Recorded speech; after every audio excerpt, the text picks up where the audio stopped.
But anyway, the reason why we're here tonight, because I decided I was going to do this anyway, but it seemed like now would be a good time as any to do it, seeing as the final episode of 2023's recap has gone out. We're going to go ahead and we're going to review the recaps from across the year. Basically, for those of you that don't know, I manage a channel called HPSR Speedrunning Updates, which is basically where we do updates about the community, which started off as just me working on a monthly recap series that has now branched into a full-blown team who I will talk more about as we go through and as they join the project.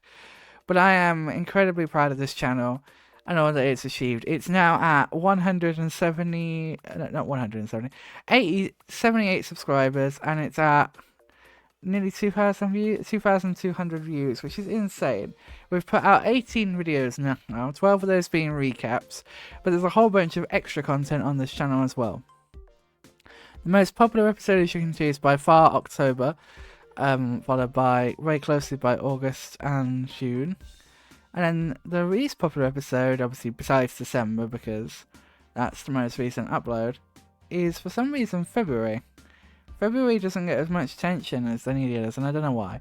But anyway, we're going to go through, we're going to watch every episode of the recap. I'm not going to watch all the supplementary stuff, mainly because they're quite long, and, you know, you can go watch them yourself. If anyone hasn't seen this channel before, then you can see it there.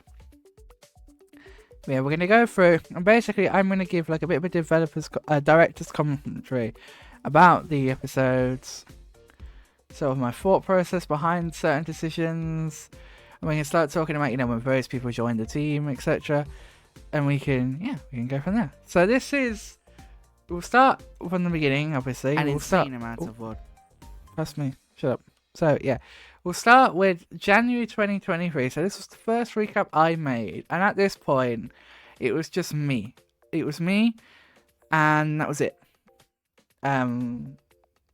Just have subtitles, so I'll stick them on. But yeah, just me, and we were working on this project, and oh, so look at my taskbar down here, by the way. Look at how rammed it is with stuff. Whereas now, I actually recently had a clean up of my taskbar. It's so much cleaner now that there's so little stuff on it now compared to how much there was before. Like, yeah, there's a lot of stuff on here. On there in the video, but there's nowhere near as much stuff now. Anyway, so yeah, this is the January recap. An insane amount of world records. Flow dominating the HP1 PC 80% tournament, and one of the longest standing community world records has been. Every time I look at this, it reminds me of and one of how different the speedrun.com overlay used to look. Like, compared to now, that overlay looks so weird to look at. It just looks wrong now. And I remember when they changed it, there was a lot of, oh, I really don't know this. And I wasn't sure on a lot of my opinions about the overlay change. But I've definitely, you know, grown to see it as the norm. So now when I look at this feels weird. the longest standing community world records has been broken.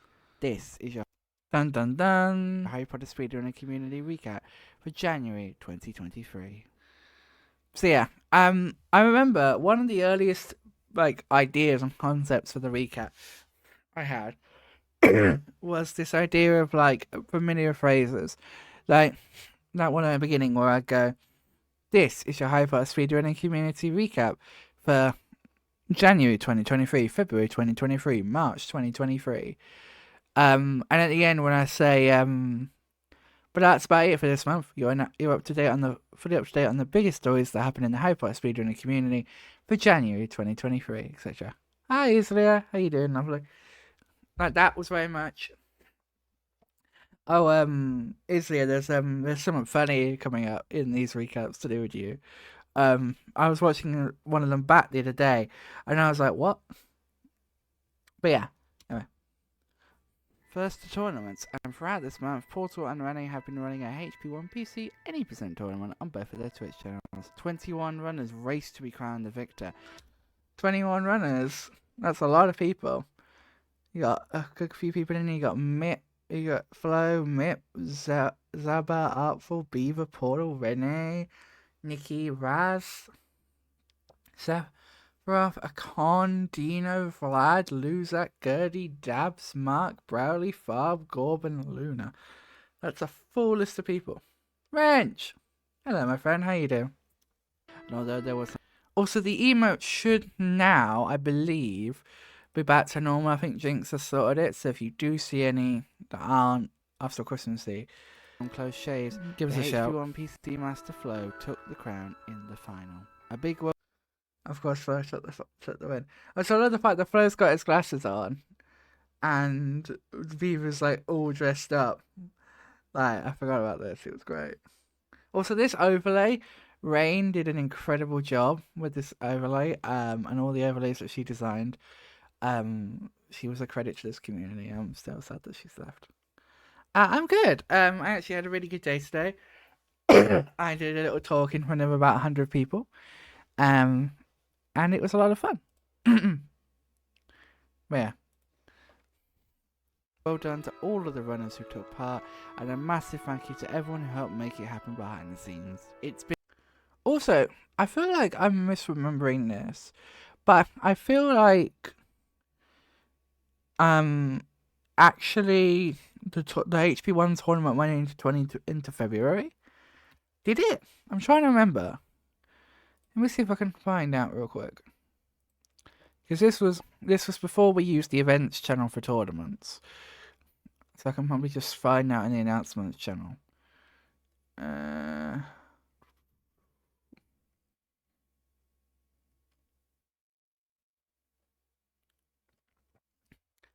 See if I can find the information I'm looking for.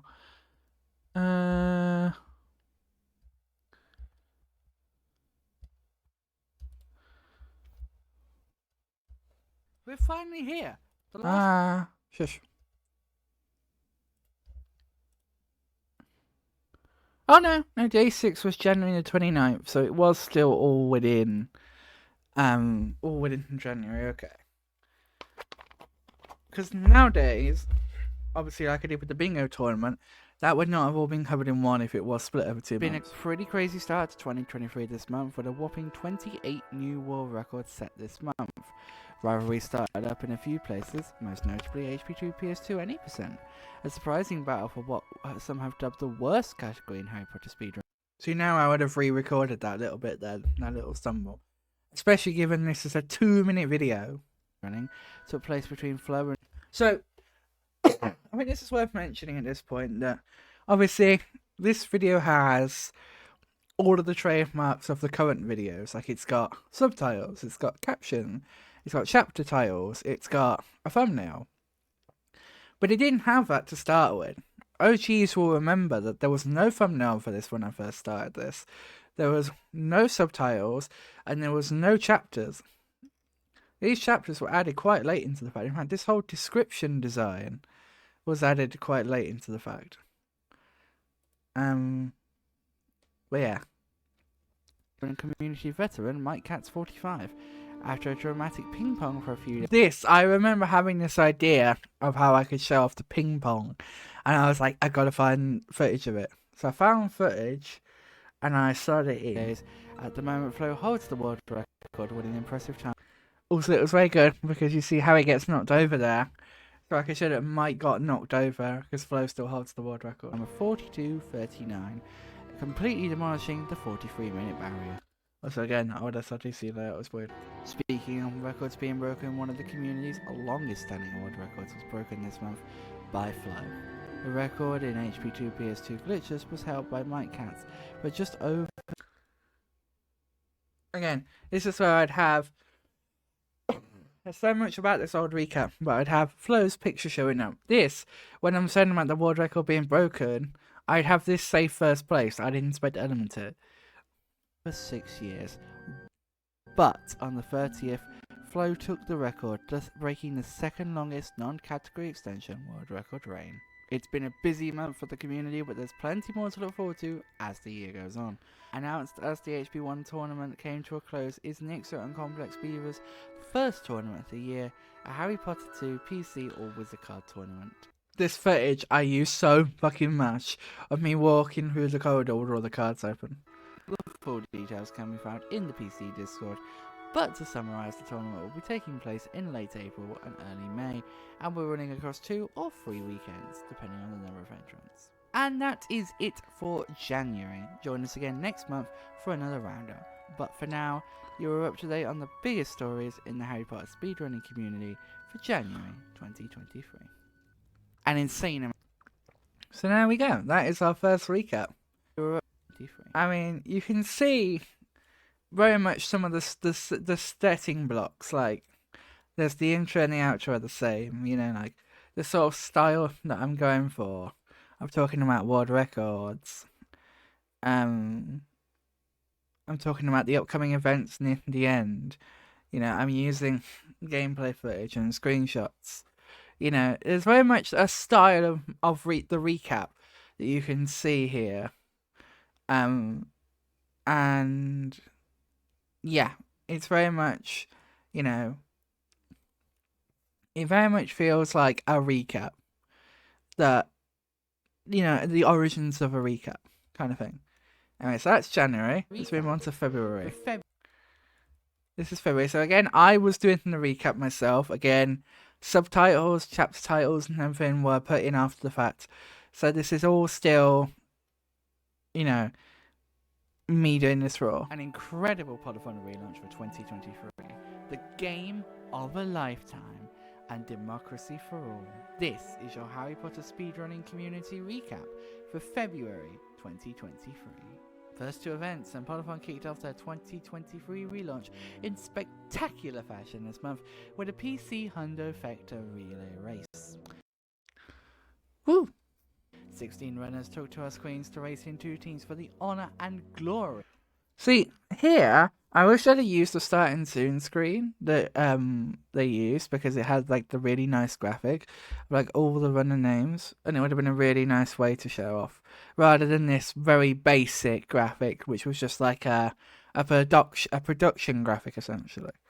Completing all A production table, not even like a graphic. 8 PC games 100% as fast as possible. After a shaky start for Team 1 due to some tech issues, it didn't look too... Yeah, it doesn't, I mean, this was okay. good as they ended day 1 being 37 minutes behind Team 2. On day 2, however, the tides turned, and after a long battle, Team 1 took the win with an impressive time of 19 hours, 42 minutes and 13 seconds. Also, did I say 42 minutes? Time of 19 hours, 42 minutes. It says 43, Miney! Why do you say 42? And 13 seconds. Also, funny story. This event was when I broke my webcam. That was when the mount that clips onto the back of my monitor, so the webcam can sit on top of my monitor, that's when it snapped off. So it's only been a year since my webcam's been broken and I've had to have this weird ghetto setup. A huge well done to all of the runners, commentators and organisers, especially those during HP5 and HP6. This was a reference to the fact that I commentated during HP5, which I think ended up being like 5 hours of commentary from like 9 o'clock in the morning until like 1, 2 o'clock in the afternoon. I was tired after that. I was tired, and weirdly, I wasn't that thirsty. I was more hungry. Like, I was really, really hungry after that commentary session. I'm not entirely sure why. The 2 longest games in the relay. An extra special thank you also goes out to Raz for restreaming the entire event. Yes, Raz was an absolute giga chat with this event, and he restreamed the entire event both days. And did all the changeovers and everything. He was great. Raz is head of scheduling at Polyphon, and I have a lot of respect for what he does. He's been doing BSG for many years now, and yeah, he did a great job. And ensuring that the Also, that quality of screenshot is so... event ran as smoothly as it. Also 666. A true hero in this... And yes, I always forget things, but I did want to highlight in post-production the graphic here that Rain made, the logo, because it is really good. I love the logo. Impressive relaunch for the Potterfon event. After the relaunch, there was only one thing left on the community's minds: Hogwarts Legacy. The game was incredibly highly praised by community members and critics alike, and very quickly the community began delving into the game, trying to break it. As the next month goes on, we'll see just how much the community is able to break it, with the leaderboards for the game having opened on speedrun.com as of the 1st of March. Now to records, and shock, horror. A long-standing record has been broken. Who could have done such a thing? Is it a bird? Is it a plane? No, it's MipMip98. There, in modern recaps, I would have cut the music for a second, or someone where this is old. This is Harry Potter music. But yeah, I would have cut the music. Also, this screenshot would have been tighter. It would have just been this, the bit you actually need, not all of this extra fluff. Yes, Mip has been causing... Why are you using such a big, pixelated screenshot? By beating yet another world record. This time in HP2 PC, any percent. Again, looks really weird now to look at with this design of speedrun.com. Record that had been held by Flo for an astounding 1,114 days. So this is a running problem with the world record doc for me. When I write about exact rain notes in the script, and I go back and I look in a few days and it's changed. I don't know whether it's just the world record doc's just fucked up, because it is, or if it's something that I'm doing wrong. But I always seem to find this when I go back to the world record doc and it's yeah. Was broken during the distraction caused by Legacy. In the aftermath of this, MIP also broke the 100% world record, leading to MIP now holding 3 of the 5. 4 out of 5, I can't count to 4, because yeah. HP2 main board world records. Overall across the month, 16 world records were broken. Also, why is this number here? What does that do to show 16? That's total world records for the year. And again, these aren't even technically, all these Hogwarts Legacy rounds, they weren't technically submitted at the start of the month. In a variety of games spanning from 6th Gen to PS1 to PC. On the subject of change on the side of the law occurred this month with the Wizengamot elections.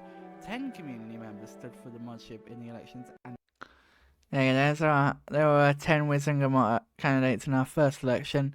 Blaze, Ryan, Felix, Gertie, Imek, Luzak, Jamie, Tedder, Vlad, and Monster. And I think, I want to see if I can remember this. Blaze got in. Felix got in, but she has since stepped down. Gertie got in. Imek got in, but he's since stepped down. Luzak got in, but he again has since stepped down. And I think Vlad got in, but he stepped down, but has now come back. 6 were successful. Yep, there we go. Blaze, Felix, Gertie, Imek, Luzak, and Vlad.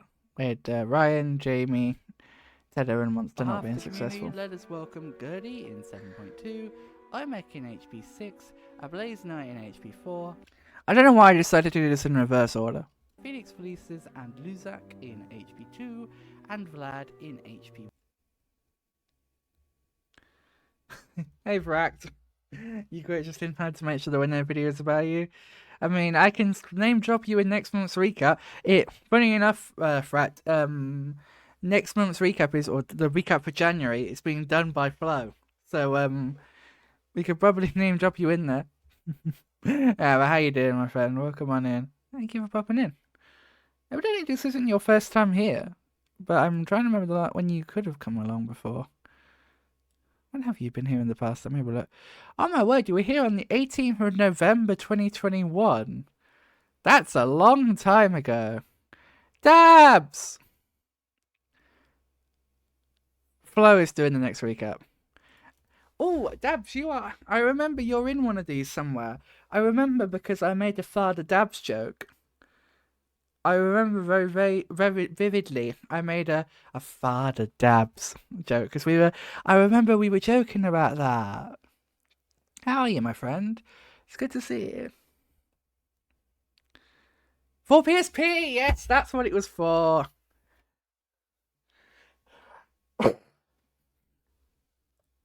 Congrats to all who were successful, and thank you to all. Also, yeah, fact, was it the, am I right in remembering it was the Part 1 7 Part 2 that you helped out with? The full series, any percent ran? Relay that we did. Replied. Finally! No! A That special sucks, mention Dabs. to HP1 turned HP4 runner, It's Just Vlad. Vlad achieved his first ever world record this month.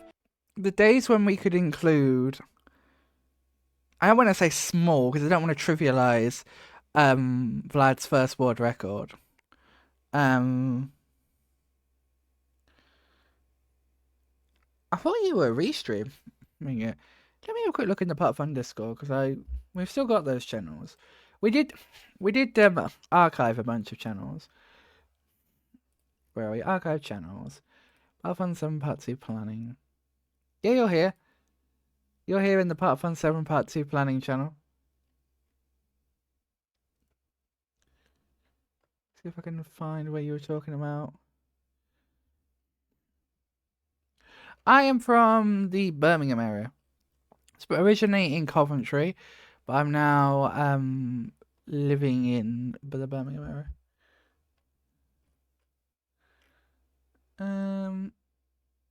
Yeah, I think if I remember correctly, you might have taken over restreaming for the second block after I finished my run. But I might be misremembering. Anyway. In HP4 multiplayer runs in any percent 2-player co-op, the co-op record, completed with a Blaze Knight, achieved a record by 1 second. An incredible job to both Vlad and Blaze, and a huge congrats to Vlad for achieving his first. But yeah, not to trivialize Vlad getting his first world record here, but like, we do not have the time to include stuff like this now. Like, I honestly, the recap has become somewhat stressful for me in the fact of there's so much happening at the moment. Yeah, they were recorded by 1 second. It was great.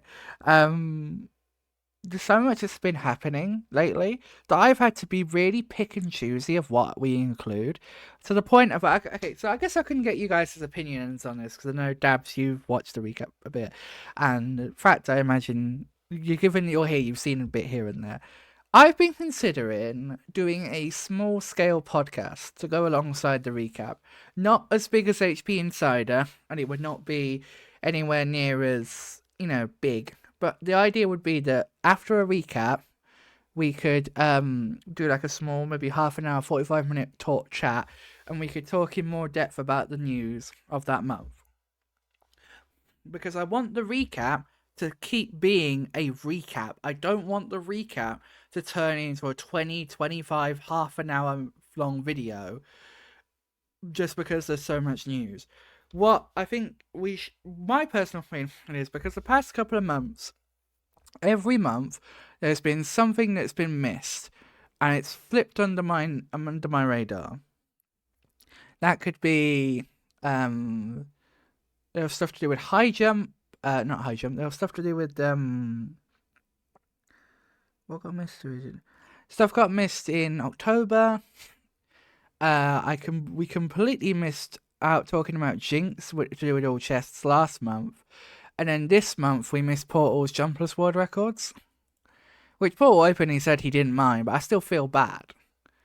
So what I was thinking is, like, is there a way we could do like some sort of just chill discussion, maybe have myself and the guest host for that month on, and maybe some other guests that are related to the news that month, and we just chill and talk. Like, we'd probably do it like Insider, in the sense that we'd record it live, and then we just post it afterwards. And it would just be like a way for us to talk more in depth about the news.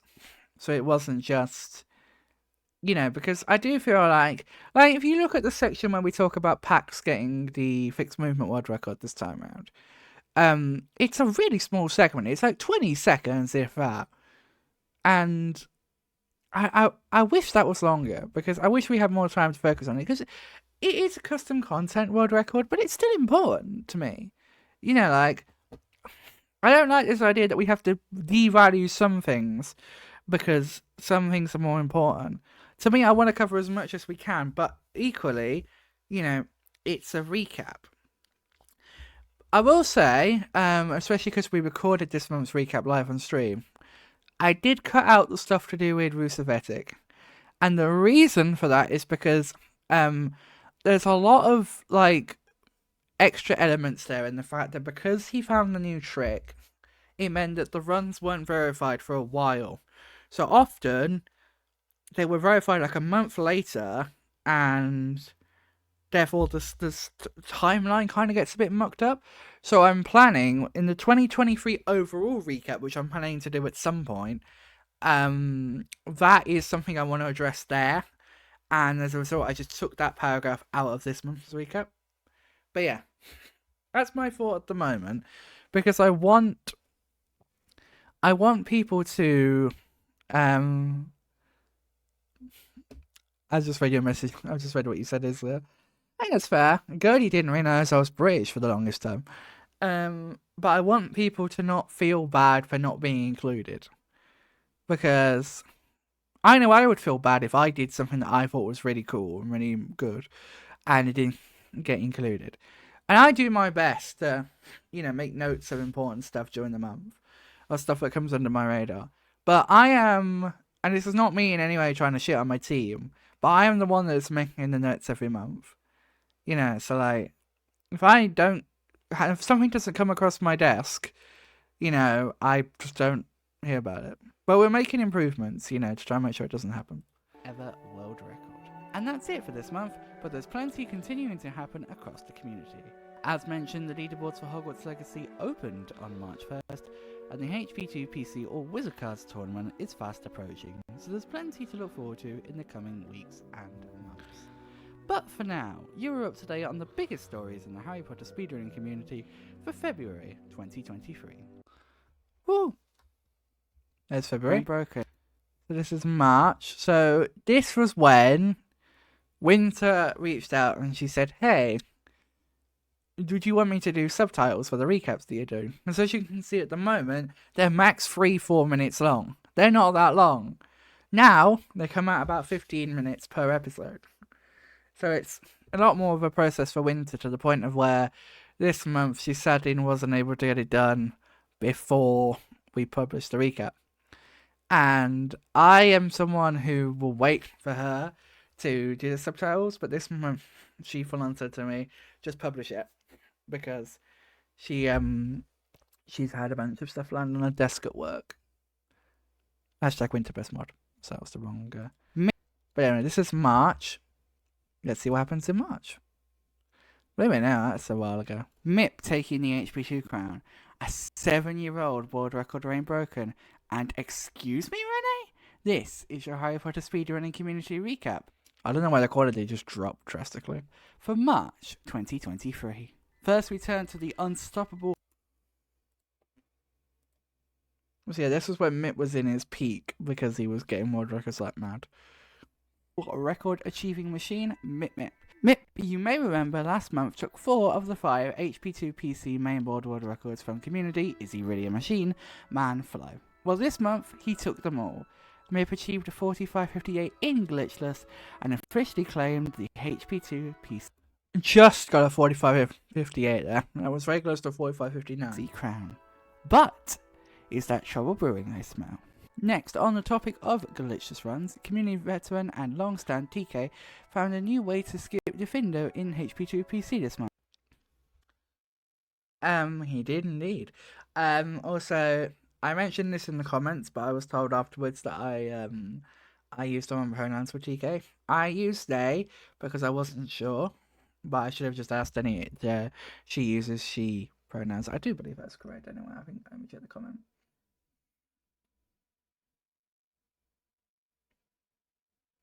Okay, yeah. That was brought to my attention, so I put a little editor's note down there. So I used they, them in this episode. But yeah. Yes, another one to add onto. Defender skip, Pixie Ride, Shroom Stacking, Snail Door Blocker Thing, and a smattering of others. The new skip involves pushing a snail to the entrance doorway of the challenge and getting it to kill you. As it does this so, strat and is Harry so falls weird. down, you fall into the exit trigger embedded in the doorway. Once respawned through the doorway, some quick damage prevention allows you to continue on towards boom. This strat is somewhere else. Insane. While this trick was deemed not allowed in glitch Also, what is this? it is allowed in no major glitches, which has brought some runners to the category. Most notably TK themselves, as well as Gorb. Between the two of them, the time has come down from a 44.21 by Flo, before the trick was found, to a 42.43 by TK at the time of writing. Speaking of records being broken, a huge record was broken this month by Flo. This month he broke the longest standing community And this was before the big ace trick got found. world record dating back to 2015. I'm glad that Flo broke this record. Sorry. I'm glad that Flo broke this record before the ace trick got found, because I would have hated to have lost the longest world record reign in the community that was like nearly 8 years old because of a breaking trick like that. I miss Gorb too. He was a lovely person. I realise every time we say that I miss this person, it makes it sound like they're dead. As far as I'm aware, Gorb is not dead. He's just inactive at the moment.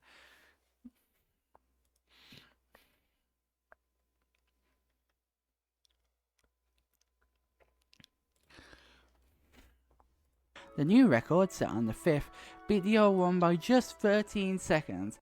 But yeah, you can see how long this world record reign was.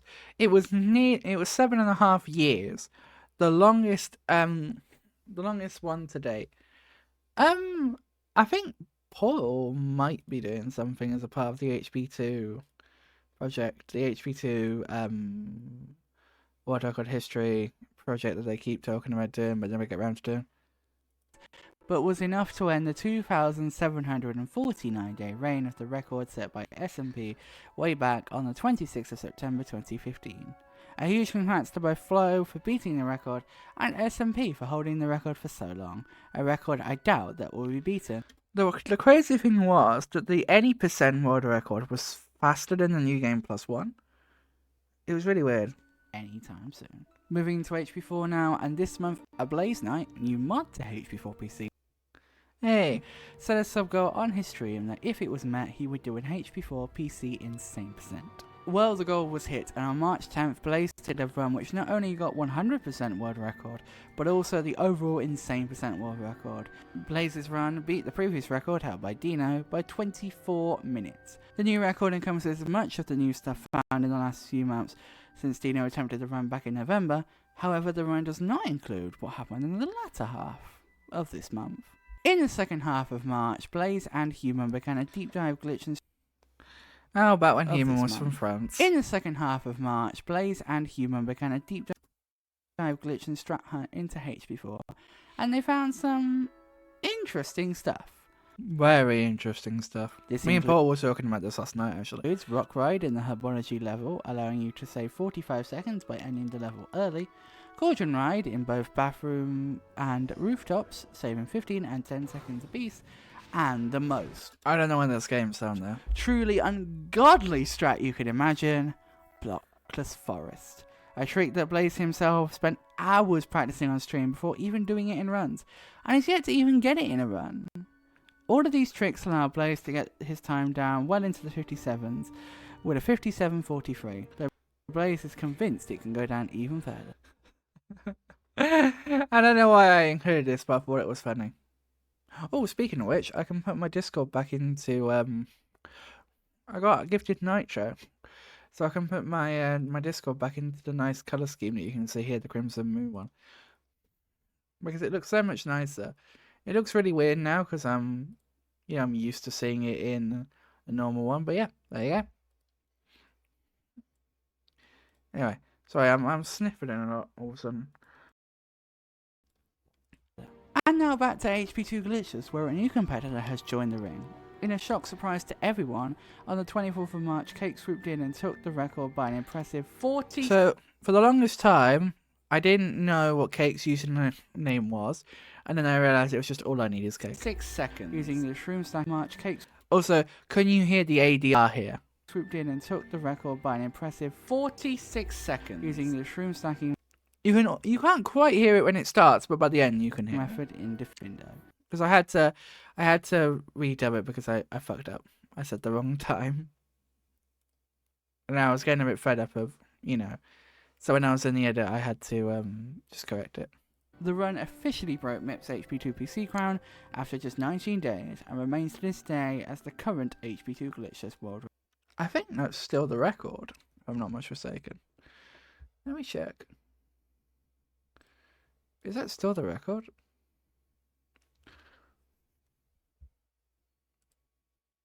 No, because didn't Flo get it back? It is? Okay. I'll have a quick look while I'm here, because I've got the page open now. Yep, it is. That's particularly impressive. Oh, God. Record. Finally, in recap this month, we turn to a truly disgusting oh, no, I miss running. And horrific record. Yeah, sure. Go for it. Go for Great. it. I mean, I can't tell if I guarantee you'll get an answer, but you're welcome to ask the question. This month. No. I've never left UK actually. I want to visit some other countries so I can see some friends, but I'm not to this day. No. Unless you can't go into Wales on holiday, which technically isn't a country, but it kind of isn't. It's a weird thing. Renee broke my record. On the 3rd of this month, Renee completely obliterated my HP3 PC insane % world record set after all wizard cards was added to the main board, which meant that all previous runs were no longer valid. Renee's time came in at 5 hours, 42 minutes and 50 seconds, a whopping 36 minutes ahead of my record. In response, Manny said, "Why, Renee? Why?" Okay. Anyways, see, this joke would have worked better if someone else was doing this episode and I just chipped in. But the fact that I'm saying, okay, to myself just doesn't quite work. There's plenty to look forward to this month as we go into April. Towards the end of this month, the HP2 PC or Wizard Card Tournament. You've talked about that enough, but yes, all Wizard Cards is coming up. By Beaver and Nixo will start, as well as Nixo, Flo and Beaver competing in a full series bingo as part of Nixo's sub-goal. So there is lots to look forward to. But for now, you're up to date on the biggest stories on the Harry Potter speedrunner community for March 2023. Oh, what's he doing? What's he up to? What is he doing over there? I think I've got his stream open still. Is he just mega ahead?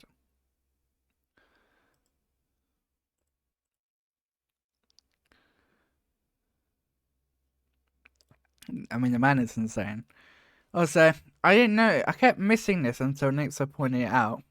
But in this clip that I keep using here, the man is eating food, and I just never noticed.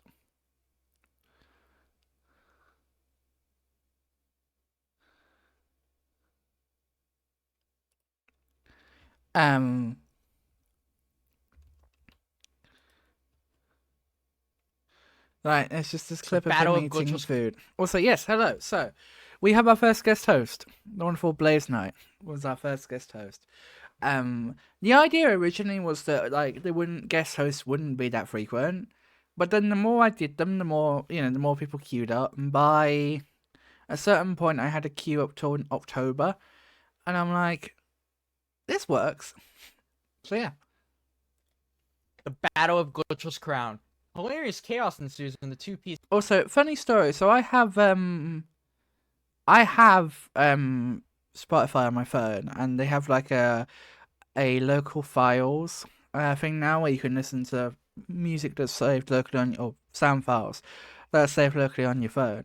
So I listen to some music that I've got saved on my phone on shuffle, but also saved on my phone. I for some reason got the first part of the recording that Blaze sent me for this. So I'm listening to my music, and all of a sudden Blaze comes in and he's like, "The Battle for Glitchless Crown," and I'm like, Where do you come from? PC AWC tourney. Sorry, the Tremendous. Araka's screen has frozen on the best. Don't worry. He's so happy. Look at him. He's so happy. This day, particularly this final run, was fucking awful from a tech perspective. Like, the runs were great, but from a tech perspective, this match was chaos. Don't worry, everybody. And konnichiwa to Japanese World Records. This is your Harry Potter speedrunning community recap. So what is for Nixo everybody. doing in that And konnichiwa. thumbnail? What is he sucking his thumb? What is he doing in that thumbnail? To Japanese World Records. This is your Harry Potter speedrunning community recap for April 2023, coming from a special guest. First, let's take a brief look at community activities on April 1st. Also, this is the first time I use this music, which I don't think I credit at all, ever. But it's a really nice piece of music. I think it's in here. Yeah, this is the music that we use for the recap. It's called Interactable by Kevin MacLeod. And it's a really nice piece of music. I have a 1 hour version saved on my computer.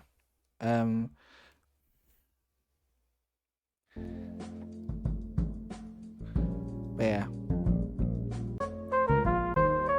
So this is the music that I use for every recap now. Anyway, back to here. We had a number of world records from H3-2. So let's take a brief look at community activities on April 1st.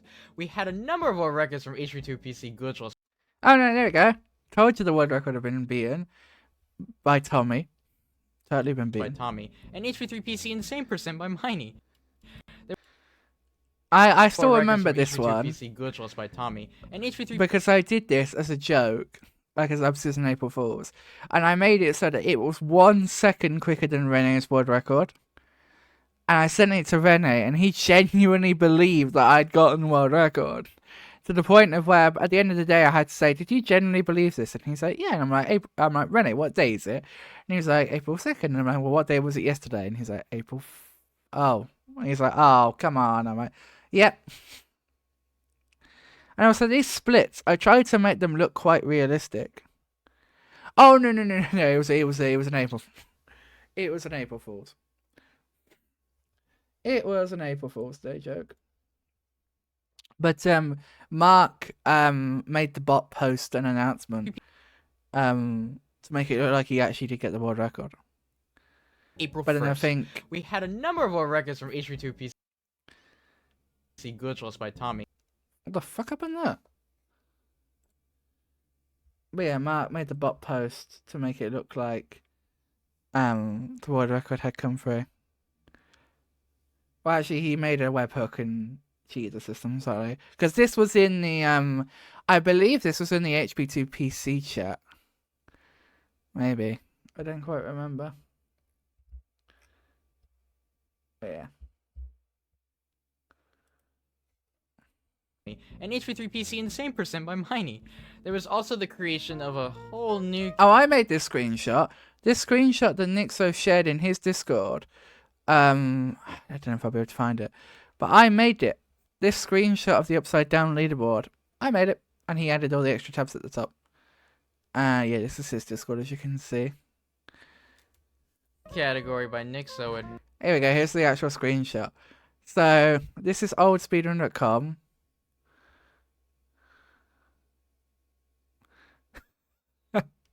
Hi, Rabbit. Well, yeah. I love the combination work here. Like, I put a lot of effort into making this look legit. upside down, and oh, I think I'm gonna be sick. Anyways, speaking of Nixo, he's been quite busy this month collecting a number of world records. The 3 most notable ones being Hogwarts Legacy any % for PC, Quidditch World Cup GBA 100%, the best category, and most importantly, and special of all, HP3 PC Insane % in Japanese. Taking the record from the evil Renee. The evil Renee. I think it's actually an emote. I think if you do... no, I'm not going to find it on OBS somewhere. But if I come into here and I do... Evil... There it is! There's the emote! Wrench made it an emote! Pog Wrench!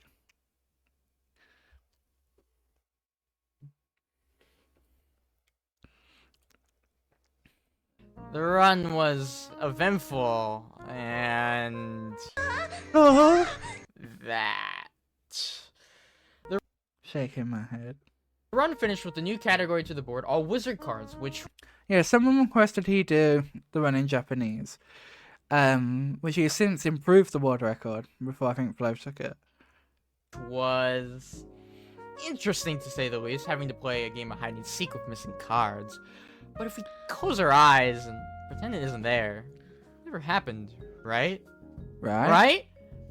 On the subject of world records being broken, there was the Battle of the Glitchless Crown this month between runners Cake and Flo. Cake claimed the HP1 Glitchless world record on April 4th with a 121.23, bringing the world record down 5 seconds. In the same run, Cake also beat the Glitchless Dual Effective world record by an astounding 3 minutes. Then a week and a half later, Cake proceeded to bring down the HP1 Glitchless time even further to a 121.11. However, Flo was not having this. Is He the took to the glitchless grind, and on April 27th achieved a 121.08, beating Cake's record by just 3 seconds, but it was enough to return him to holding all 4 categories, HP1. Flo is the HP1 king. giving him back the crown of world records in HP1.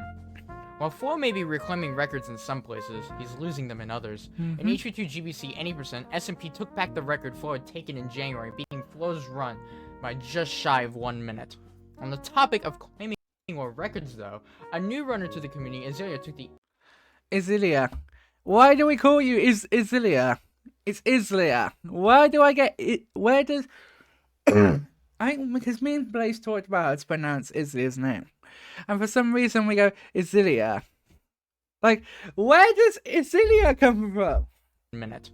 On the topic of claiming world records, though, a new runner to the community, Azealia, took the HP2 X. There's no second I! It's Islia, not Isilia. It's like Araka. It is literally like Araka. On the topic of claiming world records, though, a new runner to the community, Azealia, took the HP2 Islia. Xbox GameCube any percent emulator world record this month after it had been held by Wonder Bread for 3 years and 1 month exactly. The record was achieved on the 12th of April and broke the record by exactly 50 seconds, ending Wonder Bread's No, 1,146 days. The doc says 1151. What are you doing to me, doc? astounding 1,146 day world record reign. While there have been a lot of world records this month, there have also been a lot of events. Firstly, Podathon 9 days have been What if I'm 9? Woo. officially announced. The event will be held from September 22nd to the 25th, and submissions will open on Harry's birthday on July 31st. I think we open them on the 30th at the end of Polygon. However, before that, there will be an entirely different event called Pottergon. Speaking of which. Pottergon will be an event to give HP speedrunners a chance to showcase the non-HP games that they run. So, I'm going to ask this now because people here are, are people going to be submitting stuff for Polygon? I hope you guys do. I do think that now we've seen that Polygon can do really well. We're really hoping for Polygon to do well this year. It's going to be a really cool event, and I can't wait. The event will take place on July 29th to the 30th, and submissions will open on June 1st. Be sure to join the Podathon Discord linked in the description for more info and to receive more frequent updates. That's the point. How detailed are the descriptions at this point? Not as detailed as they are now, but as you can see, there are a lot of links down there.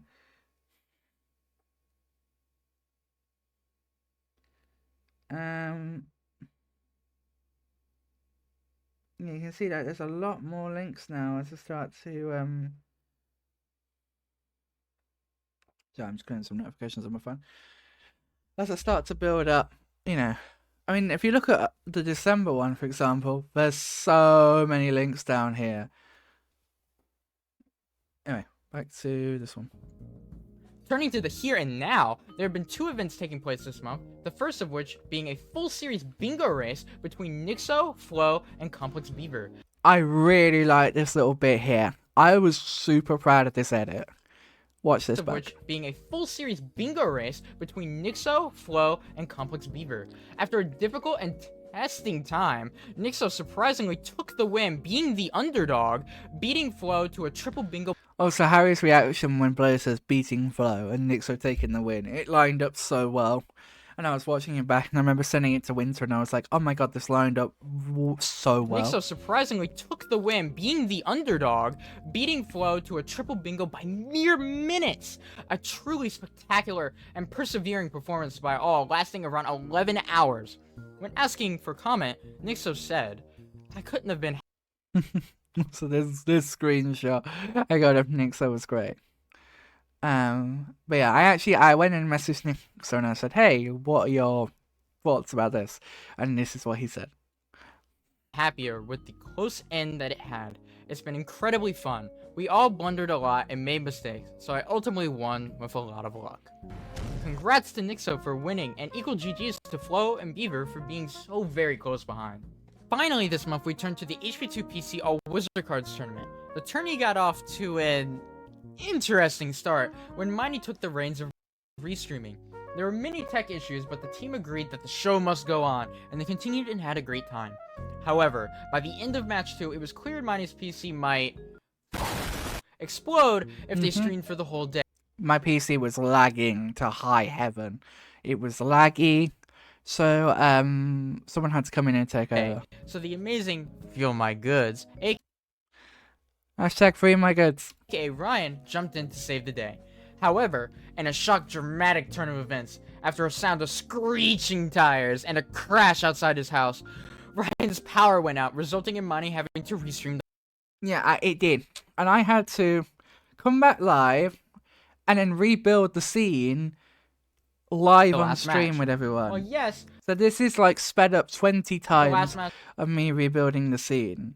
was very laggy visually. Audibly, it was a hilarity. So yeah, if you didn't catch that, I wanted to mention the hilarity of chance here. So yeah, Ryan was took over from me restreaming because I could not, it would not work. And right before, we just gotten started on the final match of the day, Portal had gone off to work, and suddenly the stream was starting to lag a little bit, and then Ryan dropped out the VC. At which point I'm like, uh-oh, we've got a problem. Oh my god, a tequila. What we later found out is that Ryan had been, streaming on his sitting on his PC watching the stream, when he heard like a screech of tires outside, and like a crash, and someone had legit crashed into like the I think it was the electric pylons or whatever it was outside of his house. So they had like legitimately like. It was just like the last thing you would expect. It's like, what the hell is going on? This day is cursed. Of commentary from the exhausted Miney and the early bird and wizard card encyclopedia, Sammy Pebbles. We're happy to say day 2 went much smoother, and weekends 2 and 3 can be seen on Nixo's channel in a much higher quality. Please note, these comments only apply to the restreaming. The runner. I wanted to include that because I wanted to make sure that people knew that I was taking the piss out of myself as a writer on the hilarity that it was, but the runners themselves did an incredible job, and I was so grateful to everyone that day for helping me keep going. Put on some amazing displays, much love to them all, including Dark Horse Raka? That's his name, right? Who shocked everyone in his game with Felix and caused the... Yeah, he did. Like, the upset here was fucking insane. Let me see if I can find the screenshot. Because, oh my god, that was the biggest upset I have ever seen. Like, prediction-wise. Upset. Let's see if I can find the screenshot. Oh, I think I sent it to Nixo. Let me get him on Nixo's DMs. It was fucking insane. I remember very vividly just how big of an upset it was.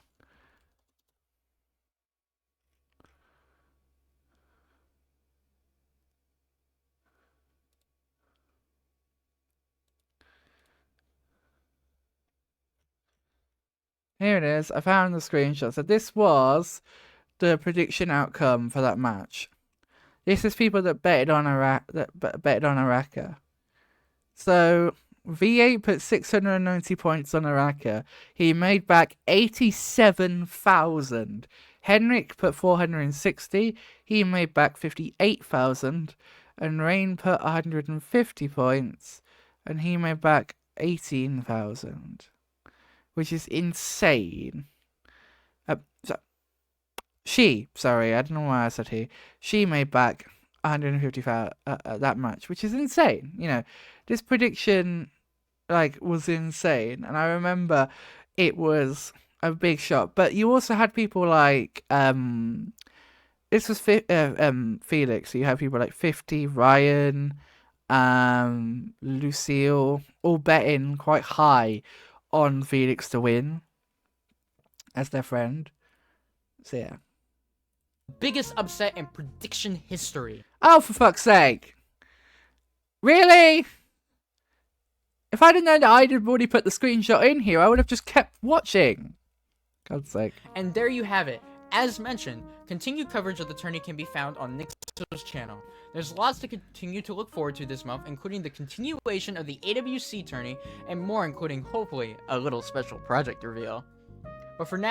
That project reveal, by the way, when I talk about that being a special little project reveal, that was the website. The website that is still not fucking done, that is now been worked on for over a year, and it's still not done. Now, you're up to date on the biggest stories in the Harry Potter speedrun community for April 2023. Woo! And there we go, that was the first episode with a guest host, which I really enjoyed. But now it's back to me, and this is the May recap, which is, starting to get a bit longer. We've got the subtitles, of course. We've got all the stuff down here. Yeah. Let's crack on. Mip takes the People Card crown after a nail-biting finale. Mip swoops in and steals Chungus' world record on his first ever submitted run. And Mip brings Chungus... What is this? Mip again? Is this just the Mip recap? Mip's May recap? I love how that came out. Fine. This is your Harry Potter Speedrunner Community Recap for May 2023. I'm quite proud of that edit. That edit came out really good. We begin with Chungus, and yes, this was kind of the beginning of little jokes in the intro. And I quite enjoyed it. Very busy this month, surprising a lot of people by dropping his first ever Chungus % submission, taking world record as he did. His first submitted run to the board at 7:39.920. Subtitles are a bit off there, but I'm assuming the subtitles just have the correct information. Broke the world record by a clean 1.5-ish seconds and gave Mip his first ever category extension world record. Previous record holder Human was not having this, however, and he took to the grind, and just 24 hours later took back the record, bringing it down to a .310. The following day, Human brought down the record again to a 7:36.160, but he would not hold the crown for long, as less than 24 hours later, Mip came. I remember, I think it was this month where I really struggled for some reason to read the script. I kept fucking it up.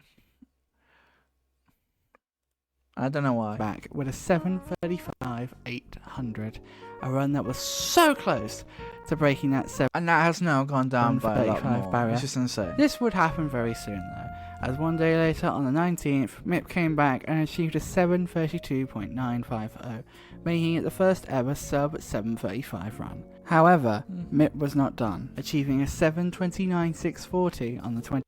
Yeah, Mip was insane. 22nd, bringing the record down past the 7:30 barrier, a feat which caused many gasps from the community, as it was an incomprehensible time to achieve. As of writing, this is where the record stands. That's how busy it was, record-wise. Chungus always gets this much attention. With theorized minuscule time save left. With Mip concluding he probably won't be able to get the time down any further, will it be Human, or someone else, if anyone, that breaks Mip's outstanding world record? Speaking of Chungus, this month, following the People Card tournament, Portal and Ryan announced the much anticipated Chungus 2023 tournament. The tournament will take place during the first 3 weekends of July and will be streamed across Portal and Ryan's Twitch channels. Seeding will take place on June 17th, so there's plenty of time to put your name down for the tournament. Listen to what I say. You will go to the description. There you will find a sign-up link for the tournament. I tried to do a thing here, but it really didn't work. You will then proceed to sign up. not doing so is not an option. This So the music comes back in too early. is your destiny. I cut this part out of the Spotify version because it just seemed really weird. What? Anyways, before we get too drawn into future tournaments, let's take a look at how the last one ended first. On Saturday the 6th of May, the All Wizard Card Tournament continued on Nixo's channel. Across the weekend we saw many amazing runs with a number of nail-biting matches, which gave our commentators something to really shout about, with a fair few missed cards sprinkled in. Number 73. The tournament continued to the final day on Saturday the 13th, where everything came down to one final best-of-3 match between Mip and Flo. After an extremely close fight, Flo took the first match, ensuring This was insanely close. So you can see here how close the this was. tension was heightened. However, in the final match, Mip took the win, thus winning the entire tournament. A huge congrats to Mip for an outstanding tournament performance, coming in with some incredible times, the fastest of which being an impressive 56:10, a time thought to be close to world record, if done on the normal games client. Yeah, we used the Glitch's client for the All Wizard Card Tournament, which basically removes spell learnings and Quidditch. Because it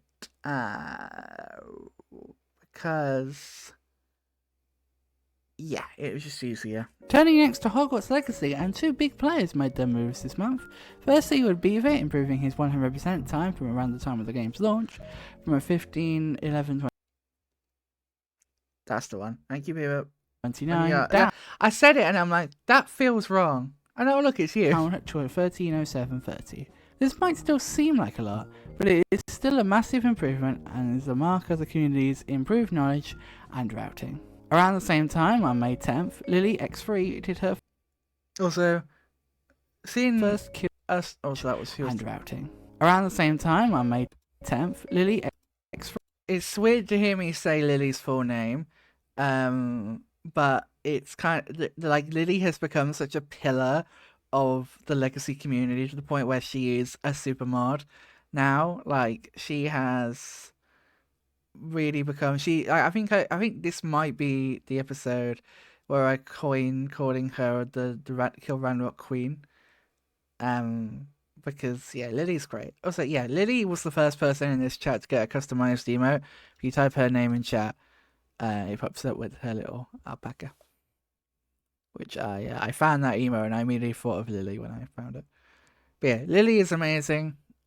She's always such a lovely person. Did her first Yeah, Sonia Douglas _ Kill Ranrock hard run. Having brought Kill Ranrock's story down to a 340, 346 last month, it was only a matter of time till the Kill Ranrock Queen moved to hard. There you go. I remember Lily talking about this, so I took her profile picture with the alpaca and I just put a little crown on top of it. I found a crown on Google Images, I rotated it slightly and I just stuck it on top and I thought, yeah. That is Lily X3, who is a lovely person. Hard, and on the 10th of May, she achieved the world record with an impressive 4:07.35, breaking the last world record by around 4 minutes. A huge congratulations to both runners for their impressive world records this month. Also in Legacy, on May 5th, the game released on PS4 and Xbox One, and on the same day, variables were added for runs on such consoles to the leaderboards, allowing runners to run immediately on the old generation consoles. Additionally, after some discussion on the exact we call him endpoint of the run, the first All Quests run was completed by Lily on the 19th of May, with a time of 7:55.52. The run was the first step towards helping to fill out the sprawling Hogwarts Legacy leaderboards, a task which was made even longer by the introduction of the last generation categories. Why is the scroll bar on that screenshot, Miney? Like, why is it there? Like, also again, old SRDC layout. I didn't realize the new one was that young. A task which was made even longer by the introduction of the last generation categories. Another switch. Next in community history, this month the currently longest standing community world record reached 7 years of reign. You may remember the previously longest standing current world record was beaten by Flo back in March after 2,803 days of reign. equating to around That's a lot of rain. 7 years and 5 months. Well, when this happened, the longest currently standing reign transferred to the DVD games. Why do I say that like that?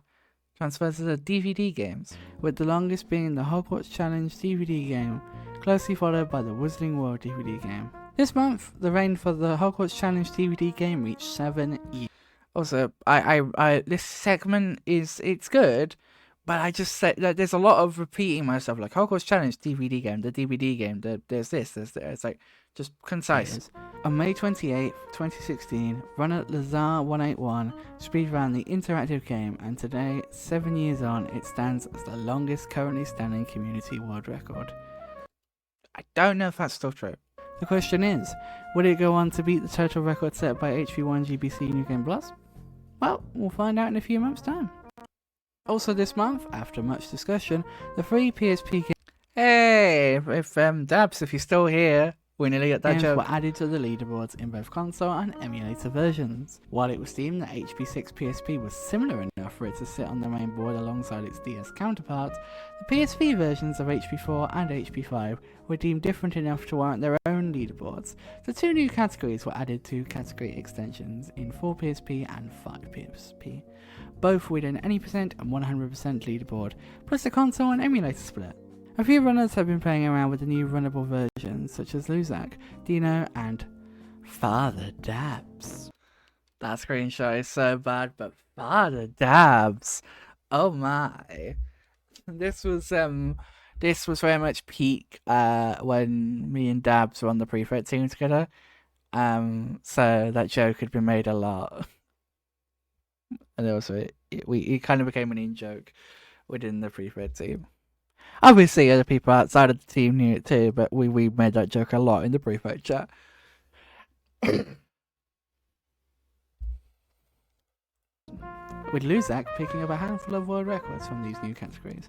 But with some free world records still up for grabs, is it only a matter of Also, what the fuck is this gameplay footage? time till we see some new PSP runners, perhaps? No, it's not. No one's touched PSP in fucking ages, apart from Luzak. Speaking of world records, flow this month has been taking them by storm, starting with HP3 single year 100%, Which you took back, right, Beaver? I don't know. I think you took it back again. a run where you have to complete every game in the HP3 school year, in this case to 100%. The 6th Gen Trifecta 100%, a record that was held by Canadian 6th Gen runner Jesse for around 280 I'd probably say Jesse and then show his username. days, as well as him finally getting his hands on the HP3 PC Insane % world record, dropping the time down by an impressive 33 minutes and running the game in English as he did it. Boo, no Japanese. Finally this month, speaking of incredible feats, runner Ratburn44 has Woo, Ratburn! Ratburn representation. brought the cast count for HP2 PC Lowcast down again to 62 casts. The new route includes an absolutely ridiculous, god-awful, oh my god, this is disgusting. Also, Ratburn, I'm coming to you when it comes to January, because I am not sure about all the new stuff. So I'm definitely coming to you for information if you're still lurking those. I mean, I'm still coming to you anyway. 62 run was the most painful run so far. Pixie Ride in the Goyle level. That's all for this month, but there's plenty to look forward to and keep an eye out for as we head into the month of Pride. Firstly, Ironically enough, I think this came out like halfway through June. a reminder that the Chungus tournament is still open for both runners and commentators, so if you're interested, head to the description to find the sign up form. Secondly, Nixo is doing a full series any % run on the weekend of the 10th and 11th of June, so if you can, please drop by and show him some support. Also, hot off the press, submissions for Potagon, the non-HP Games Potathon event for HP runners, are now open, and the event itself will take place on the 29th and 30th of July. So if you're an HP runner, but also run a non-HP game and want to Again, people, you should submit for Potagon. show off your skills, head over to the Potathon Discord server for more information. Woo! And finally, a bit of house clearing on our part. After the huge success of having our first guest host last month, we've got an exciting queue of hosts waiting to tell you the news for the next few months. But also, we wanted to open it up to the public. So, if you're interested in hosting an episode of the Yeah, there is a form in the description of this video, which I don't even know if anyone else has filled in besides Henrik. But essentially, yes, I'm sure I want to leave YouTube. yeah, essentially there was this form that you could fill in. Nowadays, people just tell me if they want to host a recap. And in fact, we've got hosts already for the entirety of 2024. You think I'm joking, but I am not. Like, we already have. I've got a calendar, like a production calendar. Well, not a production calendar, but like a credits calendar. And I already know who's hosting the recap, all being well, for the next couple of months. In fact, I think we've talked about this before, but I'm just going to quickly put it up again so you guys can see. Recap. Roll/credits. Cool. So yeah, this is my sort of production calendar. So you can see we had oh wait, hang on. We had the different hosts for 2024. 2025, you can see I've already got Jamie in there again. But if I go back to 2024, you can see we have our hosts lined up. This is a teaser for you guys, I guess. We've got Flo, SLS, Nikki, Renee, Sonia _ myself, Imek, Pax, Luke, Finn, Henrik, myself, and background to Jamie. So if you want to host the recap, the next available slot is February 2025. But we have been doing, as you may or may not, basically I do it sort of every 6 months. But I always want to try and do December just for production reasons. You know, because it's easy for me to do it myself during December. But yeah, we've also been doing, if anyone hasn't seen, we've also been doing shorts recently. And my plan at the moment is to do 2 original shorts per month and 2 highlight clips from other videos. So this is from the HB Insider episode, and then this one is me explaining what full series runs are, which I was actually quite proud of how the short turned out. So if you want to do some shorts, I'm fine with that too, and obviously that will probably mean you'll get something done quicker. Yeah, there's some GBA footage in lately, this one. There's been a lot of talk about full series runs. But yeah. If anyone wants to do shorts, I am actually planning to do a short about the PC Ultra Factor 100% tie. So I thought that'd be quite funny to do. I just need to do a bit of research about that. The speedrunning community recap. You can fill in the form in the description below. If you have any questions, you can message Miney on Discord. But for now, you're up to date on the biggest stories in the Harry Potter speedrunning community for May 2023. So at this point, I'm pretty sure it was just the core team of me, Blaze, and Winter. Winter was the one doing all the subtitles, and Blaze was helping out here and there with some script support. But the bulk of the work was still on me.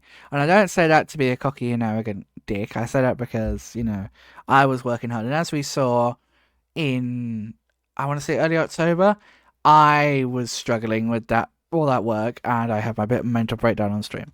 Summer's Anyway, blooming. moving into June. So June was a weird one for me because not much happened in the community that we were able to cover. So this recap was padded to high heaven. And I was moving in June. I moved into this, I got this property on the, I signed for this place on the 12th of June.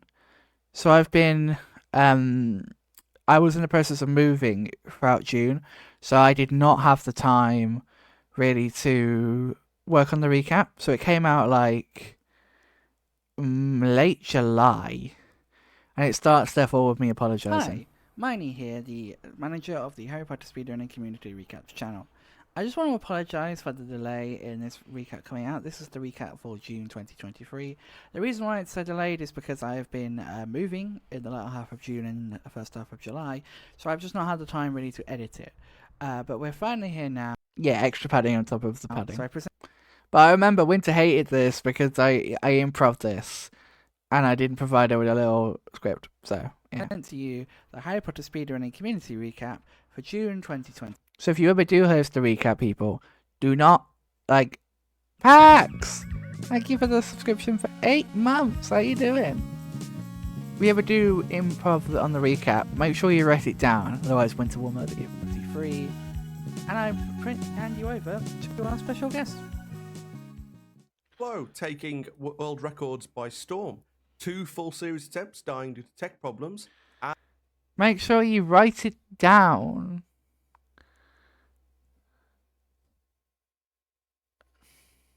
You can do whatever you want, Beer, if you ever do host a recap. And Pottergon submissions have opened and closed. This is your Harry Potter speedrunning community recap for June 2023.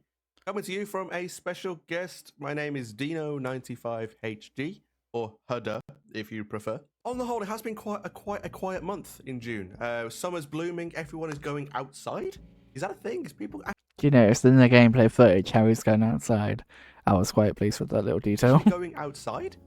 Do people not know that there are speedruns to be done here? And then he backs up. I backed up. Like, I was like, no, I'm going to go back inside. Here on our wonderful PCs. Anyway, even though it has been a relatively quiet month on the whole, there have still been a very good few things that have been happening. So, June 1st, Pottergon submissions opened. So as a reminder, Pottergon is an event organised by myself and the other members of the Potterthon team to allow Harry Potter speedrunners to showcase their non-Harry Potter. My first event.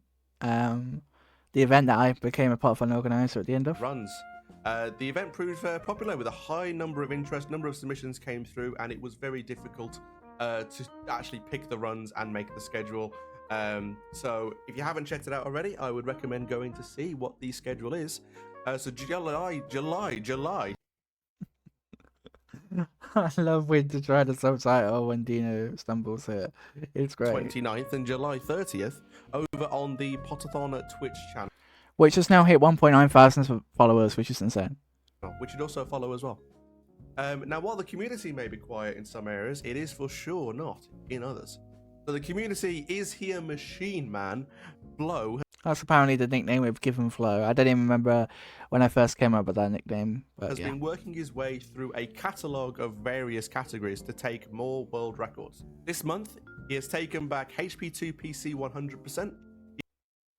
Funny enough, he's done that again this month. He has taken back HP2 Game Boy Color 100%. Hasn't done that. After they were previously taken from him by previous runners.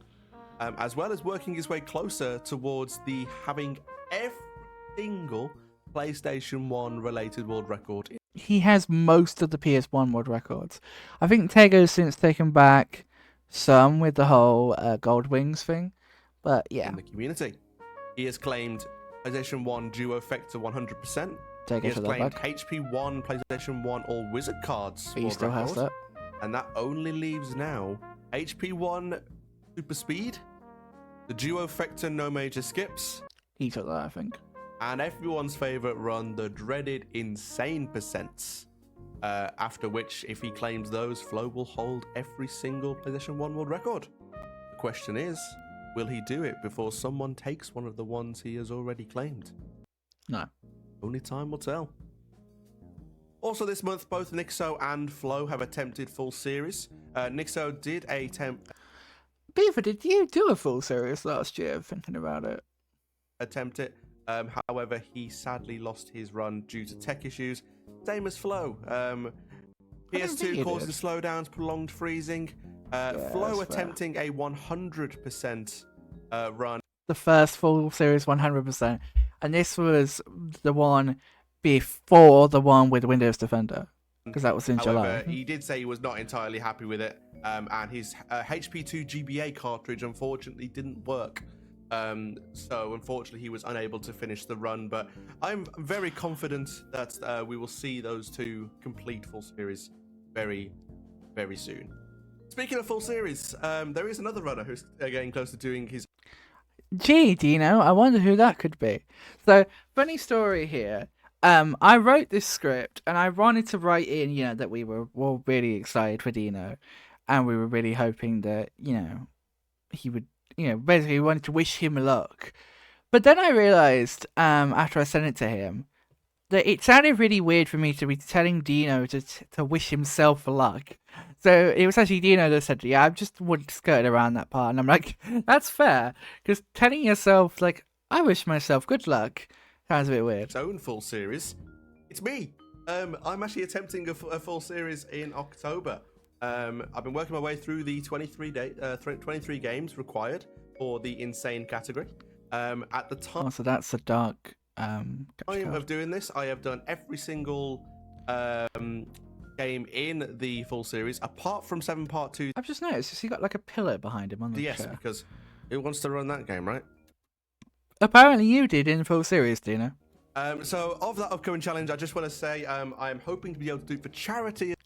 He didn't do it for charity. He didn't do it for charity. He's a I was about to say he's a scumbag, but that's a bit much. As well, so I'll be announcing that very soon. And I will thank you in advance for all the support that I've had already, and the future support hopefully I'll get in grinding for full series. I'm currently in my month of 6th gen. I need to play 6th gen again. So come and check that out. So I thank you for everyone who's wished me luck, and I look forward to see if I can get my name on that leaderboard. And now, Harry Potter Speedrunning Community Recap. I'll do it one day. Perhaps it's proud to present. If you watched HP Insider, you'd know about the blindfold series idea that I had, which I realised was incredibly stupid. The Orchestra of Dino. Funny story, I cut this out of oh you did, didn't you? I cut this out of the Spotify version because I wasn't sure if this would get claimed or not.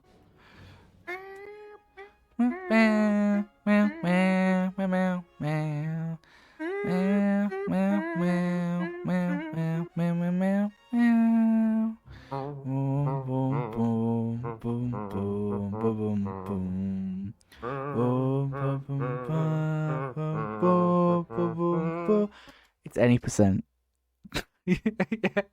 Also, as explained before, the schedule for Potter Gone is out. I want to plug that one more time. So we will be doing the event on the 29th and 30th.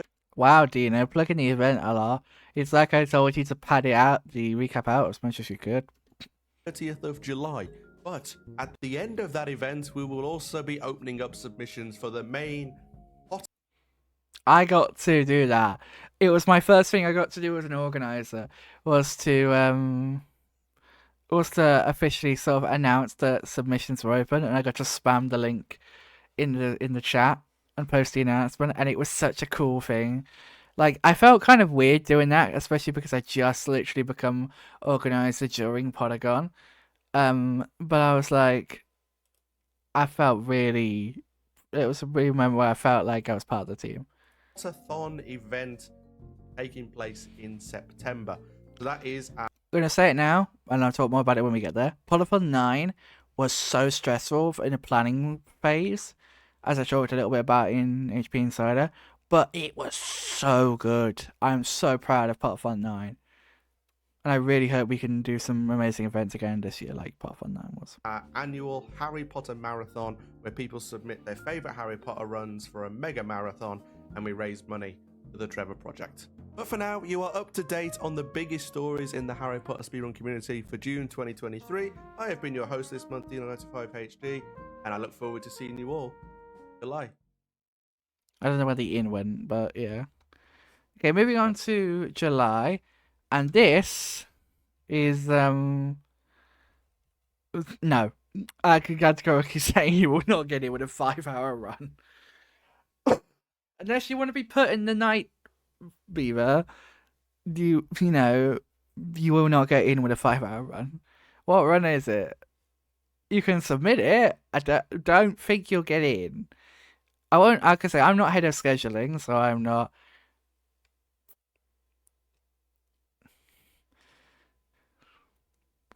But we gotta bear in mind, by the way, Potterthon organisers watch every run, particularly with Potter Gone. We watch every run, and do our voting systems and stuff. I won't go into too much details, but if you're gonna make us watch like a 5-hour run, you might get some dodgy run. You might get some dodgy, responses, but we'll see. And yes, it's Spyro, because we're talking about Pottergon 2023, which was the first event that I sort of helped out with at Potterfun. And also, this is where we make the joke about Flo's Windows Defender problems. Also, guest host being Portal this month. Incredible community events in the Chungus tournament and Pottergon. So, yeah, actually, this is worth mentioning here because Tia is on the screen. Tia is an avid watcher of the recap. She told me while we were setting up for this run, actually.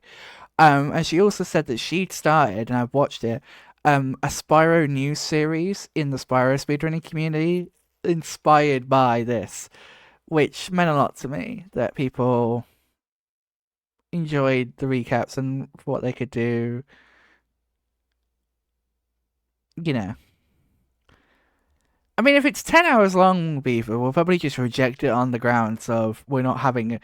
Like, we would reject a full series 100% submission to Podupon. So returns Although I still love the idea of having a little Beaver cam in the corner while we do the rest of the event. to the world of slow. I mean, speed running and what? Where's the next? Windows Defender, please. No. Ha ha ha. This is your Harry Potter speedrunning community recap for July 2023.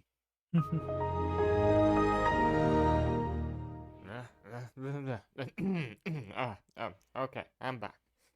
Where were we? Ah, yes. Chungus. This month kicked off in spectacular fashion. Yeah, so I want to quickly point out the little pop-ups next? here. I made this pop-up in like a little generator. Windows could not load the next line of the script due to error Windows _ Defender _ stupid. Very stupid.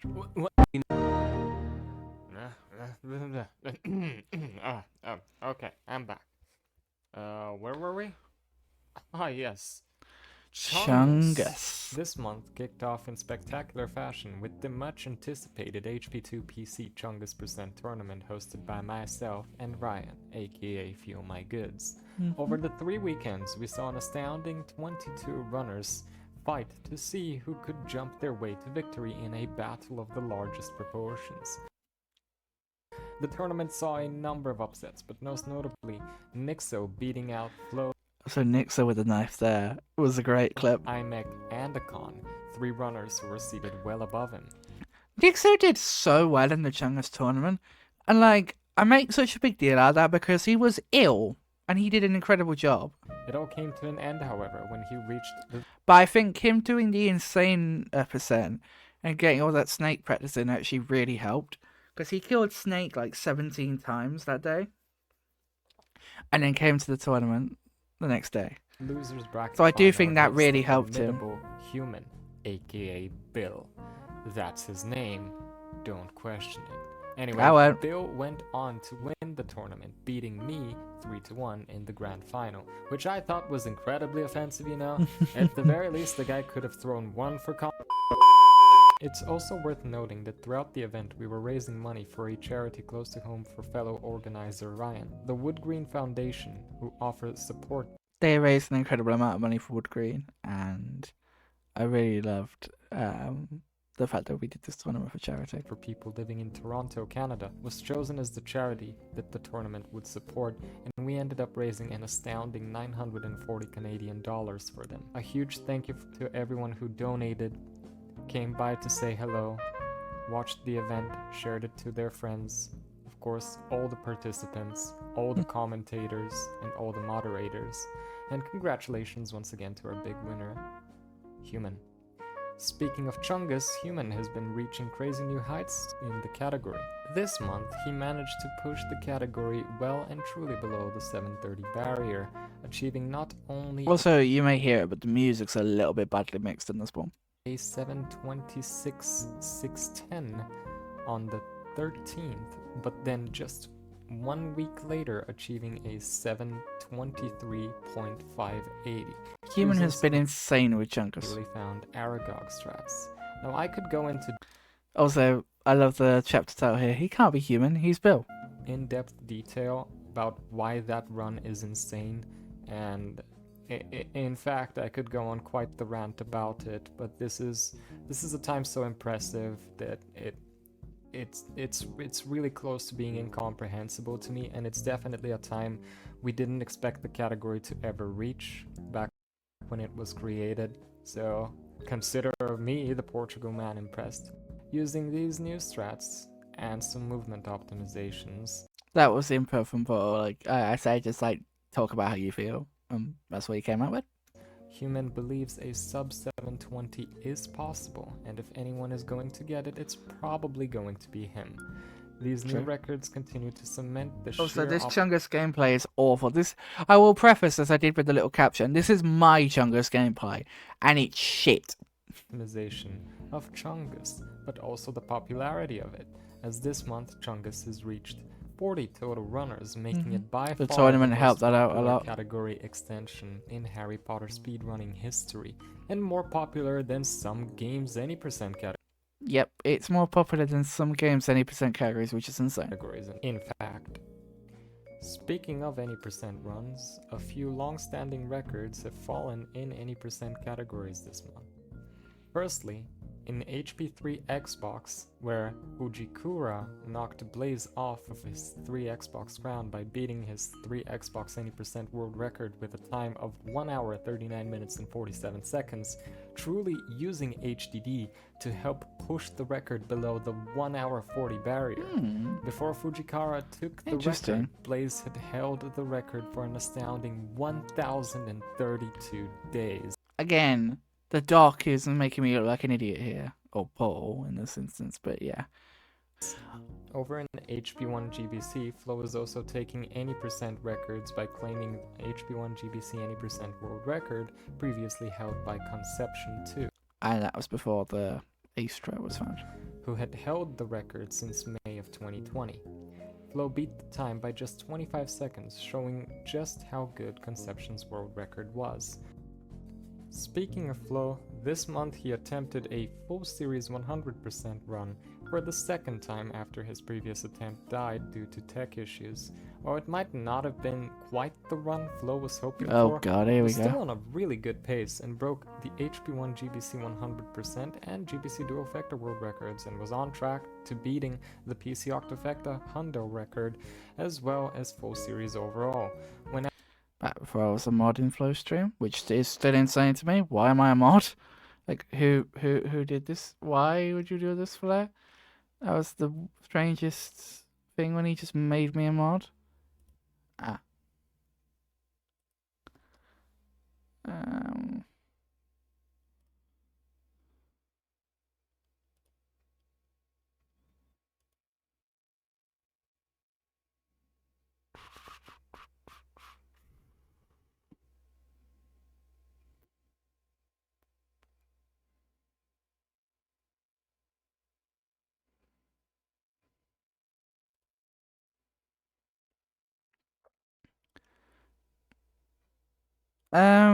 Tequila, if you're still looking around.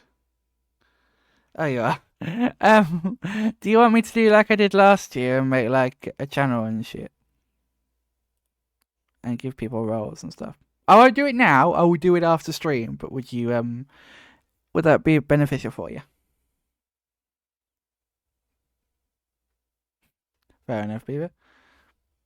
after days of streaming, Flo's PC You don't? Alright, that's cool. That's cool by me.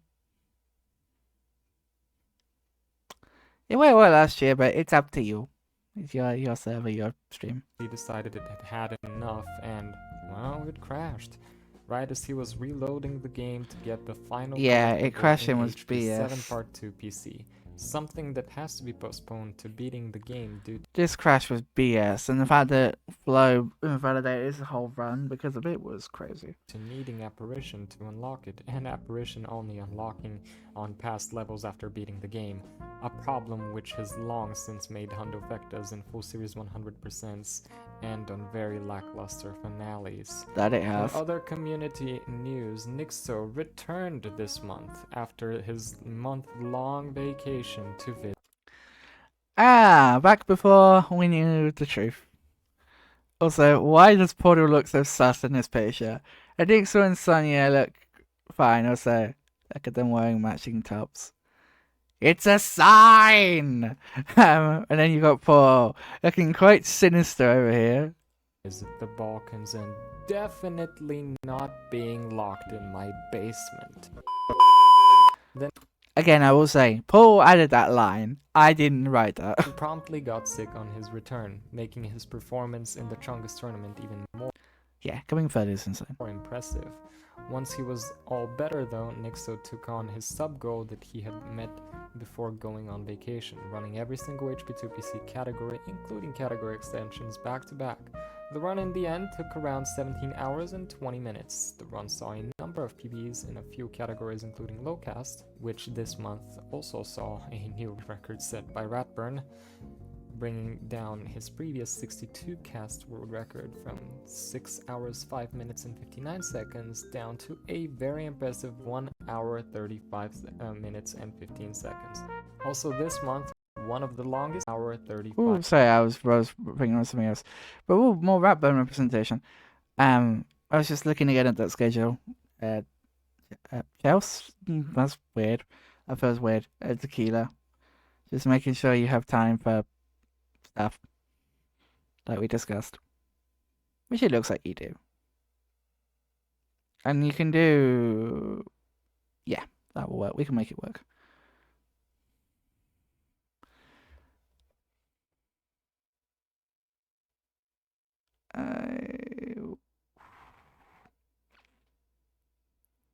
Yeah. 5 minutes and 15. Yeah, we can make it work. 15 seconds. Also this month, one of the longest standing unclaimed I think you know. I'm not gonna say, but I think you know. HP World Records was finally claimed. The record for HP2 Xbox GCN 100% emulator has been claimed this month by Menno888, achieving a time of 4 hours 2 minutes and 25 seconds. Oh, this was an improvement even before Ace stuff was found. Later in the month, Islia also took the challenge and brought the record down to a very impressive 3 hours 35 minutes and 49 seconds. She's been grinding it ever since. Also, we called Portal pronounced Islia's name correctly. Yeah, Ace Strats. No, it was before when we were talking about Menno getting GBC 100 Effector. No, GBC do Effector 100%. With a 410. Also in records this month, Hogwarts Legacy Queen Lily has beaten not 1, not 2, but 3 world records. Was it? So it was. Ignore me, I'm being stupid. Claiming Kill Ranrock Hard PC back from War Drums, Any Percent Story PC from Nixo, and improving her own All Quest Story PC world record. A truly impressive feat by Lily. Alright, isn't it? Congratulations to her. Also in community events this Spiral! month, PotterCon 2023 happened to tremendous success. The event, designed to be a test for the main Potterthon happening in September, was greatly received, and for the whole ran relatively smoothly. Of the event, head Potterthon organizer Dino said, "I would deem it to be a massive success. Thank you to everyone for the amazing support during the event. Submissions for Potterthon 9 open." I have to say, as someone who watched it live, the WWE thing that Jamie did as the bonus was so cool. Having everyone, like different members of the community and Harry Potter characters fighting it out. That he did such a great job with that. And like genuinely, like I am To close off the event, as well as the adding of a brand new organizer, Miney, to the team. Hey, they sound familiar. After they were a massive help with restreaming What did I say? Well, I feel like I know them. most of the PotterCon test event. Information on submissions for Potterthon 9 is in the description. Submissions close on the 20th of August, the schedule released on September 1st, and the event is taking place on the 22nd to 25th of September. Finally, this month, tragic news from the PC modding community as news broke that community member Andrew Baldwin tragically passed away on July 24th, aged just 25. To quote Diving Deep, Andrew was a joyful, sensitive, and intelligent young man who put passion into everything he endeavored. Andrew was one of the longest active HP modders to date who contributed to the growth and awareness of this community. He will be missed by anyone who has directly or indirectly known him. And that is about it for this month. As mentioned, Now that, we had a very big conversation, me and Paul, about how to handle that. Because clearly it's a big thing. You know, like we're effectively giving an obituary. We are reporting that a member of the community has passed away. And that we felt, had a particular feeling that we needed to make sure we did that right. You know, so I very much was, okay, we're going to take out the music. That felt like a given.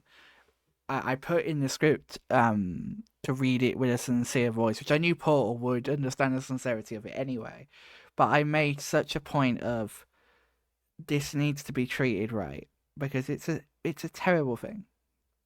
Andrew was only 24, I believe. Let me just check what Deep's message said there. Potter thought one to the severed sensitive to just It doesn't say, but yeah, I believe Andrew was only 24. So I wanted to do it right, and you see, we've got this up here. This episode is dedicated to Andrew Baldwin, son, brother, mother, gamer, voice actor. And I remember this one hit me kind of hard, because Nixo, just a few days, a week or so prior, had played his HP1 custom map, which Andrew had been in chat for, and he was really engaging, and I'd actually had a direct bit of interaction with him in the chat.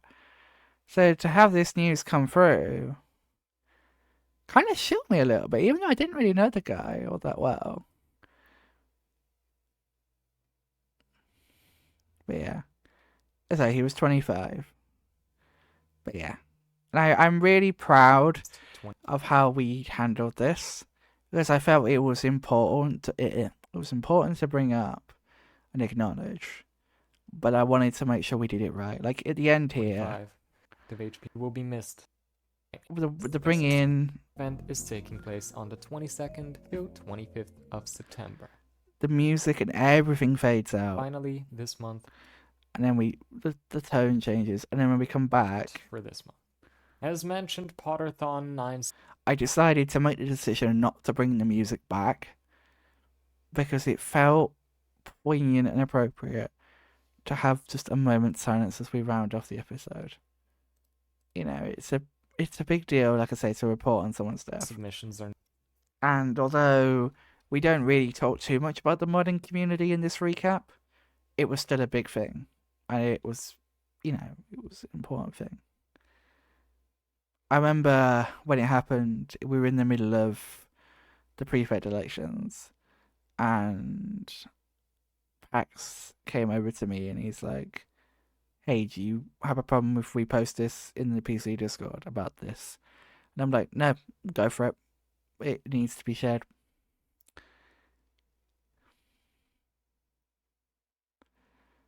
Because, yeah, Andrew was great. From what I've heard about him from other people, he sounded like a lovely person. And the little interaction I did have with him, he was lovely. And, yeah. So I hope we did that right. I hope that we treated that situation the right way. And yeah, I'm hoping that we won't have to do anything like that again. But as ever is life. Now open, and the info to submit can be found in the description. But for now, you're up to date on the biggest story in the Harry Potter speedrunning community for July 2023. There we go. But Okay, I'll be moving your host. into August, which, as you just heard, is hosted by Nixo. Custom content finally has its own home, Cosmic breaking world records far too many times, and it's election time. Again, hopefully the quality This will is fix your itself in a Harry minute. Potter speedrunning community recap for August 2023, coming to you from a special guest. It's me. Hello. I'm not really special, but I'll be your host, so deal with it. First, to elections. And this month saw the second round of the PC prefect elections completed within the community. 11 candidates stood for prefect in this election, these being Akon, Flo, Gerdy, Vlad, Ehrlich, Jamie, Mark, Metallica, And now we're doing elections again. Miney, Nikki, and Pax. After a week of voting, 4 candidates were found to have received enough votes to be elected. So congratulations to Miney, Flo, Mark, and Metallica. Funny thing, so yeah, SLS told us the results at midnight. Well, not at midnight. I think it was about 1:45 by the time we found out the exact results. Me and Dino, this is because we were kind of the ones that were organising this election, and I prepared the announcement, and I was looking at the names, and I'm like, everyone who is prefect, besides Flo, has an M at the start of their name. So I went and I changed Flo's nickname, and I think it's still to this day, unless he's changed it back, the fucker. But I don't actually know. Let's have a look. What's Ingamot? I think I can find a message from Flo quickly. Actually, prefect's bathroom is probably the quickest place I can. No, it's still M Flo. There we go. Let's not do that actually. Let's go to. Well, look at the announcements channel. It's probably the best place I can find a Flo message. Here it is. It's still, look, you can see. Let me find another message. There we go. You can see here, it's still M Flo. He hasn't changed it back. And I love that. And he's the only one now that can change it. Because. Oh, God. Because, yeah, I can't change it anymore because he has the same role as me. And thank you very much to everyone who applied for this role. Speaking of the new prefect team, they wasted no time in getting to work. The first thing they did was to more clearly outlining the election process for both prefect and Yscammo elections, including the decision to move elections to being 4 times per year, held. So, I think this decision was a good one. To move elections, it was actually Metallica's idea, and I think it was a really good idea. To move elections so we have them every 3 months, but we spread out so we have prefect in January, Wizengamot in April, prefect in July, Wizengamot in October. I think that works really well. When the new team is brought in once this election's been done, we're going to have a talk about the Wizengamot election for April, because there's a couple of things we want to talk about regarding that. But yeah, this document, I wrote up most of it. I actually wrote most of this up during the build up to the results for 2020. No, I didn't. No, because I wrote it afterwards. Yeah, for the July one, the August election, and I'm quite proud of this doc. Every 3 months. It is very formal, but like we seem to be going down that route of like this is where we're going. So it felt good to have all of this set out in stone, because one of the comments that was made during the election run in August was that there didn't seem to be much of like a clearly set out structure. Like Beaver had laid some of the groundwork, but I think there was people were wanting a bit more like laid out. So this is what we did, and we had a thread and we opened discussion about it, which I thought was really important. Just like when we changed the role structuring, we had the discussion about that, and we had some good feedback from that. With the 2 types, prefect and Wizen, alternating, thus leaving a 6-month gap between the opportunity for each. They also decided to look into the breaks allowed for multi-runs, following some dispute over them following Flo's full series issues last month. Thanks, Antivirus. In the end, it was agreed with the Yscammo that the 1-hour tech issue break allowed for some of the medium-length multi-runs would be extended to simply allow for this break no matter what.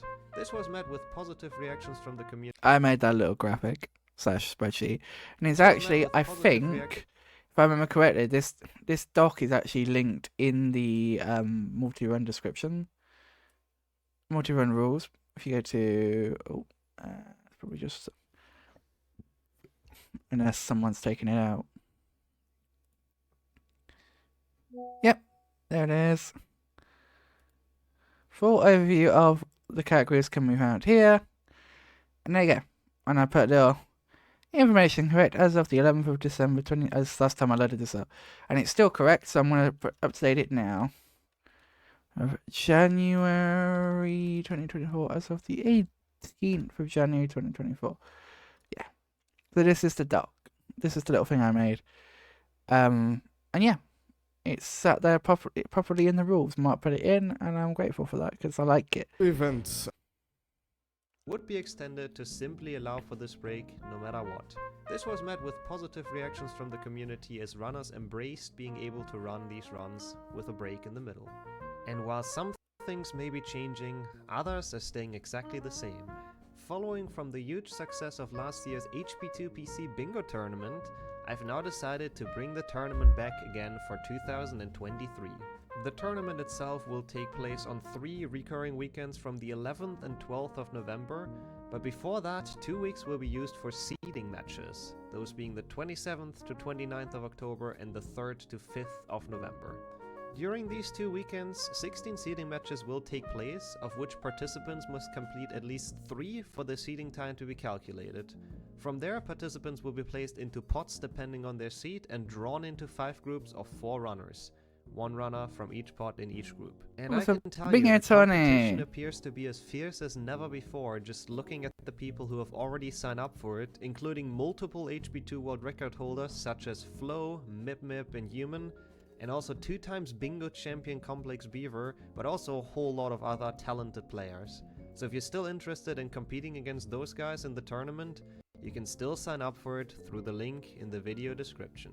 Speaking of community events, this month's Potathon 9 submissions came flooding in from all corners of the community. They really did. What is a break? Oh, right, yeah. It's that thing that insane people take, Beaver. I don't know why. You know, why would you want to take a break for? Huh?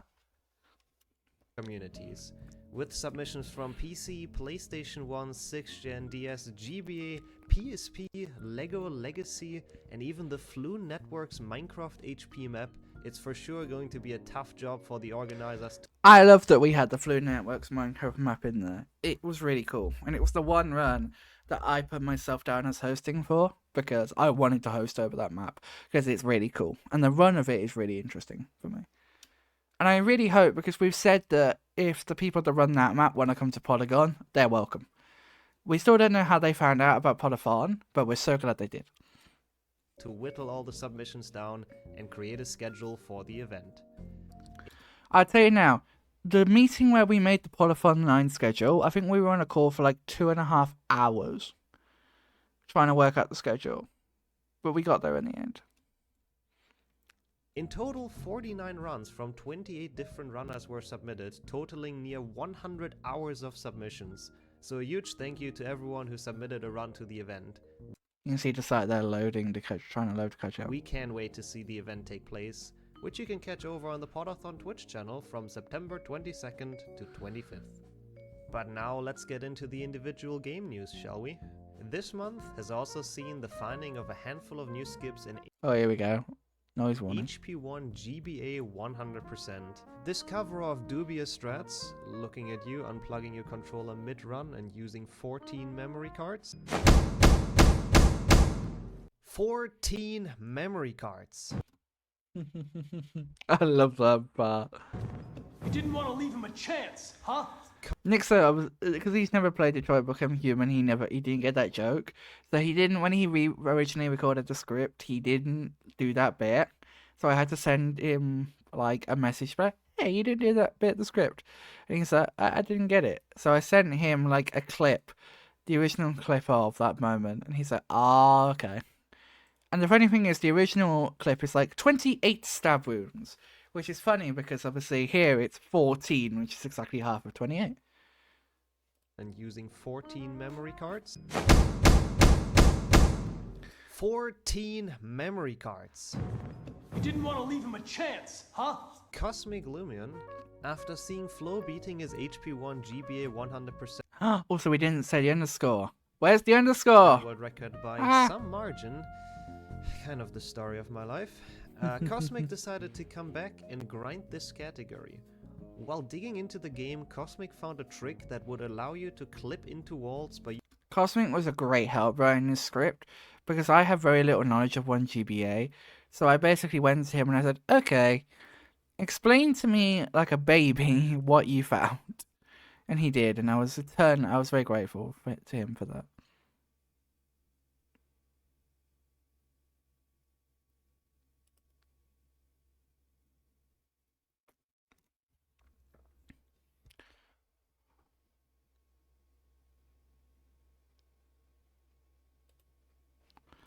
using levitated objects with Wingardium Leviosa, combined with being slit into a wall. A trick that can be compared. I actually did something similar with Ratburn. I don't know if it was this month. I don't think it was.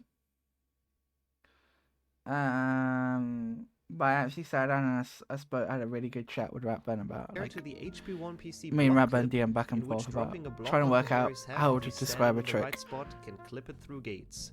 However, this time, Harry is the one clipping through things, which allows for far more possibilities.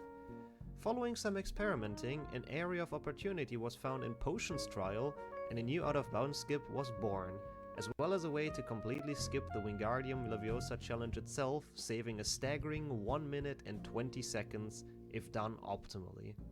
Also, since we're speaking of HP1 GBA, Cosmic, along with many other runners, had grown tired of the disastrous Mirror of Erised level, which was notoriously known for having dodgy platforms due to misalignment of subpixels and very weird 0.2 pixel gaps in the floor. So if the two came together, This segment is bullshit. Like, this one legitimately has bad quality. See? Fuck off! Every fucking time! What do you do against that? Cosmic sent me that clip, and I'm like, I have to use that clip because I knew. I think Nixo had said he was going to react to it. I was like, I have to, you know. Swear to God, this level is bullshit. well, Cosmic delved into the level and tried to find a better way to complete it without issues, and after some work he managed to find a consistent way to complete the level without the danger of failing. While this might not save time sadly, it is way more consistent than leaving it up to chance with micropixel misalignment, thus making it Micropixel misalignment. I love that statement. That sentence. Micropixel misalignment. more easy to achieve a PB, or in Cosmic's case, a world record. And that he did, multiple times in fact.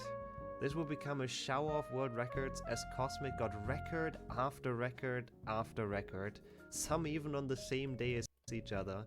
A feat which gave poor Hermione issues keeping up,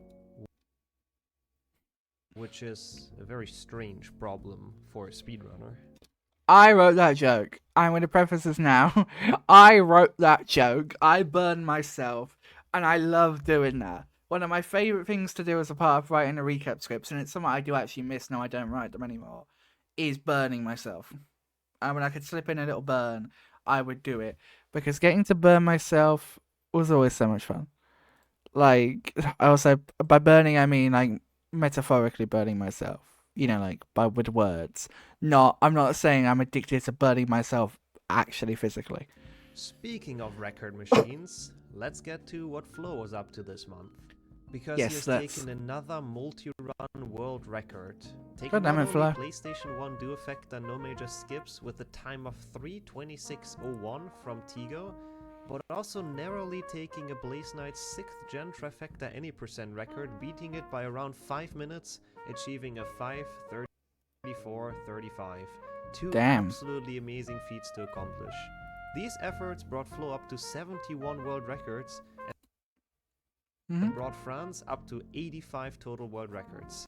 They're now at like 92 or something like that, which is insane. At one point they had 100, and they got that 100 back even after a human transferred.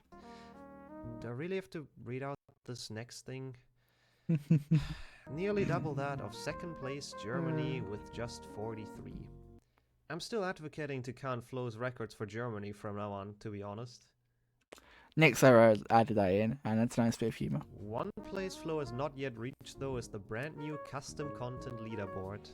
He Heading has now. towards the end of the month, this board is a place for well, you guessed it, custom content to go. Woo! The Harry Potter 2 PC custom maps have been moved to this board from category extensions and placed in ILs, as well as adding of HP1 PC restored and HP2 PC bingo boards, with And now plans to add HP1 more fixed full game movement. mods and custom map ILs as and when people expressed interest and do runs.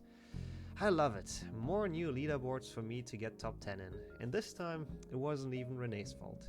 Evil Also, Renee. this month in Quidditch World Cup... Wait, you didn't tell me? So I will preface this bit before this joke comes through. Originally, this joke was going to be done by text, and my responses were going to be written down. But then, while editing, I'm like, it works so much better if I just say the lines. I So. was gonna talk about this game, Miney. I have a history with I know, this game. I know. This Nixo, game put I know, me through I so know. much pain. I hope I'm getting paid extra for this at least. Wait, who the hell's paying you? I thought you were. No, I'm not. I'm not paying you. Anyways, I guess I can read this out. I'm laughing at my own jokes. This month, Swiss runner Ponzu Jinx! brought down the beat the tutorial record from an Hey, 810 wonderful. How to you an astounding doing? 757, making it the first ever sub-8 run in the categories. A few days later, a new runner to the scene called Ruzovitic also achieved a sub-7 Ruzovitic. time, but missing on a joint world record by just 1 second. Still, however, an incredibly impressive effort and one that should not be underappreciated. And then, just on the very final day of August, Ruzovitic returned to the category to get his revenge for missing the world record by a second, and finally claimed it for themselves with a very impressive 750. And that's about it Ooh, for nice. this month. But there's some really exciting things to look forward to this September, including Podathon 9 happening from the 22nd I'm to the good. 25th. I had More a really good information, day. including hosting and restreaming sign-up forms Just let this can be one found finish. in the video description. And I'm sure the next monthly recap will tell you all about how I'm sure that it event will. went. But for now, you're up to date on the biggest stories in the Harry Potter speedrun community for August 2023. Thank you, Nixo. Yeah, I'm doing good, thanks, And Jinx. this month- I've actually had a really good day. I did a little presentation today. Over at the library to about 100 people. So I feel very very proud of myself for that. It was a very big thing. But I really enjoyed myself, and I rewarded myself by buying myself a nice takeaway dinner, which was very nice. And tomorrow I'm going on a little day trip. Which I bought myself to reward myself for a brilliant thing today. But yeah, we're just watching through the recap episodes. We've just hit September, and we're just sort of watching through them, and I'm commenting on stuff, laughing at my jokes, and looking back. Now this is September. It was done by Henrik, and at this point, I think it's still just me, Winter, and Blaze on the team, working on the episodes. Yes, it is. Hey, Manny here. Two quick things.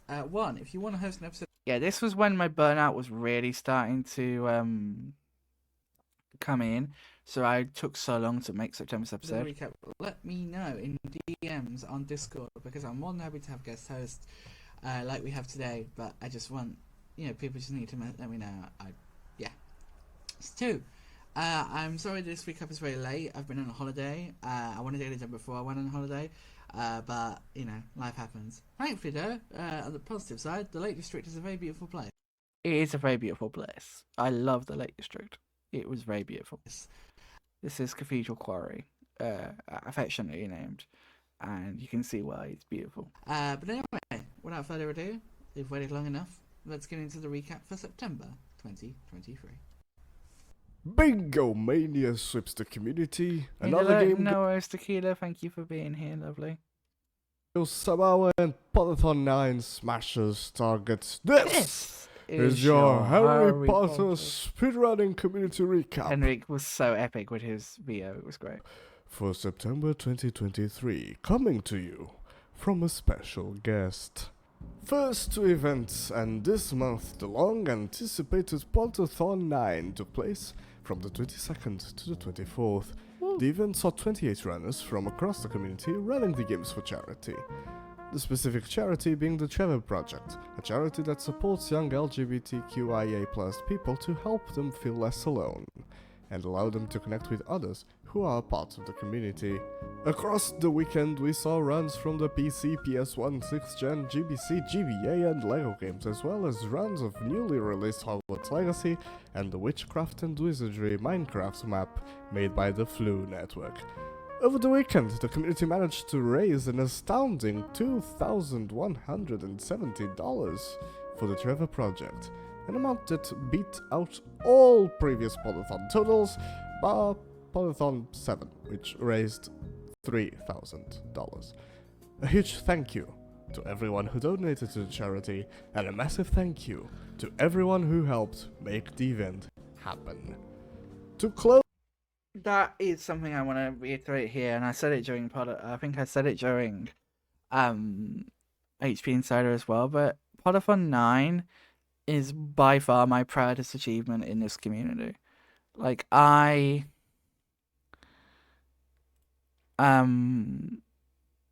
love Podathon 9. I am so proud of it. So many amazing people were involved, but there's like so many, I was about to say little people, but that sounds so patronizing. No, what I mean is people that did very small, even that sounds bad, but like, basically what I'm trying to say is I really appreciate people like Jinx, for example, who I reached out to Jinx probably the Thursday night, and I think the event was starting on Friday, and I think it was Thursday night I reached out to Jinx, and I'm like, hey, so we haven't streamed obviously on Podathon for a while, and when we did Podagon, the emotes we didn't really look at the emotes because there was a lot going on around that time. So like, would you be able to go through the emotes on the Podathon channel and just bring them up to date with like current memes and current emotes and stuff? And, you know, Jinx very kindly said, yeah, I'll do that. So we gave her access, and she basically spent a bunch of time bringing all the emotes up to date, adding new meme emotes, and I'm so grateful to Jinx for that. Something that may seem so small, like to me and a lot of the other people on the team, we're not really up to date with all of the ongoing memes of, like, emotes-wise.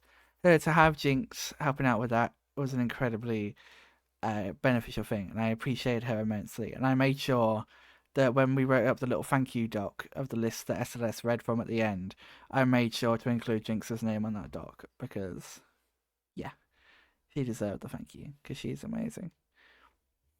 Oh, hey, Henrik. You joined us during your own recap.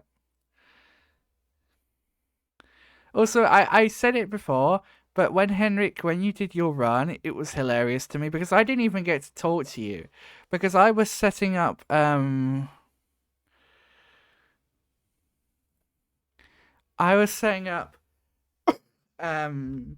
bingo run after it, and because of the way how short your run was, we literally as soon as the run before it finished, the quiz finished, me and Beaver and I think a few others stayed in the VC we were in to start setting up for the bingo because it was such a small gap between the two. But yeah. Close off the event, Dino, Podathon's head of events, announced the confirmation that Potter Gone, the event where Harry Potter speedrunners ran non. Also, I see the news popping up in my in Discord, Henrik. You lied to me, mister.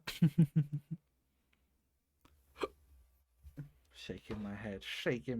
Harry Potter games would be returning for 2024 following the huge. You told me you were not going to work on another reader. And here you are. Already looking at doing an HP 1-1. What do you like? Success of its pilot event earlier in the year. Speaking of announced events, this month Blaze Night and Miney added Sure. another event to October's. Chloe!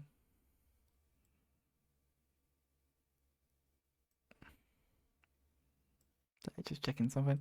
Chloe, how you doing, hon? Bustling calendar. Right. So that's not working on it. That is it? Sure. Sure. Yeah, as long as you're happy, I'm happy, but I feel like a scolding parent right now. Like, Henrik, you've done it again! Naughty boy!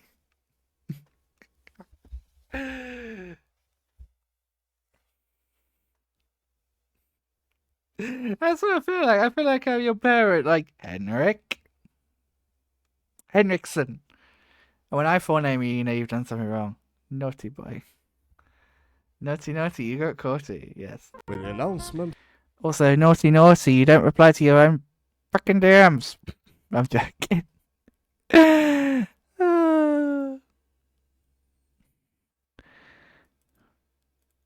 I love the fact that Henrik turns up and I'm just ripping him to fucking shreds. It's like, oi. I mean, Jinx, you're 100% right. Like, I will, I will 100%, I am the same. I will, like, the funny thing is, obviously, I did the whole thing. Oh, Bruno.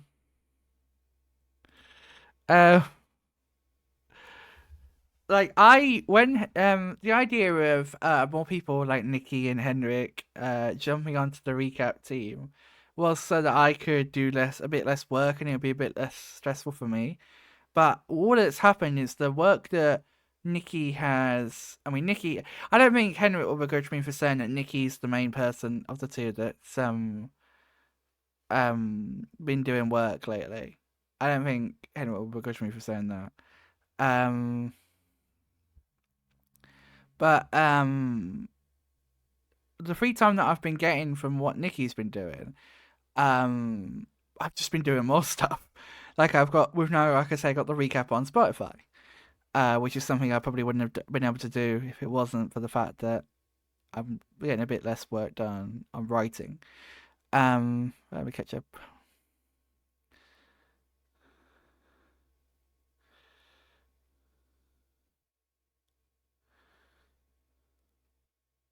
Fair enough.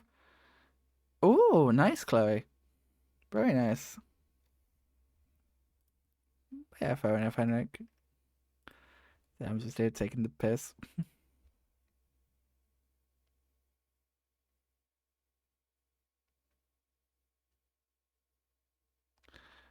What?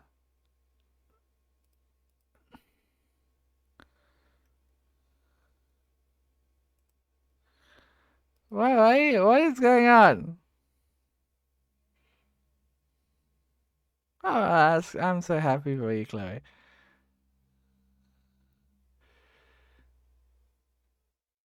Oh, I understand now.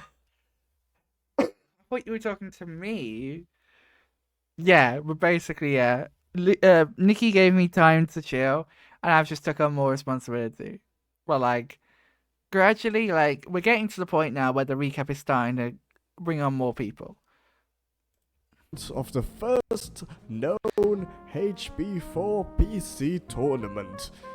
While the tournament itself will be of any % single player, the organizers are looking to hold some exhibition matches to showcase both multiplayer strats and also the Vanishing Cards category extension. The tournament will be streamed live on Blaze's channel, and you can find a link to that as well as the bracket in the description. On the subject of upcoming events, the community has been getting preparated for the upcoming HP2 PC Bingo tournament hosted by Nixo. Even though the tournament isn't until November, with sitting matches in October, Bingo Mania has already struck the community.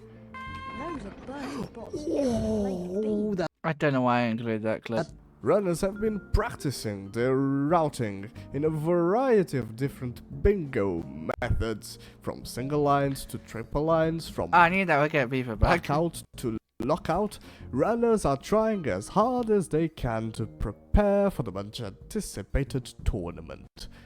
One of the ways runners are doing It's this Cass's is gameplay. by completing the newly added bingo categories to the custom content leaderboards.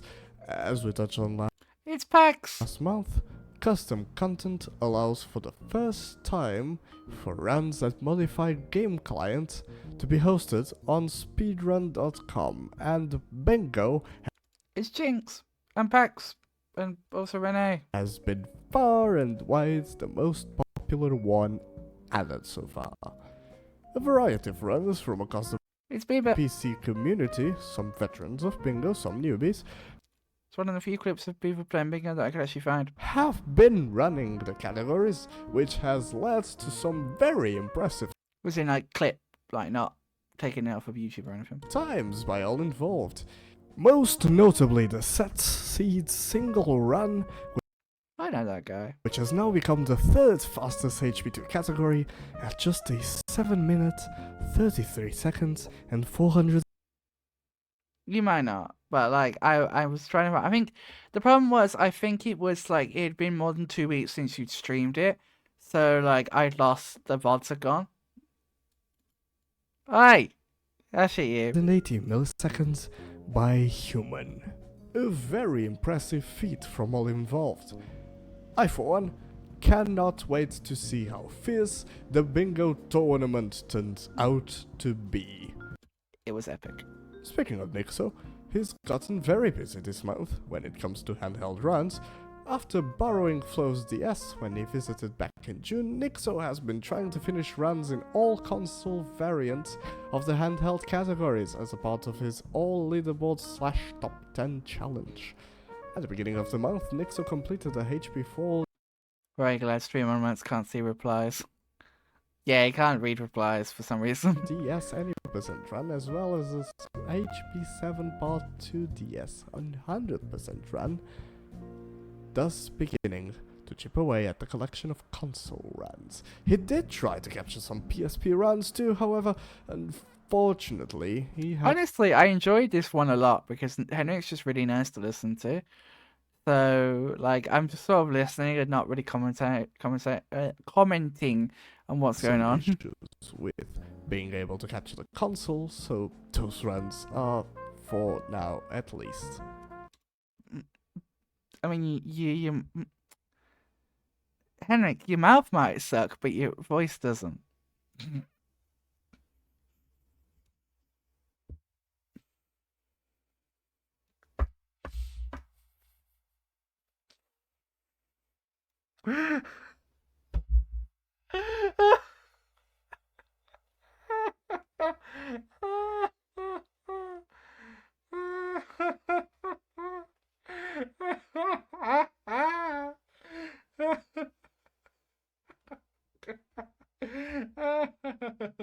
God. Oh, what is up with me today? Oh, Jesus Christ. on hold. What is certainly not on hold Read up. anymore, however, is the HP2 PC Community Recap project being completed by let me just oh, it's me. Yeah, I get to talk about my project. Fun. Anyway, yes, this month, after recovering from my surgery, I sat down and casted the many speaking roles in HP2 to members of the community who had signed up, and then on the 15th, took to Twitch to unveil them live. Well, I won't read you The full list. Boogo! Hello. The full original cast list for the reader.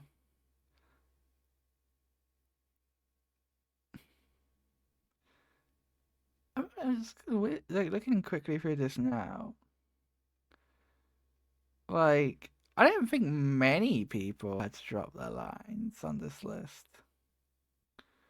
Yeah, Snape was Pax, and then Lee Jordan was Caldea, yeah. And obviously Dobby was confirmed to be, or said to be Wrench.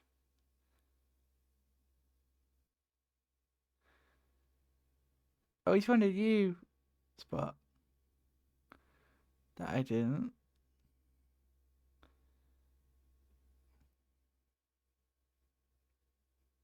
Oh, Filch. Oh, yeah. I forgot about Filch. I still can't believe that was Sonya. That's insane to me that was Sonya. Like, it was like, because Flo was like, who's that? And I was like, let's see if he gets it. And then Kate is just like, it's Sonya. And I'm like, Kate, shut up! I want to see him guess it.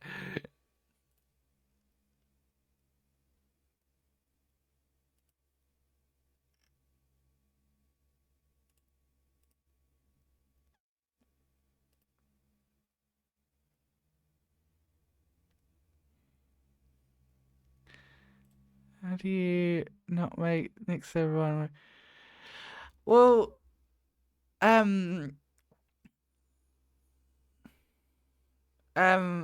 Nixo picked Lockhart, and in some ways I think it works better because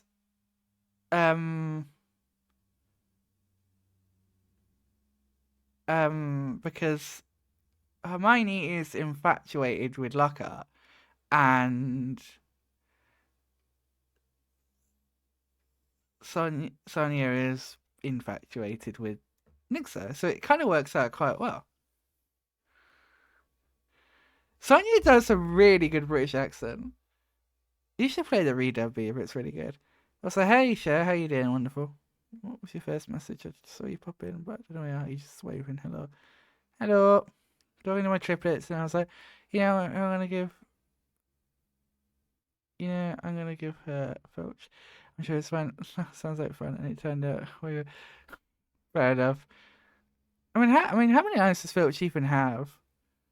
It's not that many, is it? Should have given you Hermione. Like, Hi, Harry. I'm Hermione. How are you doing, Harry? Oh, Harry. Yeah, I think you were right to give it to Sonia. Hello. Fuck off, Henrik. Oh, I saw you've been looking. I see you looking, show. I have a show radar. You the full list here. I do, to be fair, but that's Winter. Winter is Myrtle, and I would not take that away from her. It's awesome. I would say it's awesome to have Winter. Exactly. It's awesome to have Winter in the project, and to have her voice out there. But also in a way that's like, because Myrtle has some filters over her, right? So it's not just like, it's her voice, but not quite fully her raw voice. Yeah, which I like. I can imagine. At one point I threw out like a jokey idea that she should do like something on the recap, like something small. And she was like, nope. And I'm like, that's fine. That's completely fair. Like, I was like, I'm not going to push it. Some people prefer, not being like, we've had, we did a watch of Nelly Prus Must Die together. And we also watched Matilda with Matthew last year. And both times we just chat via text chat. And that's fine. I'm completely fine with whatever people, I want people to feel comfortable. So, yeah. For time constraints, I will quickly mention the golden trio of Starlight Sims playing Always. Harry, Dino95 HD playing Ron, and Sonia Douglas _. Oh, so yeah. So Henrik started this 100% with this whole underscore thing that started this meme, like, yeah, which I guess, slight spoiler alert, as I've already mentioned. Sonia is going to be hosting the recap at some point this year. I forget what month. I think it's April. So she will be hosting the recap this month. So yeah. So when actually, let me find. I'll find the script for October, just to show you what I did. Actually, well, let's look at the script for September as well, so we can just see if I am to blame for this. Because I know, obviously, I'm pretty sure I wrote the underscore into the script. I just don't remember. Let's have a quick look. Okay, here we go. Here's the script.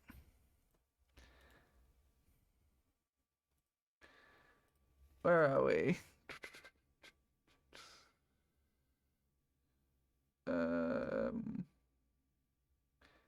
Oh, hello.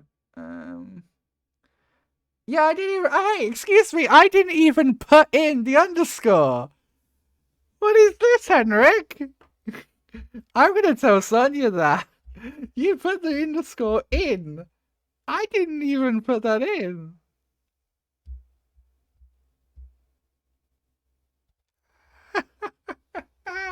Hey, Def. How you doing, wonderful? Oh my god, that's amazing. Hang on. I literally need to just take a snip of this real quick. One moment.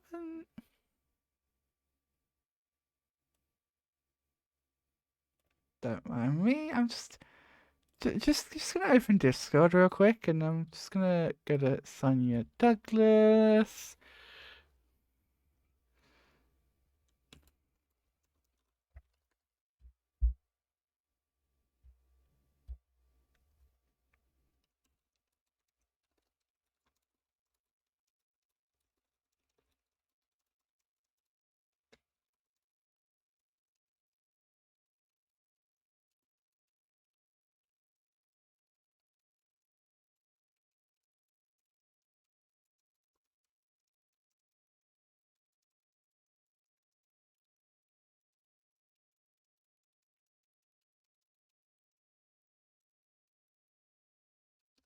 There we go.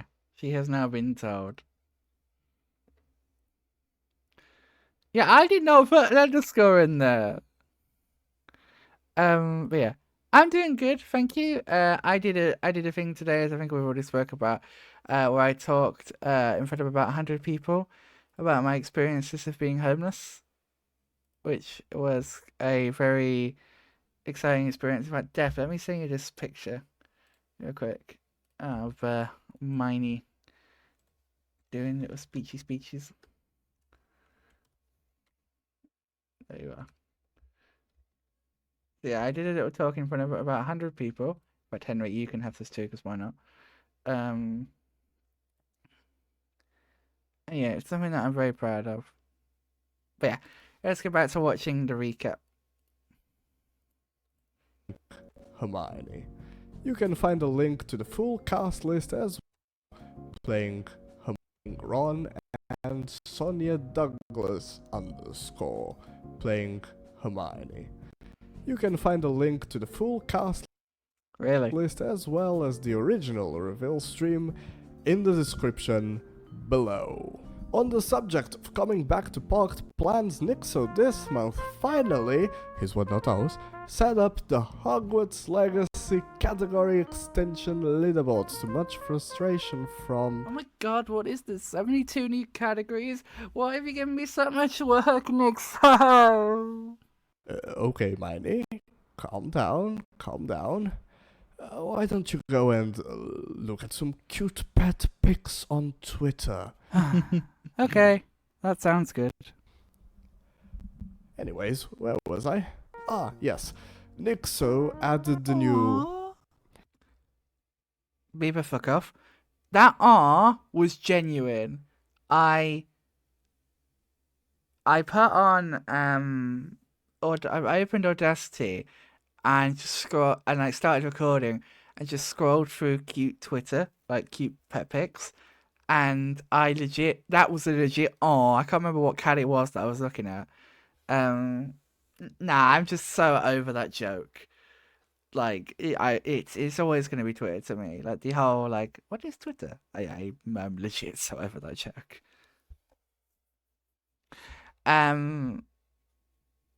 But yeah, that R was legit. I was looking at an actual cat. But yeah, no Beaver, don't fuck off. I love you. Following discussion with the mods team, the following category extensions. Also, this is why I haven't been in the recap for the past couple of months. And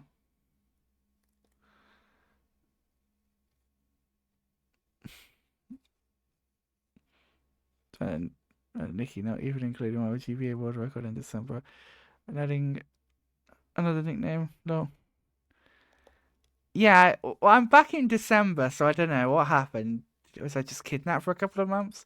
The funny thing is, and this is originally where we were talking about getting Winter involved in the recap. We've been talking about building like some lore into the recap. Like no, like obviously I don't want it to be like anything major. It would just be like little tiny bits that would thread between the episodes, and like I quite like. I don't know what it would be and what form it would take, but I quite like the idea of just threading little bits of lore between the episodes. Actually, one of the original ideas was because Finn's recap was going to be October, and it was going to be around the time he was going to be taking a step back. We were going to be seeing it. We were talking about if there was a way we could work something into that about Finn and like the computer systems taking over or something. I forget what it was. I will, perhaps to my detriment here, Beaver, clarify again that I'm the one that makes the notes throughout a month on the scripts. It's then, but Nikki takes my notes and converts that into a script. So if something's not included, it's more likely my fault than Nikki's. Were added. All beasts, Dark Arts Percent, Flight School, all field guide challenges, and map chamber with first day and all achievements being moved over from the main boards. As well as this, 4 miscellaneous categories were added for the segments of the game between each trial, culminating in each respective trial. While there are still a lot of empty leaderboards for these runs, I'm sure they'll continue to fill up as the months go on. Now, I'm going to say this now. When you write for somebody else, it's very easy for you to write a joke and you know how you want it to be said. Like, you know how you imagine it. And you can sometimes hand over that joke to someone else and they can just not understand it. It not be read the way you thought it would. But, Henrik did a really good job at that joke. And I love the way he just really quickly read that sentence. He nailed that joke for me, and I was really happy with the way that joke came out. And yes, as Bjorn says, they are still all empty. Speaking of leaderboards filling up, there has been a surprising amount of action on the Quidditch World Cup leaderboards this month, with a fight not only for the 100% world record, but also with a fight not only for the 100% world record, but also for the Beat Hogwarts Cup, where a world record previously 72. untouched for 2 whole years by Swiss runner Poitsu suddenly came under fire from new runner Rusovietic. On September 20th, Rusovietic tied Poitsu's world record of 2:57. This battle between the two runners would continue for the next few days, going back and forth from one to another. Eventually, Poitsu would end up achieving a 2-minute 50-second time, and that is where the record stands today. In 100% on the 7th, Rusovietic completed the run, beating Nix's long-standing 100% world record by about 30 minutes, achieving a 5-hour, 38-minute, 18-second again. However, a day later, Poitsu brought the record down even further to a 4-hour, 44-minute, 53. This section is very wordy, and I remember it was already a lot more wordier. And I had Henrik like re-record a section of the script because it was very wordy, and I'm like, I don't love how wordy this section is.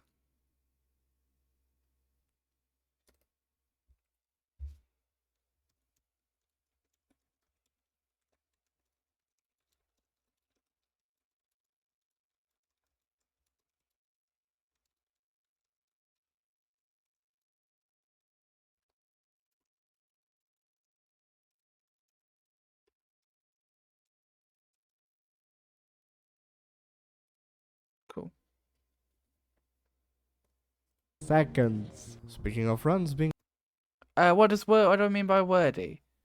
I mean, like, it's like I go into a lot of detail. I say the script goes into a lot of detail. Like Henry could probably agree.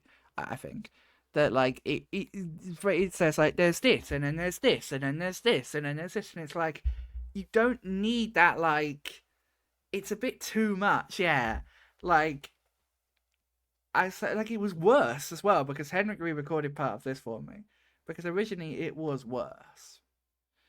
So yeah. improved this month. 3 main board categories went sub 1 hour, and one of them was in any percent category. Firstly, though, following on from some of the crazy development. We're getting to the point, but we are like taking a very roundabout way and giving a bit too much information. Like you don't need to know about every single. This is the big question for me with like the recaps because like obviously I want to include like in what considers as important stuff, but like there's so much stuff that happens now when I feel like in a month that yeah, what Henrik said. Like, but it's so hard for me now to actually sit there and say, okay, what do we include in a month in a recap? What should be included? What shouldn't be included? It's very hard to actually remember what should be included. It is actually, or not remember, but consider what should be included, which is why I know there's more people here. I'm going to throw out this idea again. And I know people are going to scoff at me for this, but this is just something I've been considering. So because of the past couple of months, obviously there's been a few things that we've missed out, and I've been pissed off about that, and I'm getting more and more mad about the fact that we keep missing things. What I was considering is still having the recap every month, because it's the staple of the channel and people love it, but also having like a short, like, probably like an hour max, 45 minutes to an hour, of a podcast that would come out maybe a few days after the recap, which would essentially be like a chance for us to, I mean, we have someone called Max in the community. Yep, favorite, but like the idea being that it would be a chance for us to talk more in depth about some of the news in the community that month, and also a chance to, if and also a chance for us to talk about some stuff that maybe we missed in the recap. It's sort of like a post show, but I don't know what we'd call it. Slash, if it's even a good idea. The idea I was thinking is that we'd have myself, maybe the guest host for that month, and maybe anyone else that wants to be like a regular contributor, plus maybe some guests relating to that month, on the podcast. And what I was thinking was, if the podcast say comes out on X day, we would do it on the weekend, that the recap after the recap, if that makes sense. Like the Saturday after the recap, we'd do it, and we'd do it live, like Insider. We'd record it live, and it would be, just like a little chill chat, fixing fuck ups. I bet. But yeah. From French runner Cosmic. But that's something I'm considering at the moment as like as an extra idea. I know people will scoff at me like it's more content. But like, I'm getting a bit stressed, to be honest, about the amount of stuff that we keep missing. Like, because this month we missed Paul's jumpless world records, which he said he didn't mind. But I start to feel bad when, it's the all gold card stuff. It's the Jinx getting the world during the first run of all chests. It's, Paul's jumpless runs. Like, make it bi-weekly. Funny enough, I have considered like making the recap more frequent, but I don't think that would work from a production standpoint. I do think the best way would be to do something like that. I guess the question is if people would be up for thinking it would be a good idea, if people would listen to it. I guess that's me sort of throwing out the idea. But yeah.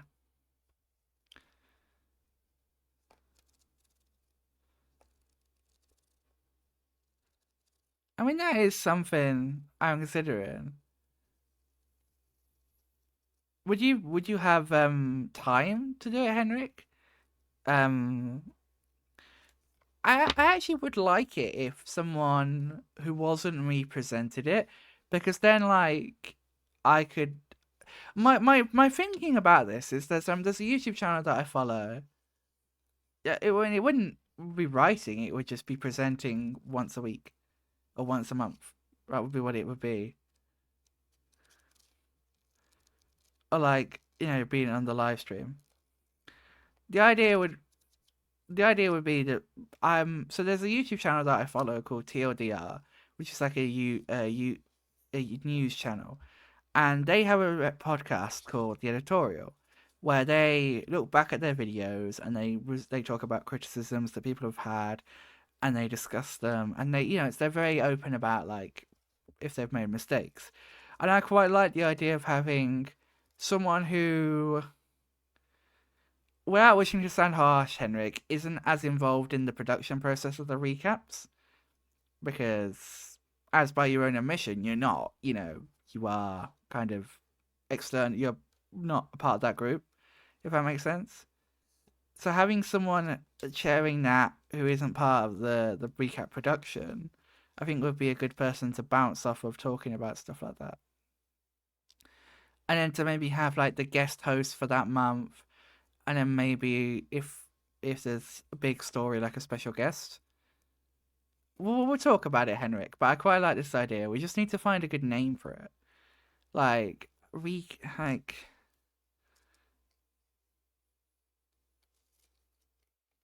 need to work out a good name for this podcast. Recap Rewind. I like that, actually. Recap Rewind. Hello, you're listening to the Recap Rewind. My name is Money, and today I am joined by Henrik. I like that, actually. Write that down, Henrik. Recap Rewind. In fact, I want to make another channel in the HP Speedrunning Updates project channels. Recap Podcast. There you go, Henrik. There's a channel in there. Cass, we're just talking about you. Because it was Cass that brought up the first month, like, about not really including the journey that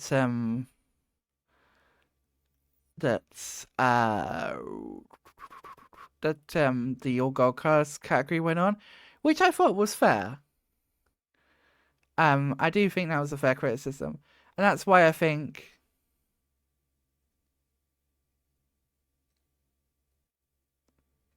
Yeah, that sounds good to me, Henrik.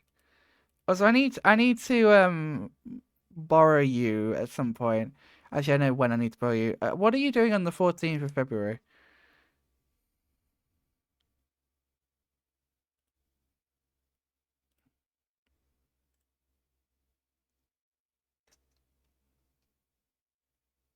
No, I want to do something with you on the 14th of February. And I know it sounds funny when I say it like that, but I don't know. Let me check. Wait, maybe that weekend then. There's something I want to do with you.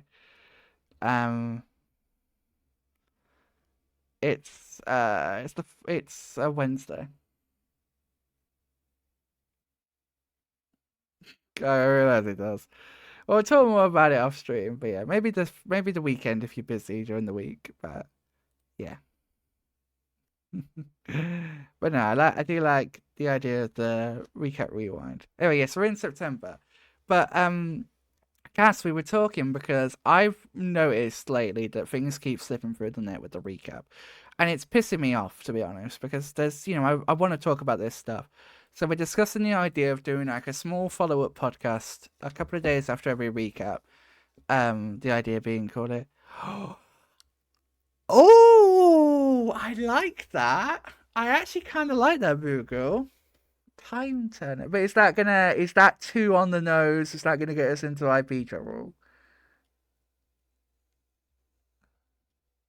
Is my only concern. But I do like that though. I have a note command. The thing is, my note command goes to my Discord. We're talking about this in the updates Discord. Because yeah, there is a Harry Potter speedrunning updates Discord, by the way. It's not public yet, but we do have plans to make it public. Yeah,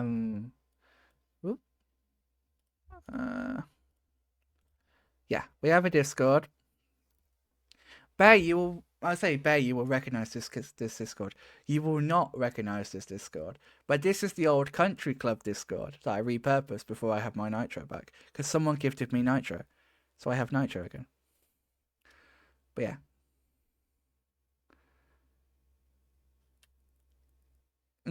Nice try, Rico. Nice try. You're not a mod, so you can't use the command. Anyway, back to this. So, yeah.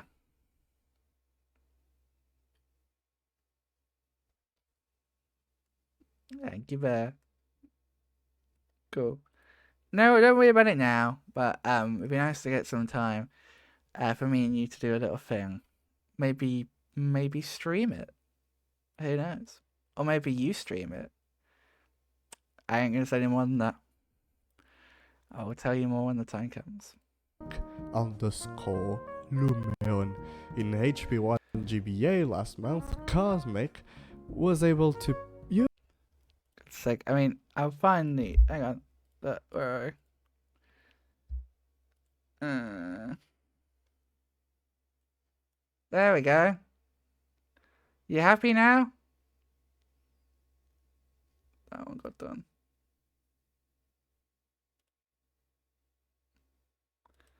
And that one got done as well. No. Not talking about gluten free. Alright, anyway. Use these newfound strats plus some additionally newfound stuff to achieve a 59-minute, 16 seconds in any percent, no wrong warp. It seems the HP ones are in luck this month though, as this month a new trick was found and implemented into 1GBC, which has brought the world record down from a 1 hour 12 minutes and 48 seconds to This just trick was insane. 16 minutes 18 seconds. But how's this 55 or so minutes able to be shaved off of what some thought was a fairly well optimized world record? He did. But we found out, Cass, it was Henrik's fault. I didn't put an underscore with the bloody script. Henrik added it. Well, the short answer is GBC game made dodgily, so we can abuse the memory to credit swap. A more detailed answer, however, is that the game is very broken in some places, and by setting up a certain payload by buying items. So yeah, I asked SLS how I could because I'm thinking, how the hell do I describe this trick? And what he came back to me with, I was like, yeah, I'm just literally going to take a With screenshot around 8,000 of that sickles DM going and to put a it on certain screen. point of the map. When we first arrive at Hogwarts, we can perform a glitch with chocolate frogs that forces the So I don't know what this gameplay footage is. game to jump to a specific piece of memory, and because of the specific items we have, it ends up warping you to the credits. The intricacies of this trick are hard to explain, so we're going to show the more detailed description on screen now. Yeah, I literally just took a screenshot of the DM that SLS sent me and popped it on screen. Because, yeah. As well as linking to some more deep dive resources about the trick in the description below. The strat of course also works for New Game Plus, so on the 22nd, Polish runner Mark Zuslov swooped in and beat Flo's previous time by 58 minutes, achieving a 14-minute 25-second. Speaking of Flo, this month was a very special month for him, as on the 22nd he had officially held the world record for HP1 PC any percent for an astounding 5 years. Having first taken the record from TK on the 22nd of September 2018 with a 1 hour 12 minutes and 2 seconds. Flo has managed to bring the rundown to an incredible 1 hour 5 minutes and 16 seconds. A huge congrats to Flo for this incredible milestone. Finally, this month on the subject of long world record reigns, Nixo managed to complete I love the way you say his last name, by the way, Hedrick. his first run of one of the two interactive DVD games on the category extension leaderboards. The previous record for the Wizarding World DVD game held by community veteran Lazar 181.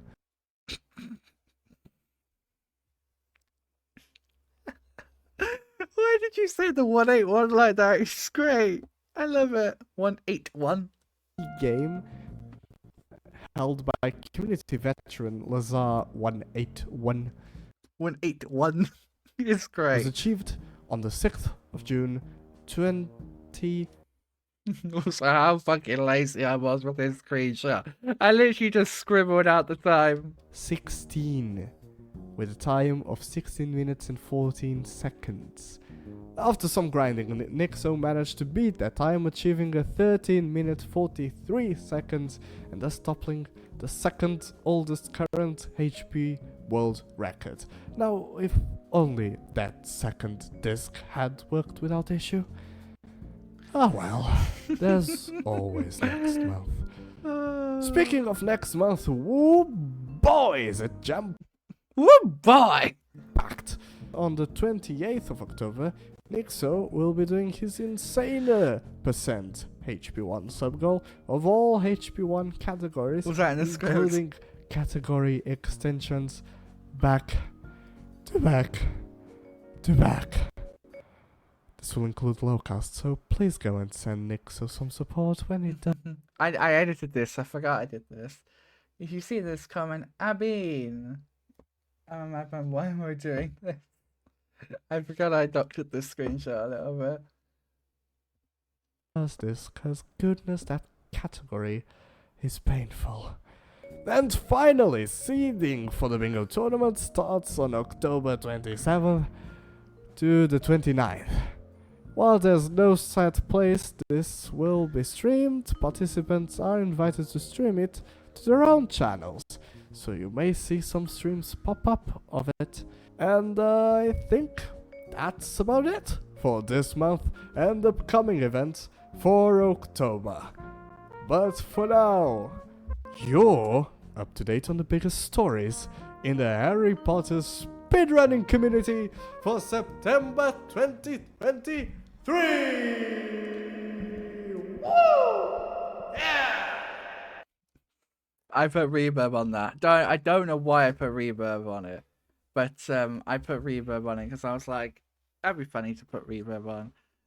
Right, I want to take a moment now, and I want to talk a little bit more about what I did today, because there's more people here now, and I want to sort of highlight how proud I am of what I did today. So for those of you that don't know, again, I today gave a talk to about 100 people at the Solihull Youth Hub, the relaunch of it, about my journey through St. Basil's. Because for those of you that don't know, I am a person who has been homeless.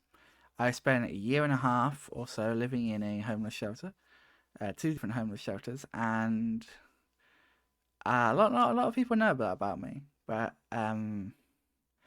it's something I'm talking about a lot more. And it's something that I'm definitely talking about more because we're going to be doing another charity stream later this year. I'm not entirely sure when, but we're going to try and slot it in. And the charity stream is going to be for St. Basil's, which is the charity that supported me and took me in while I was homeless. they've done so much for me and my self-esteem and my self-confidence. They were the ones that I went on the trip to Coniston, which is the picture behind me. And today at the library, I read out a little one-page speech. I want to read it for you guys now, just to give you a bit more of an information about it. The reason why I haven't got things sorted out is because we're waiting for them to get onto Tiltify. Once they're on Tiltify, we can set in stone a date and start planning. But we're still waiting for them to get onto Tiltify because they're not currently on Tiltify. So yeah, I want to read this to you guys so you have an idea. It's not that descriptive because obviously I didn't write it to be too, you know.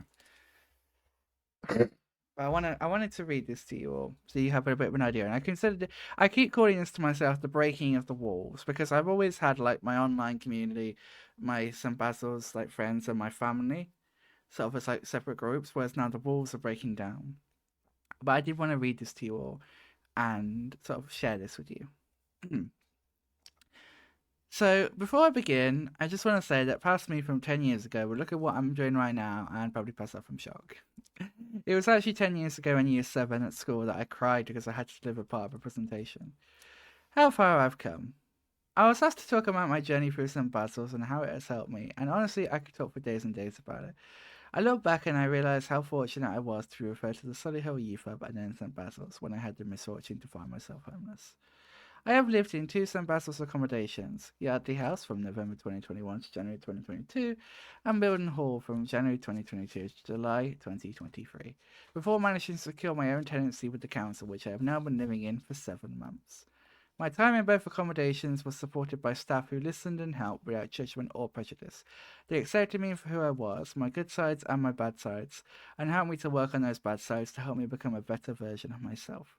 They supported my growth, development, and knowledge by helping me to complete life skills modules to ensure that I had the skills that I needed to survive and thrive in my own tenancy.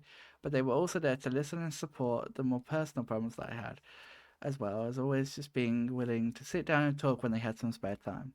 I appreciate this immensely because living on your own can be lonely sometimes. In September of 2022, I joined St. Basil's Youth Advisory Board, a small group of 15 young people from across the agency who help give advice and support to the organisation to aid St. Basil's in being the best it can be for the most important people in the organisation, young people they support. Since joining the board, I have seen my confidence and self-esteem flourish as I push myself to do new and challenging things. I have since presented to not only my colleagues on the Youth Advisory Board, but also to managers of the organisation about the exciting projects we as a board are working on. It is my experience with St. Basil's and the Youth Advisory Board that has brought on my confidence by miles, and allowed me to feel comfortable talking to you all today. Am I still nervous? 100%. That got a very big laugh. But because of the support from St. Basil's, I had the confidence to give it a good go and never once considered saying no. In some ways, St. Basil's has become like a second family to me, and in others I don't think about the second. They're just family. Family who support me no matter what, are there for me, and I know that they have my back. They allow me to be my true Joseph and make sure that I know if I should fall, they will catch me and they will help me get back on track. Am I saying amongst all of this that being homeless is easy or even good? No, it has immense challenges and struggles that are unique to every person who faces homelessness. This was my story and it's overall a positive one, but sadly not every story is like this. I was and am incredibly lucky, and I remember that every single day. That was the little speech that I read out today, and it got a very positive response. I kept having people afterwards coming up to me and saying, "Oh, you did really good. You did." And I had like so many people saying so many really nice things, including the CEO of St. Basil's, which was lovely to have, such lovely comments. But yeah, I am so proud of myself for doing that, and I think it's important, particularly because of what we're going to be doing with the charity stream, to open up a bit more about it, because it's a much more of a personal charity that's close to my heart, obviously, because St. Basil's has done and continues to do a lot for me, which is why I wanted to give something back, which is why we will be doing the charity stream when we get to it, for St. Basil's, because they mean their support means a lot to me. I would not be where I am today without some Basils.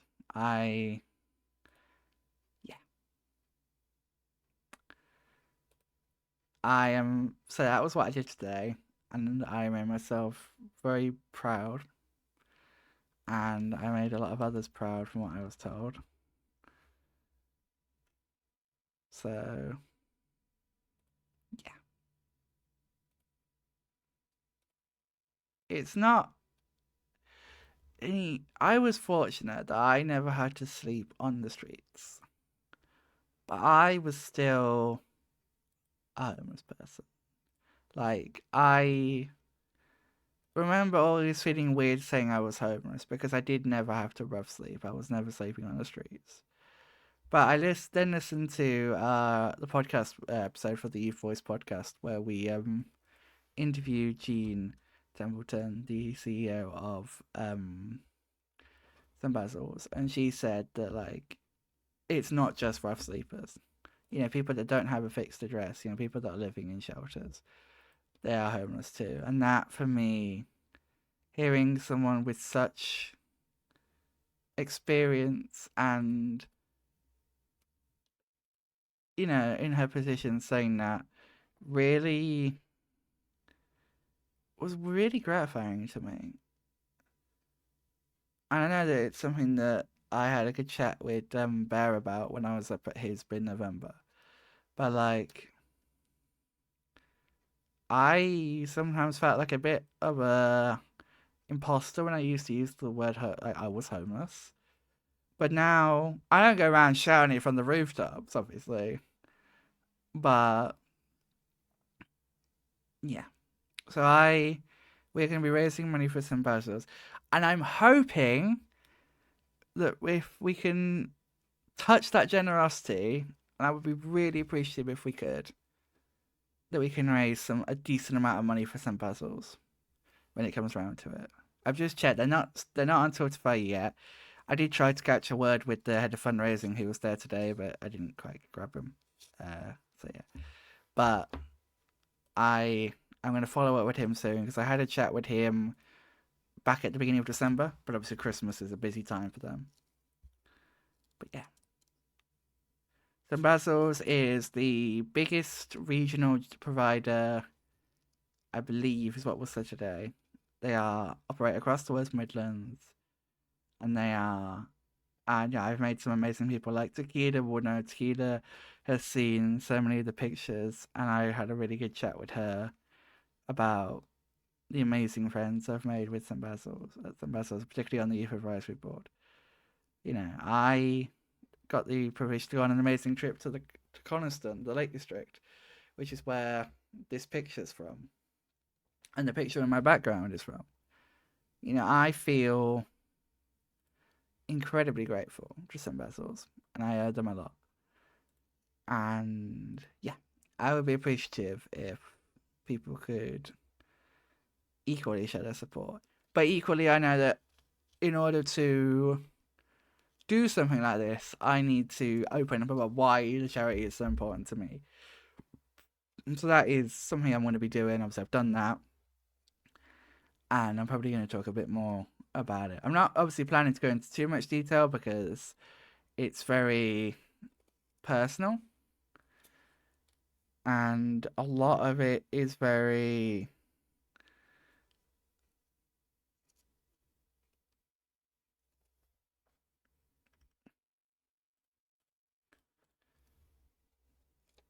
It's very personal, and a lot of it is very, specific. But, yeah. Anyway, I'm going to take a moment and use the bathroom, and then we'll come back and we'll finish watching October, November, and December's recaps. And we can talk a little bit more, sort of wind down, and talk a bit more, I guess, about this recap rewind idea, and see what people think. But yeah, so I'll be back. Don't go anywhere. And then we'll finish watching the last 3 episodes.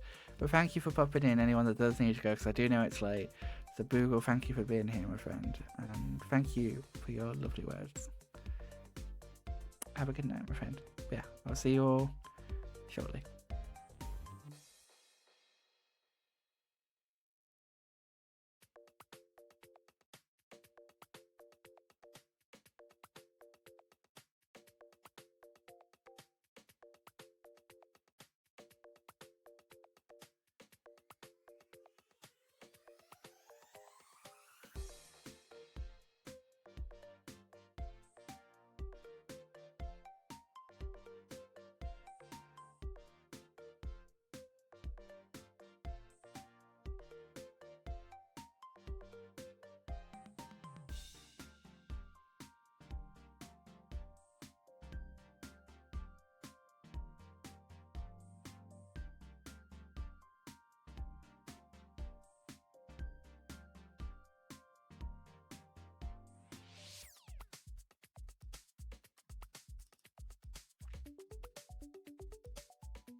Okay, I am back. I'm just gonna making myself up a quick drink. With the old soda stream. I have my fizzy water here, which I've just carbonated with the soda stream. I'm now gonna quickly go ahead and pour in my syrup into the lid here real quick. I love the smell of just 7-Up. We're then going to tip it into the bottle. Trying our best, of course, to make sure we don't spill it. And if we do, I have a very quick solution that is essentially just kitchen roll.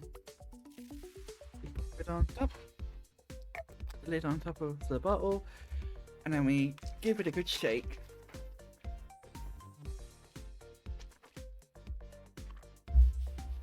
And now,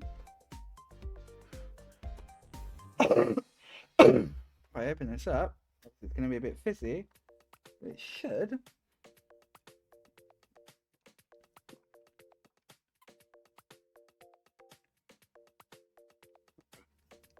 Okay, so let's 7-Up. Anyway, let's get back to watching the recaps. Seeing as we've got 3 left to do, and they're quite long.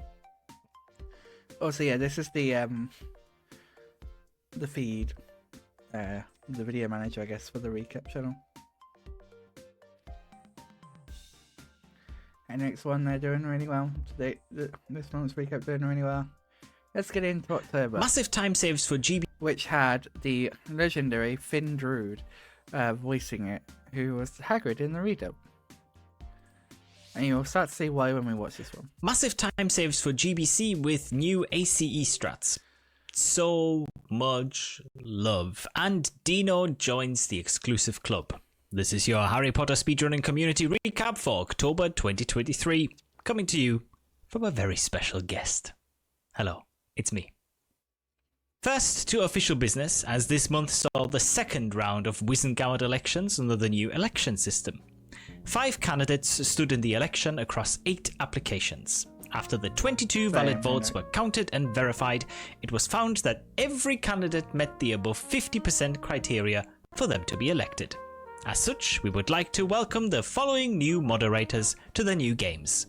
Welcoming It's Just Vlad to HP1, Tavern in HP2, V8FR in HP5, Dino in HP6, HP7 Part 1 and HP7 Part 2, and Katashi in HP6 and HP7 Part 1. A huge congratulations to all candidates and a thank you to everyone who voted in these elections. Yep. Including me. I voted. Hello. I am thanking myself. The next elections in the PC community will be for prefects in January 2024, so keep your eyes peeled for information. Love for the non-trifecta games? That sounds like a vote for players in the election.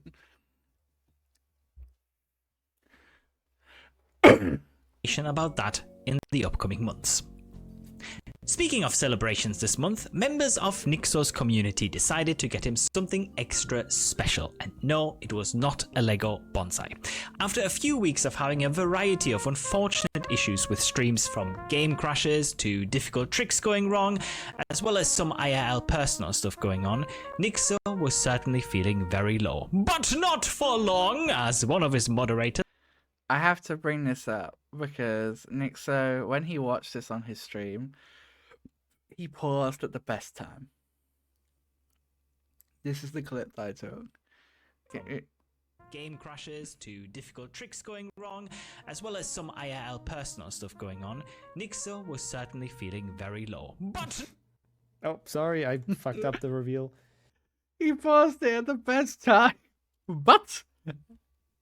Just give it a second. From game crashes to difficult tricks going wrong, as well as some IRL personal stuff going on, Nixo was certainly feeling very low. But... Oh, sorry, I fucked up the reveal. I clipped this one. You might have clipped it too, but this was my clip. Hard 3 minutes to 1 minute. I can do maths. From game crashes to... Well, yeah, we went butt in chat. It was great. But yeah, hey, back to Sonia Douglas _ decided to enlist the community's help in creating a CUDA board for Nixo to show him how much everyone loved him. After a few weeks of getting people to sign it, an astounding 63 people have signed it, including Joe Biden? Nixo laughed at that joke, and that made me happy. You sure, Miney? Well, sounds a bit sus to me. Anyways, Nixo spent what turned into a 4-hour stream exclusively reading the CUDA board and sharing a very intimate stream with his community while he did. The stream itself was very beautiful and gave Nixo newfound motivation to keep pushing even though times were and still it's really glad Sonny tough. decided to do it. People did mention about their confusion about the inclusion of this and were a bit unsure. My response to that personally is we included the redub, which is not a speedrunning entirety oriented project. There are people in the redub that are not related to speedrunning, and that people didn't seem to have a problem with. And to me, this is in a similar vein, that it's mostly speedrunner related, but there are some people involved that aren't speedrunners. So I think that was kind of a weird one for me, when people commented about they found the inclusion of this weird. I wanted to include it because I thought it was a really nice thing, and it showed the community coming together really nicely. But, yeah. Another person who has been feeling the love this month is Dino. Dino this month joined the exclusive Full Series Runners Club after completing his own Full Series Any % run. The run went well overall with limited issues, the biggest of which was a loss of 50 minutes. Yeah, that's 50 minutes in HP1 Xbox due to a game crash. Although perhaps the biggest issue of all was Dino's sanity, because although he was Harry killing Hermione, which was such a funny moment here. doing the run with breaks, he still seemed to be going slightly insane. We saw this most when Dino was finishing day 2, which consisted of a handheld Octafecta, when he commented that he was enjoying HP7 Part 2 DS. Obviously, afterwards, Nixo gave him a stern talking to.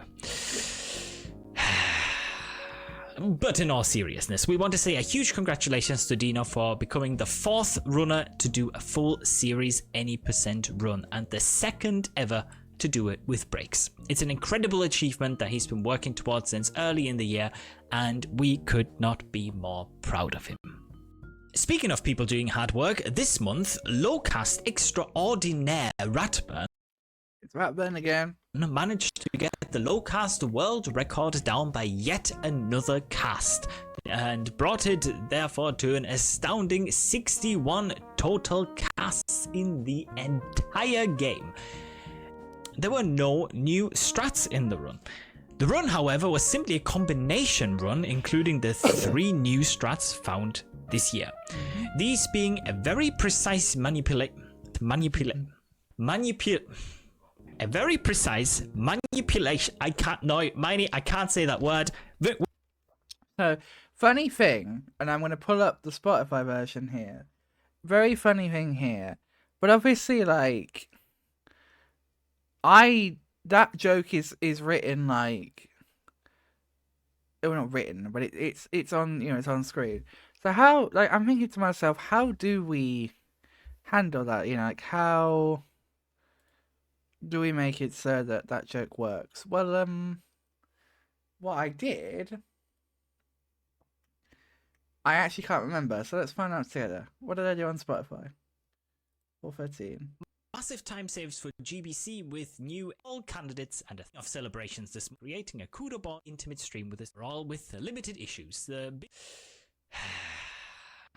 But in all seriousness, we want to say a huge congratulations to Dino. Speaking of people doing hard work, this month, Lowcast Extraordinaire Ratburn managed to get the Lowcast world record down by yet another cast, and brought it therefore to an astounding 61 total casts in the entire game. There were no new strats in the run. The run, however, was simply a combination run, including the 3 new strats found this year. These being a very precise manipulation.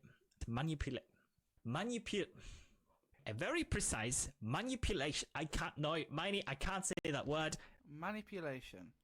So it was being a very precise Manipulation. of Harry's collision in the webbed corridor in Goyle. I love that one. The way I just slot in the me saying manipulation, because obviously the joke about putting it on screen doesn't really work on Winter, Spotify. put it in the subtitles. We'll put it on screen now. Also, again, I cut out the winter joke because obviously, again, it doesn't really work because there are no subtitles on Spotify. Can't say the word. The German accent is coming through. You can read it down there.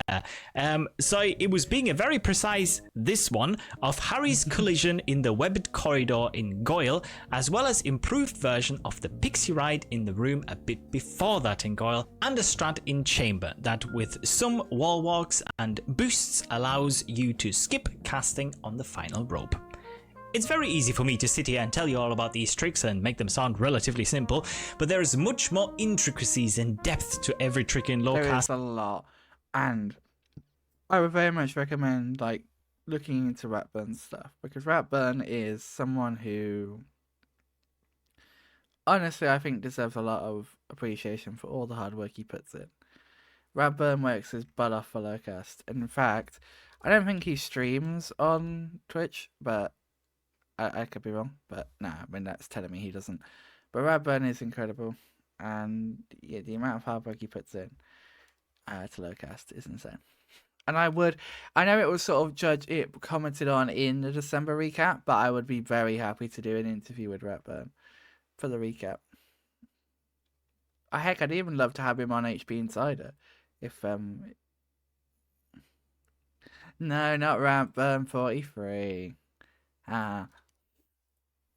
But especially these, and we encourage you to use the resources in the description below to not only get to know these tricks and the run better, but also to show your support for the mad people working on this insane category. Honestly, Lowcast, HP2, absolutely incredible. Go and watch it. There's also been some new strats found in HP1 Xbox recently that have saved a whole bunch of time. Last month, Blaze managed to use the new debug tool feature made by developer Pixel to find a handful of cutscene skips that could be performed by dodging around their triggers. These new skips ranged from skipping the entirety of Quirrell's intro to the Lumos class, Flitwick's intro to Incendio, as well as the cutscene after the final Potions class. Combined, these skips save around 1 minute and 35 seconds. However, these would be nothing compared to the near 6 minutes of time save that would later be found, which would completely skip flying class in the game. By abusing the way the game saves, this is such a stupid skip, and its checkpoint system, we can run very close to the trigger for the flying class cutscene, but not actually hit the trigger, making the game advance in checkpoints. Following that, we can then head over to Hagrid's hut for the next checkpoint. Hello, Harry. Fancy a cup of tea? Perform a simple save and reload to fix the buggy game state we're now in, and magically, we're able to end the day and save and reload again for Alomora skip. Oh, joy. Using these new time saves, Blaze was able to easily reclaim the 80% world record that was taken from him by Flo at Potathon last month. This was also helped by the game's run language moving to Spanish, or as some call it, Spanglish, as the run starts in English, but how the hell did he get that through? I'm genuinely impressed that he managed to get that through, because that's impressive. That is an emote. Switches to Spanish when skipping flying class. This mid-run switch is due to a long loading screen on anything but English after Ollivanders. On the subject of new strats, this month... This is new stuff. Also, Cass. But this is new stuff because this is PS1 footage that Flo sent me. This is the first time I'm using footage from someone else. Dr. Kars Knabla became the first runner to complete a 41 card all gold card run in HP2 PC. Previously, all gold cards would require the collection of all 40 silver cards, not because of the rule set, but simply to unlock all 4 separate bars blocking the gold card challenge. 1 bar for every 10 cards. However, a combined effort from 2 runners led to you only needing 30 silver cards to get into the challenge. Tedder found a way to clip into the wall by the gold cards challenge entrance, allowing you to get a wall walk into the wall, which then combined... That is right, isn't it? Tedder found that. Because no one was really sure, but I was fairly certain Tedder had found that. ...with some work and testing from Ratburn, was then able to successfully clip and jump over the final remaining bar and thus save the need to collect the remaining 10 silver cards. While this trick might look easy, it's insanely difficult, and a huge respect goes out to Tedder and Ratburn for finding the setups for it, as well as to Cass for completing the first run with the trick. Now, this is where I will fully agree with Cass's comments. The fact that we just suddenly move on without acknowledging the extra world records that happened is a bit weird. I'm not gonna lie. Like, why do I not acknowledge the extra runs that were done? That feels a bit weird to me. Like, because Cass did a run, then Cass did another run, then Luzak did runs, and I think others did runs. So it does feel a bit weird to just suddenly move on. I will fully acknowledge that.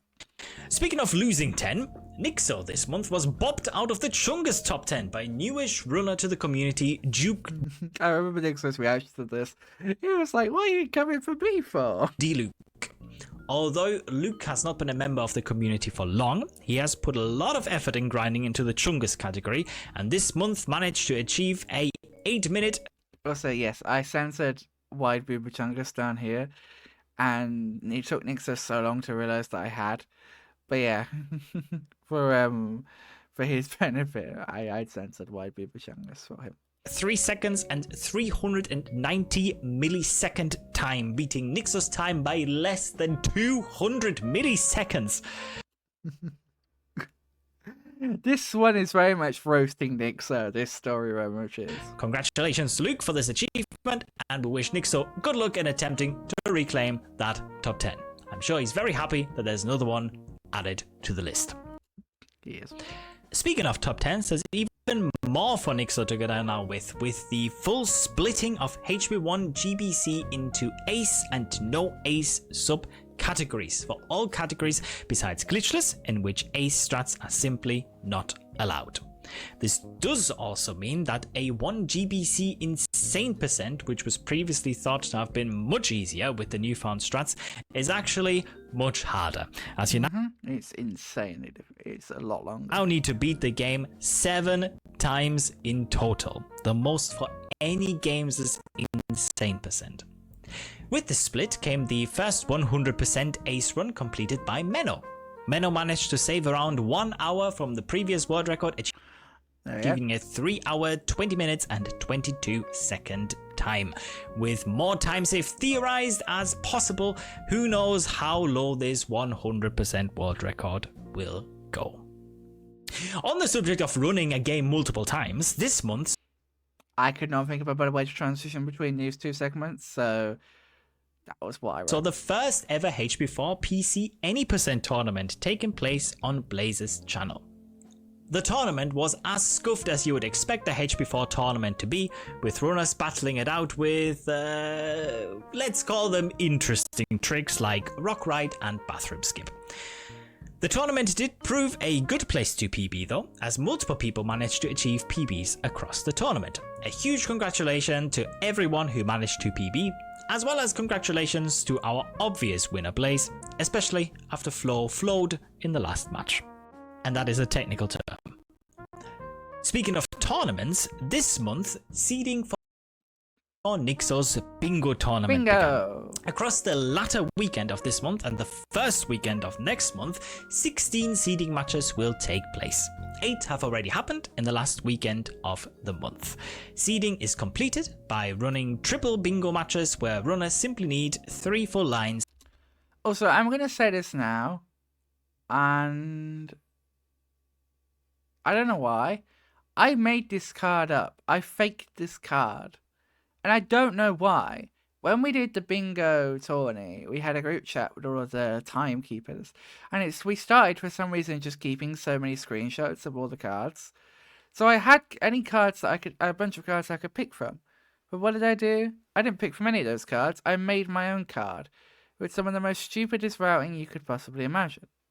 Like I feel like I have talked about this before, but you can see, like, looking at some of these lines, you're like, what the fuck was I looking? Oh, like who was going 9 Richter stars, winning 9 stars, winning all duels, activating secrets, avoiding damage, 5 completion stars, killing spiders outside the fight, Richter 21 cauldrons, 7 spongify, 31 different, all Gryffindor secrets, all Gryffindor challenge.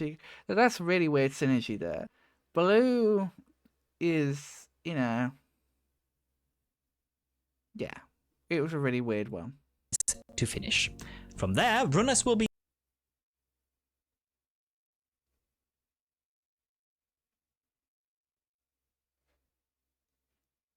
because they take time to produce, Cass. Because we have decided.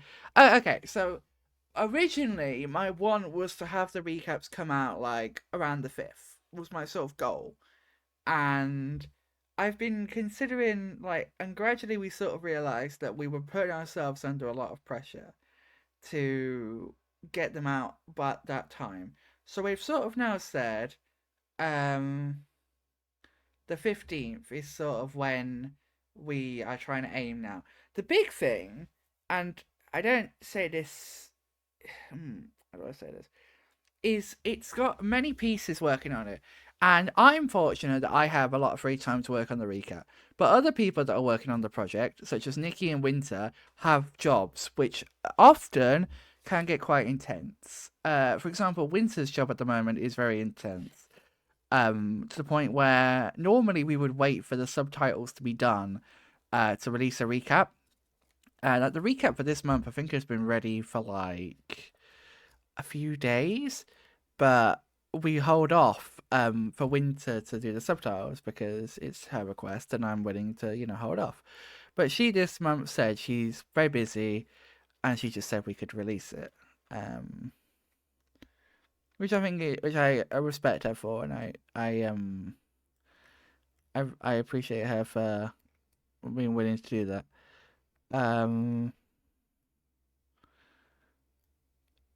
Okay, I think it's been ready since the 11th. I'm looking at my notes.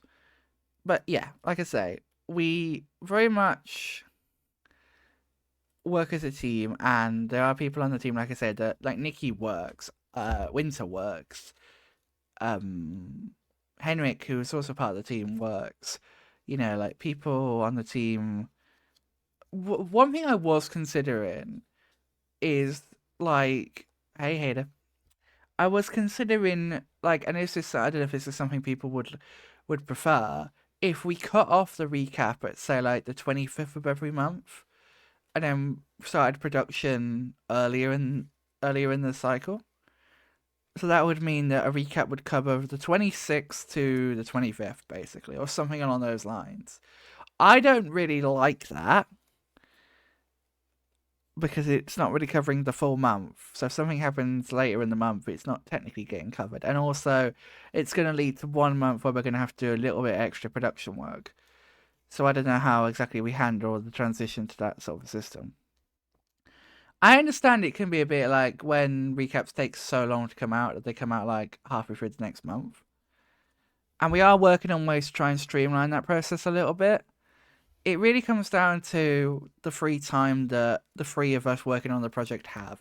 Because at the moment, it's very much me, Nikki, and Winter working on this project.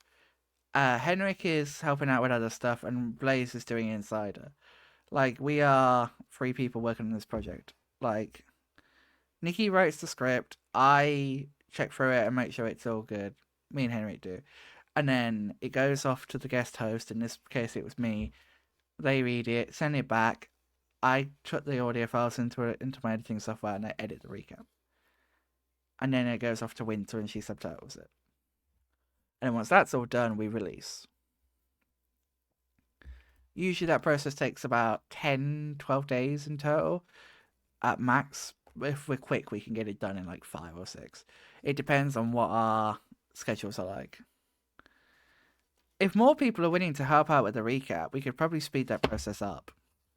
But as it stands, that's kind of the process.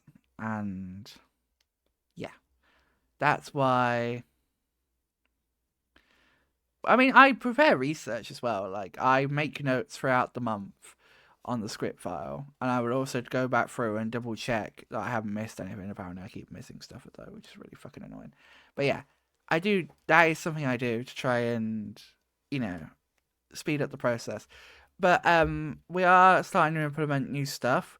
For example, this month going forward, when I'm the one that makes the notes, and then Nikki turns it into the script. This one we're watching now, October, is actually the last month that I wrote, and we're actually talking about to avoid situations where things get missed, or where things slip through the net, or we have miscommunication. When I hand over the script to Nikki, the notes to Nikki, we're gonna have like a handover call, and just talk through every point and talk through sort of like what goes into the recap, what we think we should cut. Because as much as I hate to say it, we are getting to the point where we're having to start trimming some stuff. And I feel bad for that's why I want to do the podcast, so we can have that place to talk about it, because I just don't want the recap becoming like half an hour long. It's not fair on whoever's doing the voiceover for that month. It's not fair on me for editing. And it's also not fair on Winter for having to subtitle such a long video. You know, and that's... yeah. Into So I hope that answers your question, Cass. And I understand the question. It's just... yeah. Also motivation as well. Like, I could have a bunch of free time, but I could just not want to do the edit. And if I'm not in the right frame of mind to edit, then, you know, I know the edit's going to turn out shit if I try and force it. Parts of 4 and will be then. Although generally nowadays, when I sit down to edit, like this month's recap, I edited in a day. I sat down at the start of the day to edit it, and it was done by the end of the day. It was actually last week when the day I interviewed Henrik, that I was editing the recap. Because it's funny, because I stopped editing the recap, and he stopped editing Nixo's best of to do the interview together. But yeah. Then drawn into 4 groups, with 1 person from each pot in each group. Bingo is always a community favorite tournament for its uniqueness and its ability for upsets. Anything can happen, and will happen. Anything can happen. The question is, will Beaver finally be beaten after 2 whole tournaments of being undefeated? Tune in next month to find out. And that's about it this month, but there is plenty to look forward to as we roll into November. Most notably, Nixo's Bingo.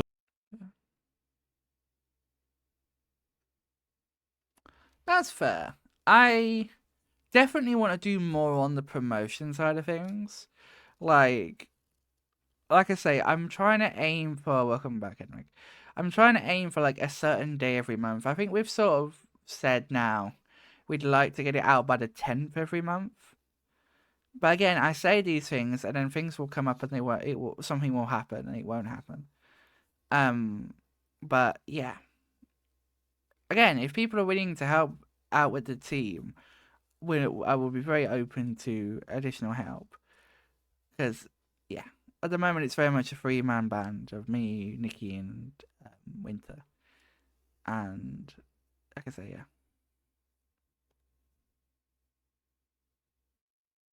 Keep it just to the normal Canada month. Yeah, I prefer that, personally. I understand that, Cass. I think... yeah, the main thing for me with this channel is the recap. Like, obviously it's the main thing that we do, and I'm sort of still trying to oversee that the best I can. And I hope that I do hope that people enjoy the recap. And I appreciate everyone's support on it. and I know it takes a bit of a while to get through. But yeah. Good tournament, which will be live on his channel on the dates shown on screen now. Thanks, Miney. You can find the bracket and the schedule in the description. But for now, you're up to date on the biggest stories in the Harry Potter speedrunning community for October 2023. So the end of this recap marked a big change, because this was the last recap that I wrote. As you can see, if I come down here, at this point, we had a bunch of cool people working on this project. I didn't write that. That's not in the bloody script, mister. So yeah, this was when we had, Nikki wasn't part of the team at this point, but as you can see, Winter had a bunch of help from Sonia and Henry, because this was a long recap for her to subtitle. Oh no, Nikki was here. He was the graphical assistant. That was meant to be a tease to him be redesigning the logo and the overall branding for the channel, which he did. He created an amazing logo. And yeah, Henrik did technically join, although he isn't credited here as being a part of the team. So this is where the recap became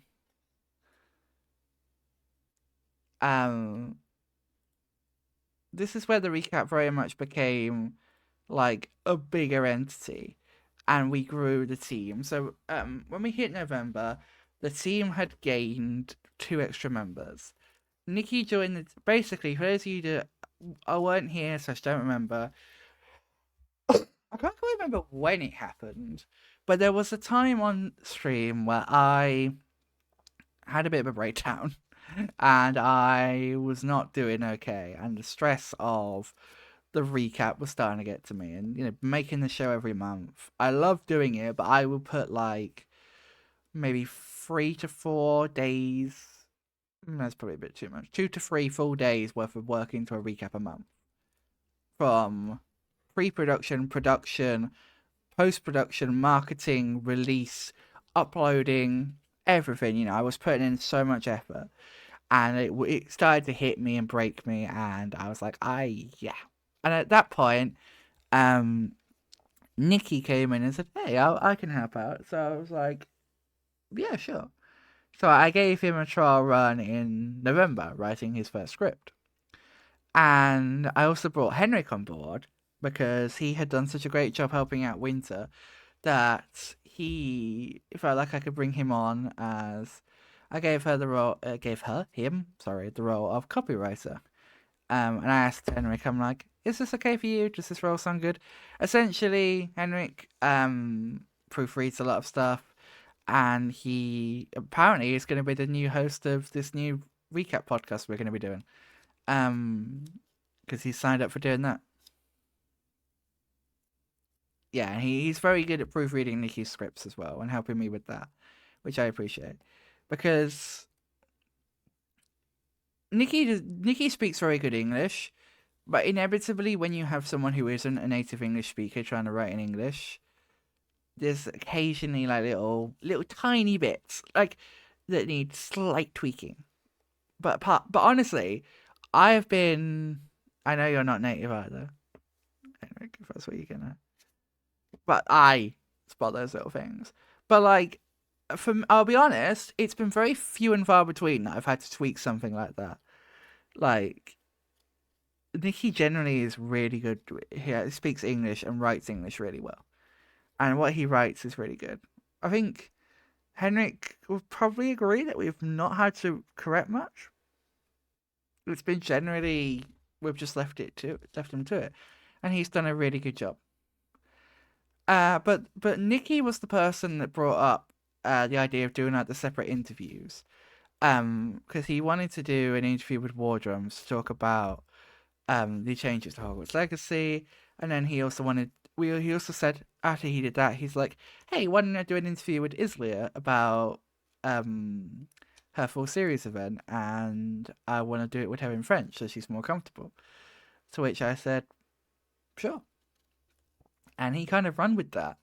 And I liked that because it showed to me that he was passionate about being a part of the team. And it made me happy. And we've now got this, like, a conversation with series, which is like a little mini, like, thing that we're doing. and that's something that I'm now going to be doing with other people. Like there's the 5 episodes so far. I'm going to be doing one with Jinx next month. I think we need to work that out. Henrik's one was originally intended to be released next month, but it just felt right to release on the day of the read-up, so I did. I remember it was like 20 minutes before the read-up came out, and I decided we were going to release it that day. And I remember DMing Henrik, and I'm like, I know you're probably really busy right now, but like, can you possibly send me your profile picture? And he's like, yes, and... Is that not going to work for you, Jinxie? I'm good to do stuff whenever. Just let me know. Okay? Just keep me posted. Like a post-it note. But no, yeah. Nikki has brought some... But the thing that made me laugh, though, was when November's recap came out, and Portal DMs me, and he's like, this month's recap was so good, it was my favourite one yet. And Winter said the same thing. Winter's like, I laughed so hard at this month's recap, and I'm like, hey guy, it's the first recap I don't write, and you were all saying it's the best one yet. I'm like, excuse me? Like, come on. But no, I agree, November's recap generally turned out okay.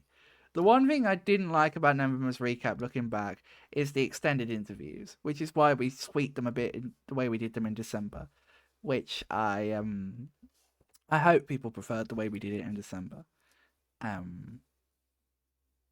yeah. Anyway, let's get into November, because it's quite a long one. And we can talk, actually, now the read-up's out, about a joke that we were going to include in this episode. But, oh, I'm not going to, Henrik. I'm just going to say, we interviewed Henrik. Check it out here. We're not including any of that because you talked for ages. Yeah, me and Henrik can actually talk about a joke now that we were going to include in this episode. And Jamie as well. The 3 of us were considering a joke. But we decided not to include it because we thought no one would understand it. You, by me. Some categories become more optimized, other categories get renamed, and new events Also, I can also quality the screenshots in this episode. Shit. are on the horizon. This is your Harry Potter speedrunning community recap for November 2023, brought to you by me. If you don't know about me, I'm Draco Malfoy, and you do well to show me respect by liking the video and sharing it with your friends. Wait, who put this in the script? Goyle?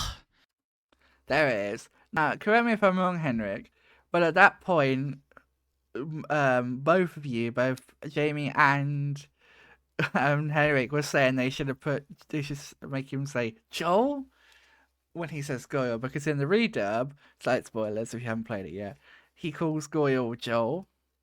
But we all 3 of us were sort of like, the funny thing was Jamie had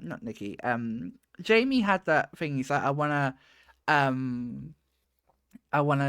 to call him this, and then I went and spoke to Henrik separately, didn't mention it, and Henrik was like, oh, we should have put this in, and I said to Henrik, I'm like, you both now made that exact same joke.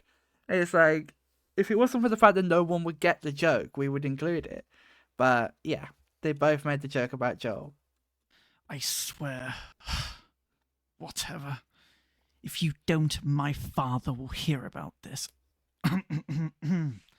I'm sorry, it's actually me, Jamie. Actually, I can tell you where this joke came from, actually. This joke about Goyle came from the fact that when Nikki wrote this script, he put in there, like, don't forget to like the video and share it with your friends and all of that. And Jamie, like, read it and he's like, I don't really feel like I want to say that. Like, it feels a bit weird to say. So he added this little joke in about Goyle writing the script, which I thought was great. This in the script. Goyle, I swear. Whatever. If you don't, my father will hear about this. I'm sorry, It's actually me, Jamie. Still practicing for Henrik's HP2 reader project. To start this I remember Jamie was really sad because Jamie wanted to cover the redub in his month, but obviously, sadly, it was postponed. But Jamie really wanted to talk about the redub in his month because he was passionate about the redub.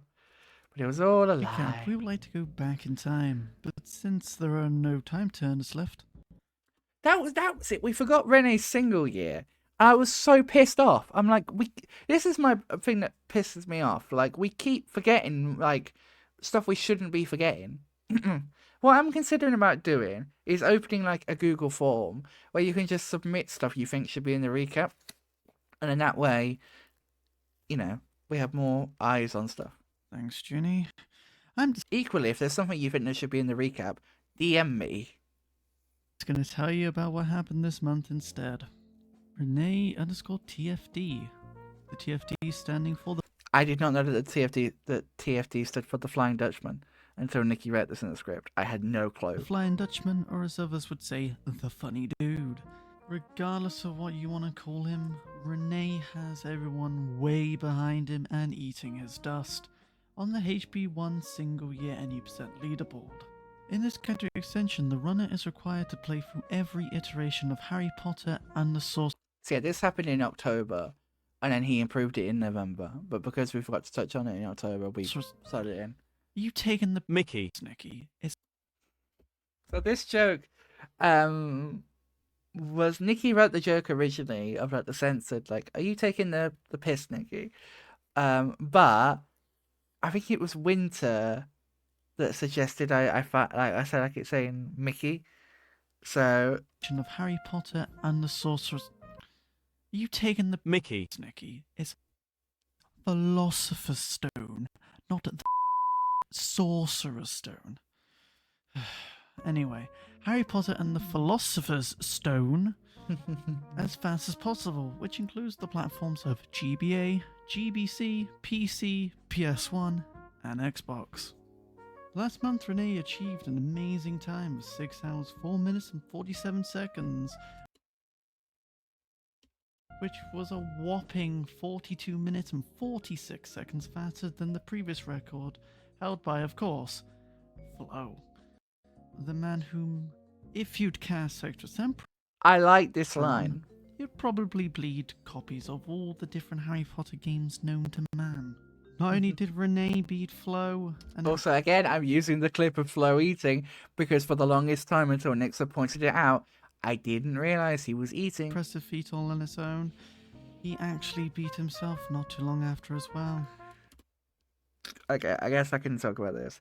I cut a joke out of the script here in the edit, and I let it slide in the script, but when it came to actually editing the recap, I thought that it felt a little bit too...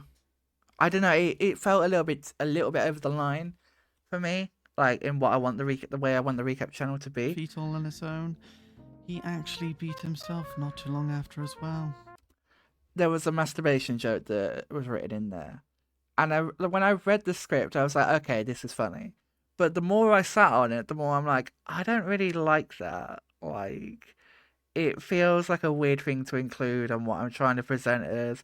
To me, I want the updates channel to be a bit like Polyphon, in the sense of we try and keep it family friendly. We don't swear too much. You know, my thing is we don't swear in the recap. If people swear in the interviews, I don't really care. But the recap, I want to try and keep PG. You know, and that kind of just felt like I was fine with it in the script phase, but by the time I made it to the edit, I was like, I don't really like this. So I ended up cutting out the joke.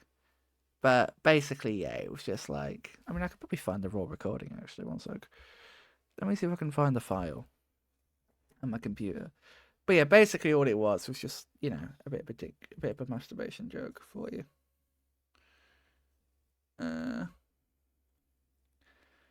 Audios.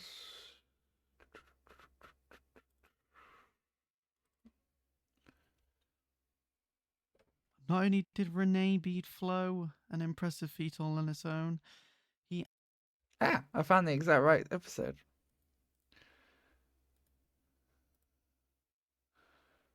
Is Line 5 even coming to this soon? It is, cool. actually beat himself not too long after as well. Wait, not like that. Get your head out the gutter. What I mean to say is, in the following weeks he cut... See, it's not that bad of a joke, but I don't know, it felt... Also, the episode was getting kind of long anyway, so I was like, I can cut that joke. What I mean to say is, in the following weeks he... That's why he says, what I mean to say is, which sounds really weird without the... Yeah. cut his time down by all...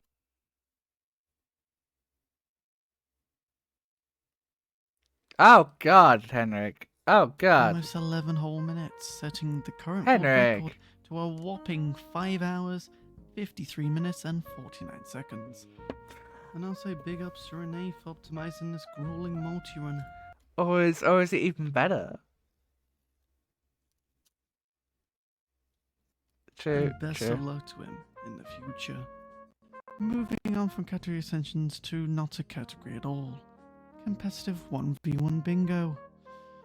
Yes, I know bingo isn't... Also, I will say it was really funny to have Nikki write this be for Nikki's first script, because there was so much HP2PC news in this episode that having Nikki, the person who hates HP2PC, writing this was kind of hilarious. The custom content leaderboards, but there's no bingo dueling in there. For those unaware, speedrunning this version of bingo, runners are pitted against one another to complete various random goals as fast as possible. These goals don't usually have much to do with the normal speedrun routes that you all know and love. Maybe do some duels here, maybe get a few cards there. Complete forest of jumping. Even... What? Oh, the bingo explainer video.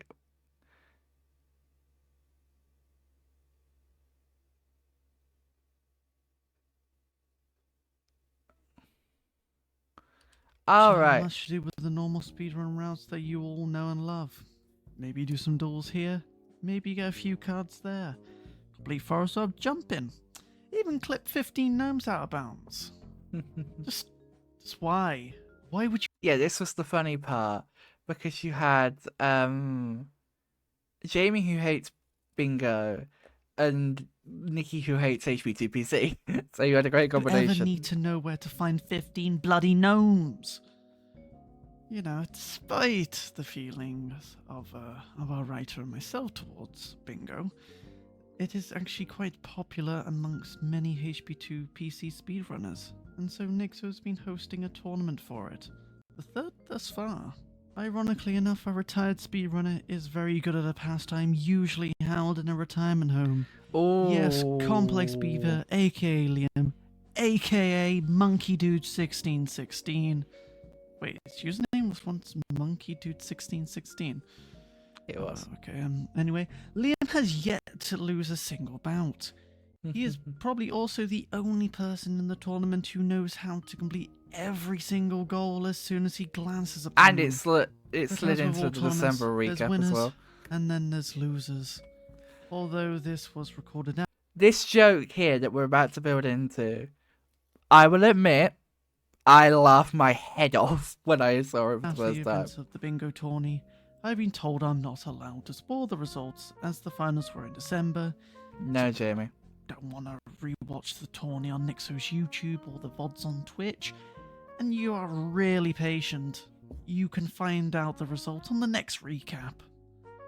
But the people who have been knocked out of the tournament in the first 2 weeks are Duke Luke, Here we go. Here's the Gertie, joke we're building to. Ex-Jessica 1995, and Miney. We've made sure to hand them participation trophies, brought to you by Skillshare, the sponsor of this video. We're gonna spot. Oh, sorry, shit. wrong. So I went full out with this. I put the chapter title as sponsored segment. I wanted people to genuinely believe for a second that it had been sponsored by Skillshare. It was hilarious. I read that joke and I'm like, yes, okay, this is great. I did cut this joke out of the Spotify version, I think. But yeah. The sponsor Shut up. of this video. Shut up.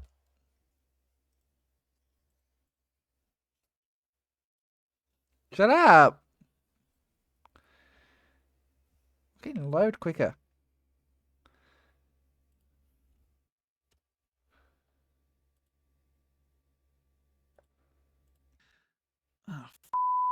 Sorry, wrong video.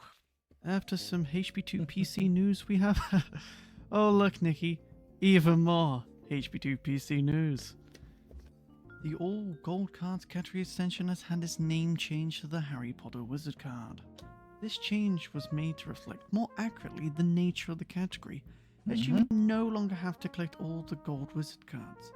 Only enough that you can perform the new skip found to get the titular character's backdrop. Also, I noticed when I was editing that Jamie says you don't have to collect all the gold wizard cards, only the ones to collect the titular characters. Well, I think he confuses gold with silver, and I'm like, I'd edited that part at that point, and I'm like, it's not that big of a deal. People know what he means. Of the coveted chocolate frog containers. The current world record is 40 minutes and 28 seconds, held by Dutch speedrunner Dr. Kaskanabala. What's a gas? I did not write this joke. Neither did Nikki. This was all Jamie. You know what? Dr. Cheese Nibbler, who usually goes by his Dutch name, but I've got no time to learn how to speak that made-up Alvin tongue. Sorry, Dr. Cass. But now on to the next point, so we could be done with HB2. Right, Nikki? Right, Nikki? Right you are, Jamie. How do we not have Draco Peep? I swear we already had Draco Peep. Oh, goody! More HP2! I don't get it! This game is so bad! I really don't understand! Alright, Nikki. We know you're bad at HP2. It's okay, man. It's okay. Now, where did I put it? Right. Now that our writer is back on his horse tranquilizer, it's time for me to introduce a new collectible. Maybe that's why he was asleep at the end of this month's recap. Maybe he didn't eat too much Christmas dinner. Maybe Jamie put him back on a horse tranquilizer. In Harry Potter and the Chamber of Secrets for PC. Drum roll, please.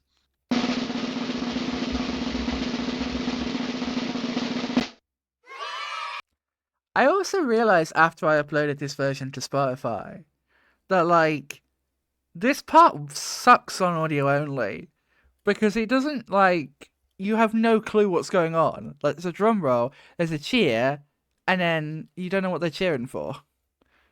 Also, I will preface this segment with Jinx was the first person to run this category, and then requested Nixo to do it. And from there, Nixo did it, Beaver did it, and a bunch of other people did it. But yeah. Yes, believe it or not, enough runners have been crazy enough to open every single chest in the game for it to be added to the category extensions under the exciting name, chest. Yeah, I don't know where they all disappeared to. Like, I don't know what happened here, but for some reason the all didn't get recorded. To the category extensions under the exciting name, chests. Like, where did they all go? Why did they not come through? There has only been I don't believe that Jamie just didn't say it. 5 runs thus far, but everyone except Nikki is expecting there will be a lot more soon. The current world record is 1 Henrik. hour, 1 minute, and 30 seconds held by Complex Beaver, aka Lim, aka, you know what, this isn't funny the second time round. Phew, we're finally done with the HP2 PC news. Not that I don't mind talking about it, it's just that we're running out of horse tranquilizer for Nikki. Speaking of which, he sat down with Hogwarts Legacy runner Wardrums to talk about the new improvements they found across all categories. We'll listen to the most important points right now, but you can check out the full interview by clicking the link in the description below. So I'm not gonna obviously watch this segment. I'm just gonna skip through this segment. But yeah, this was one of the big criticisms people had was like, Yeah.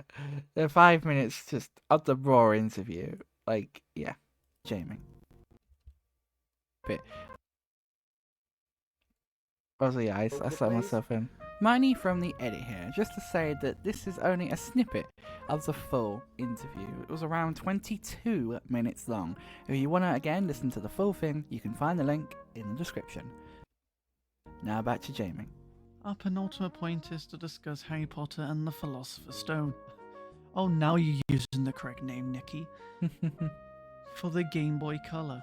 The first RPG Harry Potter title has been receiving a lot of development as of late due to the discovery of Ace, which basically looks like the runner's doing a bunch of random stuff until, oh look, the credits, which those familiar with old school Pokemon speedruns can see the similarity in them. I do wonder though if the same could be done for 2 GBCs and we don't have to deal with Ron's bloody backfire mechanics. Which brings us to what my fellow British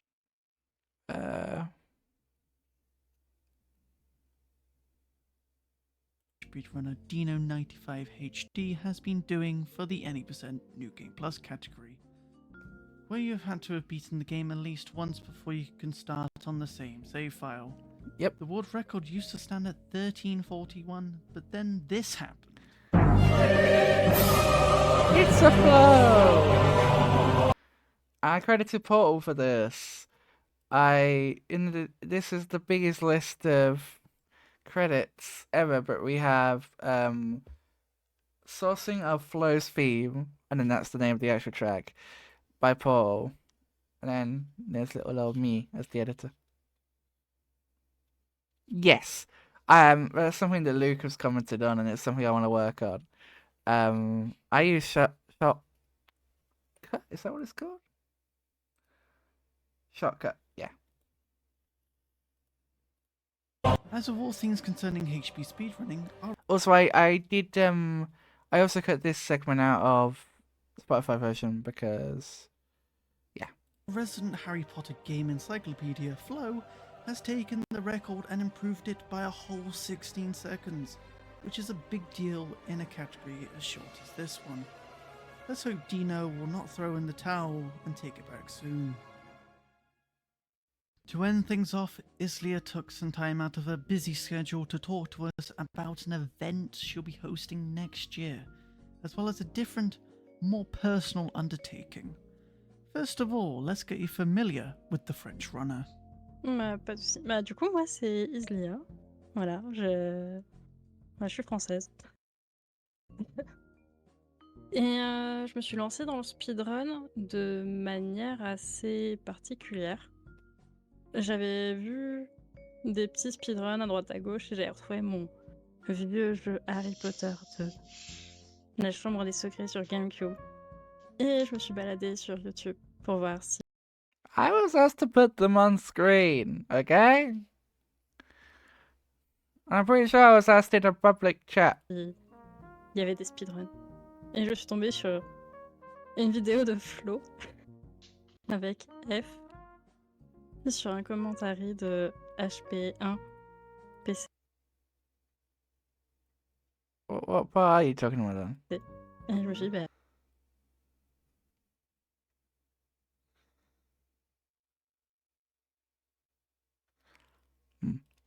Vas-y, pourquoi pas? Voilà, du coup, on peut dire que c'est Flo qui m'a donné envie de faire du speedrun. When we asked her about what she'll be doing for the community in the upcoming year, this is what she had to say. J'avais discuté avec quelques petits runners. So yeah, the subtitles that are on screen, that are basically like a raw translation of what she was saying. Whereas what the subtitles that Winter does on the YouTube subtitles here are more of like a slightly corrected version of what she's saying, like grammatically and stuff. Qui n'était pas vraiment à l'aise en anglais, qui aurait aimé. Yeah, I won't play through the full thing because obviously we've seen it and it's still quite recent. But yeah. And that's it. Another month concludes, and another begins. I've been Jamie. I hope I'll still be Jamie after this is over.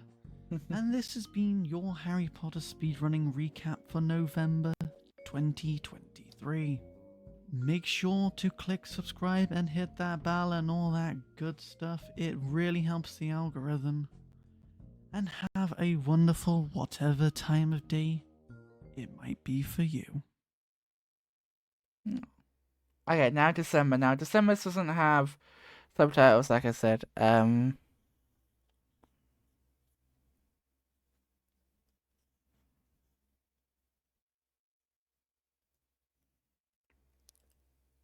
I mean, Flo did what he was asked and translated the subtitles.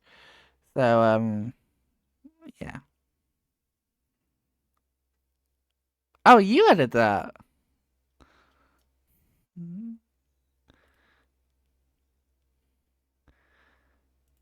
didn't realize you added that.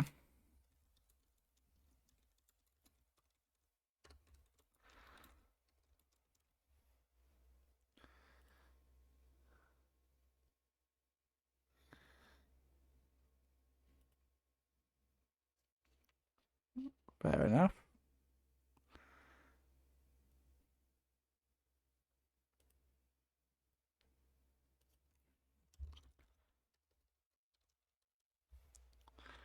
Okay, anyway, December's recap. This month of the year. Hi everyone, stockings were full. We're finally here! The last month of the year. Hi everyone, stockings were filled to the brim, and Grandma did not give you any socks this time around because she did for me. I'm Miney, and this is your Harry Potter speed. Also, can I say, as much as when I recorded this, because I did it on stream, I was sniffling a lot. I was so happy to be back. Portal said he'd missed my voice, and I'm like, I missed recording recaps. I'm glad that I'm still going to be doing a few here and there, because I have missed recording them. Doing community recap for December 2023. To start off, in the first weekend of the month, we concluded the 2023 Bingo Tournament. If you remember last month's recap, you know that semi-retired Canadian runner Complex Beaver, aka Liam, aka Lame, aka Monkey Dude 1616. Anyway, damn it, Nikki. Complex Beaver had yet. Good night, Jinx. Thank you for being here, wonderful. And thank you for continuing to tweet the emotes that were still Christmassy. Love all the loves to you. Can we get a shout out for Jinxie before she heads off, please? Amazing mod, amazing emote, a connoisseur, and an awesome person. Love you, Jinx. Thank you, Wrench. To lose a single game in the tournament last time we checked. Wait, what? Huh? Oh, okay. It did. That has changed, however, as the finals concluded in a 3-2 finish. Beaver's adversary, Luzak, who was a Polish runner, sniped goals in the nick of time, giving him a fair fighting chance. However, Liam has been on fire this whole... That was weird. Okay, why did that just suddenly take a tournament? So in the end, it was him. Alright, take a moment. Who brought home the trophy. Congrats. Why is it lagging so much? Like, dude, come on. We're finally here. The last month of the year. Hi everyone's stockings were filled to the brim, and Grandma did not give you any socks this time around because she did. However, at Blaze Night, it's a little bit of a recap team party this month, as I've sat down with American runner at Blaze Night to talk about the massive reroute fan for HP4 PC 100%. I'm sure he doesn't need an introduction, but for the ones among us living under a rock, meet a Blaze Night. Hi, my name is Blaze. I am a 6th gen runner and an HP4 runner. Hello. We've I shared this off earlier. Flo is doing January, and let me pull up the full list for you. Recaps, roles, credits. Flo is doing January. February's being done by SLS.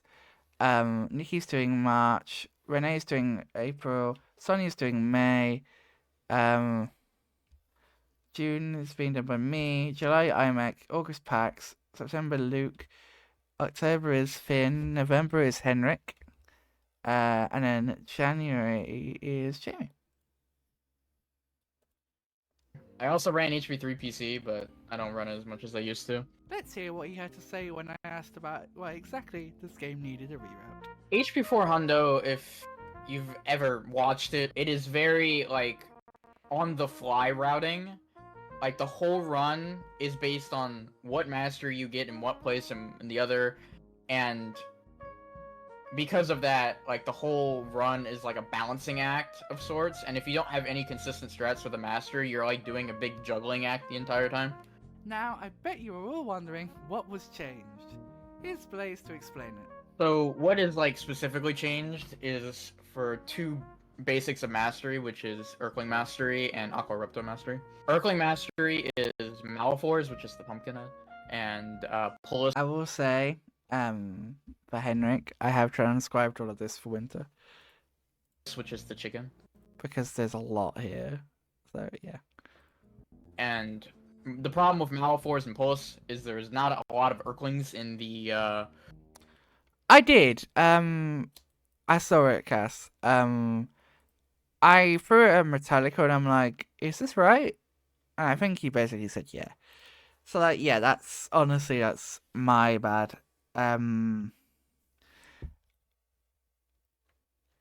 Again.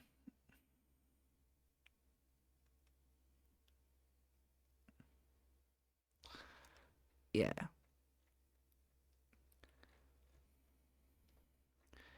But yeah, I mean, it's a fair comment.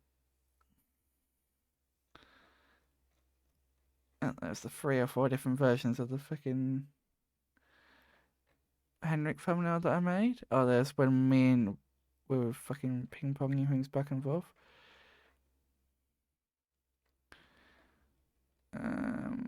Here we go.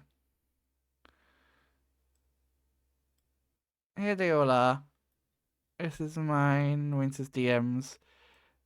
As you can see, I transcribed out everything.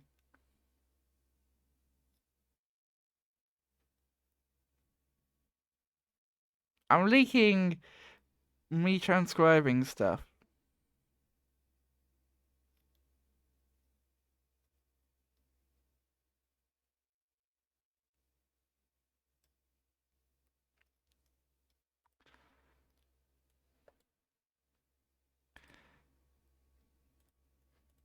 main areas of the game. The changes we made with Urkling Mastery is we now grind more Mastery and Bathroom Story. You messaged me, actually, because what you did was you messaged me to remind me that it was recap, what was it? Like, I can't remember. Recap Revisited, was it? Or something like that? What was it? I'll check what you said now. Who was it that even suggested that? Recap Rewind, that was what it was. And we now grind more Mastery and Herbology Story with those Urklings because of the Blue Bean card, and we have Extremos more often. And Aqua Repto, which to a lot of people that run, Aqua Repto is one of the worst spells in the game. But the problem is that spell takes a lot to master, and since it is only done when it's needed, it tends to be really low. So what happens is now in Herbology Story, since we kill those Urklings, the AI follows down, allowing us to get all the combined casts on the Herbology Story Big Shield. I also asked how much time this whole thing saved. Me and Dean estimated it to be around 5 minutes. Thanks, Blaze, for your I love how short that response is. Yeah, I think so. I definitely think so. And you're bound to see a lot more of him on the channel, as he's our host of our new series, HP Insiders. The first, I mean, Henry, like, I'm starting to think maybe you could be, like, quality control. I don't know if there's a proper role name we could give you for that. But, like, trying to think of ideas and stuff like this where we could improve on quality. This episode's already up, and it features me. So go check it out. You can also find the full interview in the description below. Time to talk about some Lowcast. For the uninformed ones, the Lowcast category doesn't focus on speed, but on limiting the one thing that Harry loves doing most. Casting spells. The first two games on PC each have their own separate low-cast leaderboard, and both of those respective records have been beaten this month. For HP1, the minimum actual cast needed to beat the game is 81 at the time of writing, so when two players tie in terms of casts,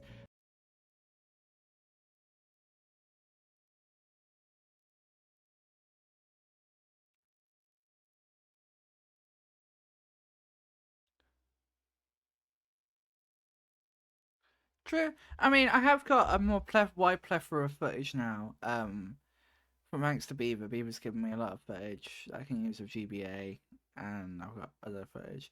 But I do want to try and expand the B-roll footage. That's when speed gets brought into the equation. For HP1, the record used to be held by Bulgarian runner Portugal 1000. And also getting the screenshots in this one is shit, but they should be better next month. I've found the problem. And it stood at 81 casts, completed in 1 hour, 57 minutes, and... You mean the redub, Henrik? 6 seconds. Until early in December, when Finnish runner Akon Tiainen... Paul told me I did decent with that one. He said it wasn't perfect, but it was a good try. Tied the casts, but ended up beating Portal's time by a whopping 3.5 minutes. This is particularly impressive because most of low-cast strats are... something else. As for Nikki's favourite game of HP2 PC, American runner Ratburn44 has had a firm grip on the low-cast leaderboard for the past year and a half. That, however, did not stop him from improving his own time by 1 hour, 48 minutes and 12 seconds. The number of casts remained at 61. How this was achieved, we have no clue. Maybe we'll soon hear from Ratburn about what he has to say about this impressive feat. Maybe we will soon hear from Ratburn. Hey Ratburn, you want to do an interview at some point? If not, I completely understand, but if you do, hit me up. Now I have some more HP1 PC. I'd love to deep dive with you about low-cast.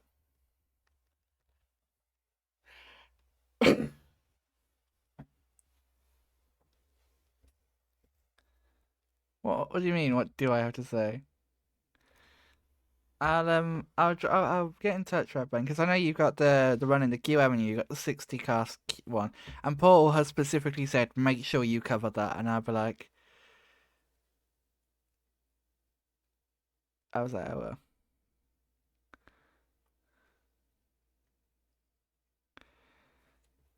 But yeah, I would definitely. That sounds great. We can talk in depth, and you'll probably blow my mind with some of the stuff that Locust does, or used to do.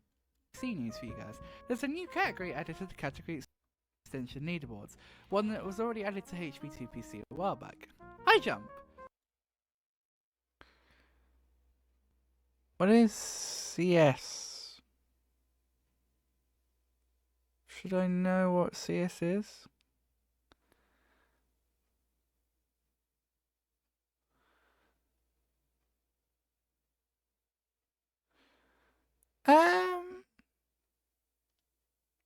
We probably could actually. I'll add that to the script file real quick.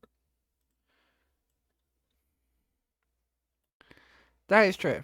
Okay, HP1 Xbox. Discovery of being able to talk to NPCs in... Is it in cutscenes in general, Beaver, or is it just in the final one? In the points one.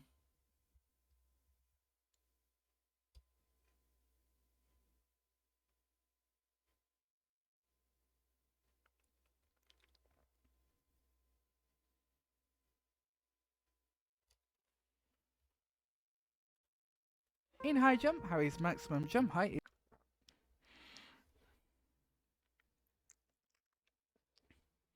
set to the highest value by runners before the run starts. This causes Harry to fly into the air by a simple button press with the hilarity that it entails. The current world record at the end of December clocked in at 1 hour 9 minutes and 13 seconds, being held by Bulgarian runner It's Just _ Vlad. Last month, Nikki sat down with French runner Islia, who hasn't sat still since we spoke to her. In fact, she's been on a tear in Hogwarts Legacy. I never heard of that expression before. She's been on a tear.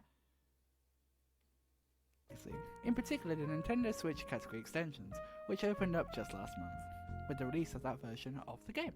Lots of categories in there were completely empty, but now Islia has set a baseline for other runners to follow, ranging from first day all the way up to map chamber, for every house separately. Fantastic job, Islia, and best of luck in the future. Now, did you know that gold wings are not needed for 100%? So yeah, like, Beaver, this is a thing now? Like, apparently gold wings aren't needed? No? Completion of Harry Potter and the Chamber of Secrets? It's okay, we didn't either. And that's why we have been doing them ever since, well, ever. Egg on our face aside, now this little mistake has been rectified, in particular by German runner Tego Samego 2020. Tego has been a fixture in the PS1 community for a while now, and holds the record for HP2 PS1. Oh, was it you that found that? Or was it Tego?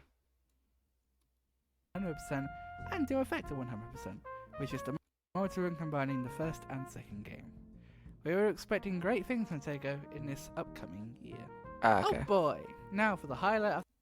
Oh boy. Also, Beaver footage of the month. French runner Elflo203, whom you will undoubtedly know, has achieved not 1, not 2, but 3 milestones in December of 2023. To ask Flo got the hat trick. More about this, Nikki, That's me! sat down with him and immediately started fawning about the fact that he achieved another minute barrier in HP1 PC any percent. The 104 is actually real. Yeah, I mean, I started running that game like 5 years ago, and the record was like 112, and it was already considered like fairly optimized. But yeah. I like the ones you picked, but for some reason I have a really fucking annoying habit of picking the same video every time, even though you did 5 for each, basically. He does a little bit. But no, he was just having a nice chill chat with Nikki. So they're both just sort of chilling. I think it might have been late in the day. But yeah, the annoying thing is I always seem to pick the same file. I don't know why. I don't know what happened. We just saved like 8 minutes.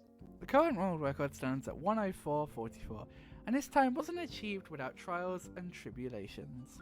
Yeah, no, it's been a while. Like the thing that was also so frustrating is it's also mostly me who can like really like see the time save and the potential, and like the main thing is there was like so much time save. Like 104 was really doable, and like the time I got it isn't even like a really optimized time. It can still go down like quite a bit, but it's just yeah, like 24 seconds would be cool. Yeah. But why is it going down by 24 seconds? The cool thing is there something funny in that I'm too stupid to realize, or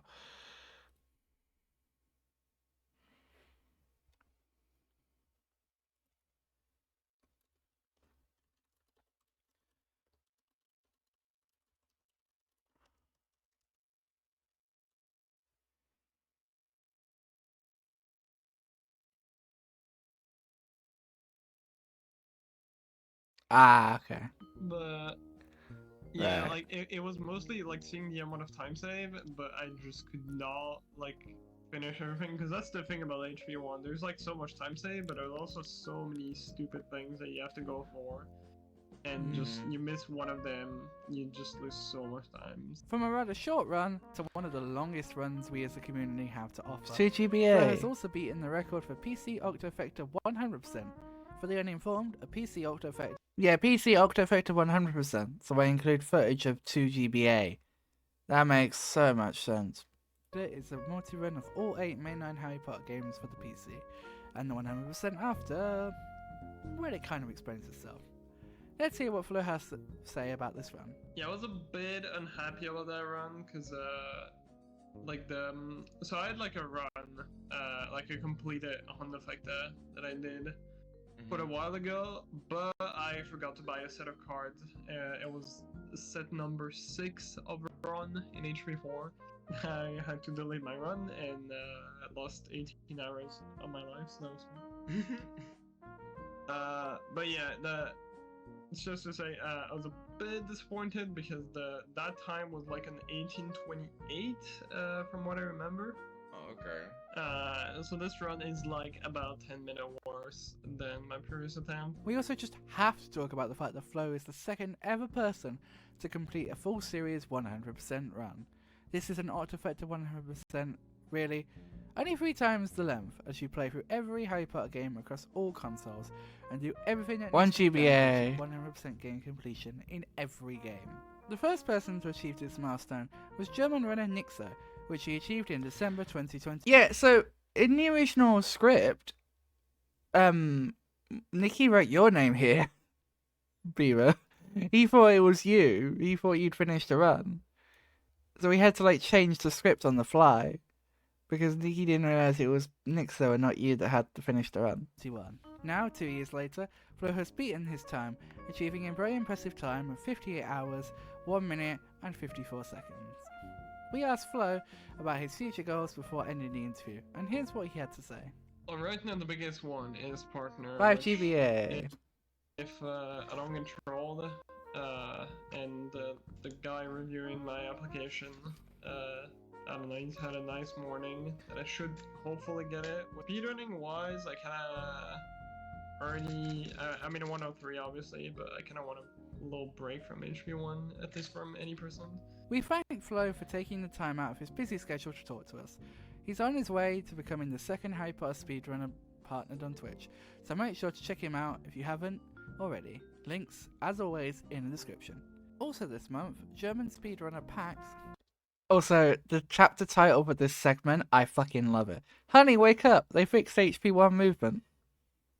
I love this chapter title. When I thought of it, I'm like, yes, yes. I thought this would be really funny, just to have it be the chapter title. Like this month's recap has a few funny chapter titles that I put in, and I really like this one. Honey, wake up! They fixed the HP1 movement. Completed the first ever HP1 fixed movement run on the custom content leaderboard. His first run came in at 2 hours, 4 minutes and 42 seconds. And these were the runs that I had to retime as a custom content mod because Pax was doing the 100% times for some reason. So I had to retime them to the 80% time. And I put a little mod note saying, so I remember it was my first one that I like. Wait, what? Why is that now changed to the HP icon? Ah? What? That was weird. First one I ever verified. Actually, this sort of, yeah, it was a fixed movement. Here it is. Here's the one that I verified. Mod note: for any percent runs, time ends when the cutscene after you defeat Voldemort starts. Time ends on the page where one gives you the card. For any category that require roll cards are needed only. I said to Fleur, I'm like, is that a good mod note? And he's like, yep. And there we are. So yeah.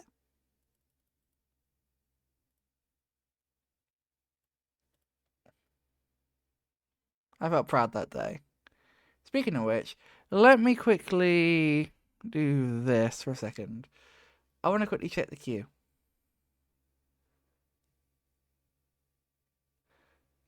I also DM'd him, and I was just like, hey, this is a thing, and he's like, he was a bit confused, but he understood after I explained it, and he's like, okay. There we go. Oh yeah, the guy who submitted, so that was cool. What is this? What's human submitted here? 28 seconds. It is. Oh, it's Boomslang. He's really grinding this one down, isn't he? He's really grinding this one down. Refresh? What am I refreshing? If you mean this, it caches the result, so it won't update for a while. But yeah.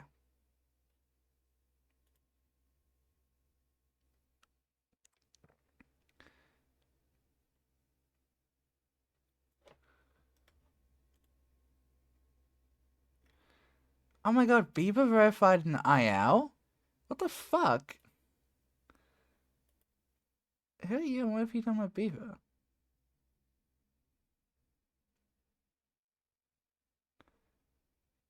Okay. Just need to make sure none of these are full game runs. They're not, are they? Beat the... Sort off. Go away, Xbox thing. Thank you.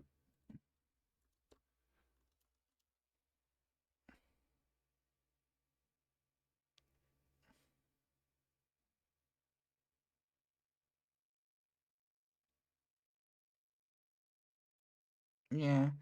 I mean, this one's still got the milliseconds on it, but at least it's a highlight now and not the like a past broadcast.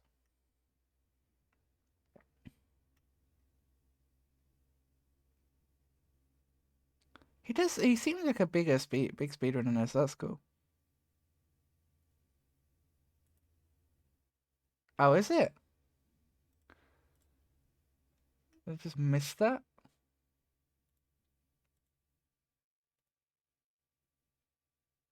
Oh yeah, so it is.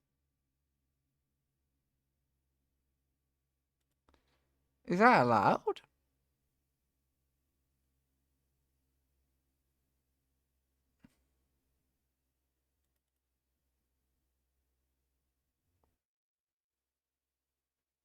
Wow, my okay, yep, my computer does not like that.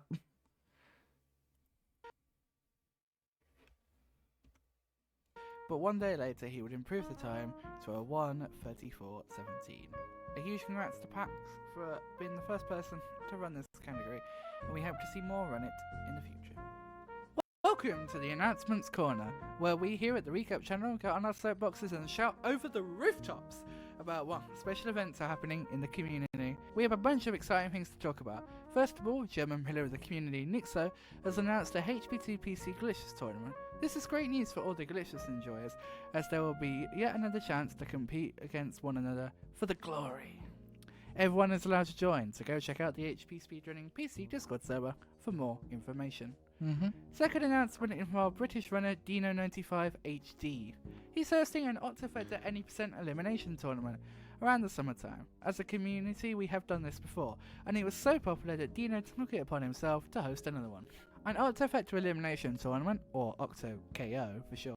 I love how like just board flow looks in that. In this clip. Entails that runners start off with a randomly chosen game from the 8 main games that share a title. To be fair, Beaver, you look quite bored there too. With a movie. They race that game against one another, and the person coming in last gets eliminated. This goes on until a winner is crowned. Now for marathons. This year was the debut of our non-HP Games marathon named Potagon. It was a great success, so we're hosting another one during the 25th and 26th of May. The only criteria to sign up is that you have to have at least one verified run on any leaderboard that has to do with Harry Potter, which includes fan games. I recorded that live on stream, you know. Well, actually, I did re-record it. And Hogwarts Legacy. This is a great opportunity to show off the games that don't get talked about on this channel, so don't hesitate to submit once further announcements are made. As for our main marathon, Potathon 10 will be happening from the 20th to the 22nd of September, spanning over 3 days just as it did last year. We're again doing the event for charity, so make sure to bring yourselves as well as your wallets, but also the wallets. And wait, where's the rest of the script? Did Nikki not finish it? Darn, he must have passed out after all that Christmas dinner. Ah well, shaking my head, Nikki. I guess I'll have to finish this. And that is about it for this month's recap, guys. Thank you so very much for watching, and thank you as ever for all of your support over the past 12. Why does my camera look so shit in this video, but when I look at it now, it looks really decent? Is it just the quality's low? Oh yeah, it is. Hang on. 12 months. The support from the. Hang on, let me find the raw file because it looks really shit.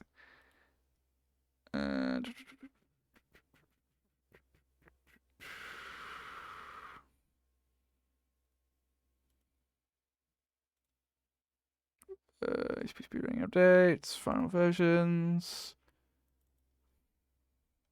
We're finally here, the last month of the year. Everyone's stockings were filled to the brim, and their grandma did. We had himself everyone that's ever. Yeah, it looks a bit shit. We've been involved with the recap.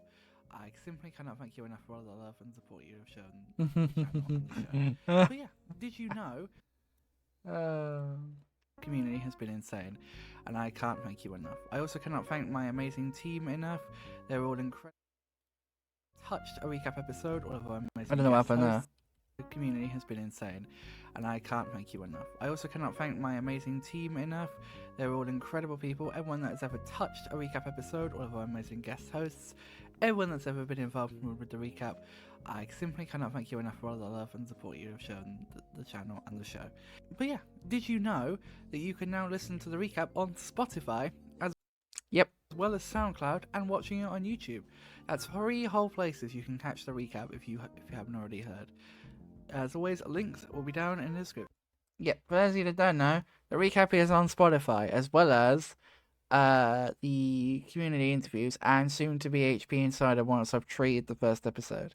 And by treated, I mean I've got to run it through because it was done on Twitch with HP music in the background. So yeah, you can get the conversation with, you can listen to all of them, including the interview with Henrik, which a lot of people have said they really like. And you can also listen to all of the recap episodes live here on Spotify. The links are, as Pasmani says, in the description. There's the link to listen on Spotify. And then in each of the other descriptions, it says once. Description below. But for now, you're up to date on the biggest stories in the Harry Potter speedrunning community for December 2023. Thanks for watching. I was really happy with the ending of that one. And yeah, I want to take a moment and thank my amazing team again. The amazing, obviously myself, I'm so amazing. But Nikki, who's become the lead writer, on the head writer, so I should say, on the project. I really have enjoyed getting to read his scripts and seeing someone else writing the recaps with their own style, but also, taking on the way I've sort of set things up. It's been really cool. Winter doing an amazing job as ever on the captioning. Blaze doing HP Insider, which I love, and I can't wait for the next episode of that, which is coming soonish. And Henrik, who is the incredible copywriter. I'm open to doing interviews with people. So okay, I guess I'll explain it. The community interviews, generally when I'm doing them for dabs, is I'm doing them as like if there's something that's happened, and I'm like putting them in. So like those ones are more like focused on a specific event, or like Float's one was a couple of events. Blaze's one was about the 100 HP4 100% reroute. HP Insider is open to anyone who wants to apply to be on it, and it's much more of like a deep dive about you, about your journey into speedrunning, your experiences with HP games, etc. There is already a pretty big queue for Insider, but I would be, I'd say the community interviews thing. You want to know who'll be this month? Well, it's not my place to tell you. Like I say, it's not my project. We're just hosting it, so it's not my place to tell you. All I can say is there is someone already booked in. I mean, that one would assume that Blaze would contact you. Alright then, Henrik, so I want to ask you this now. You said you want... just so I know exactly where we're standing with all of this. You are happy to host the recap review? What was it we decided to call it? I keep forgetting. The recap rewind. You're happy to host that then?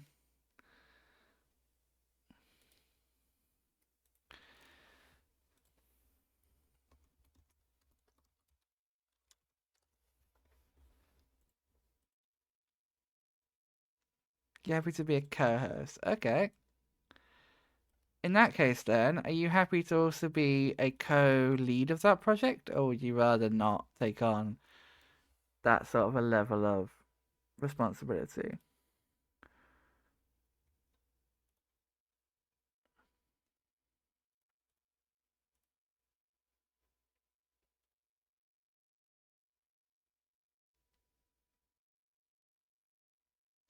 True, true.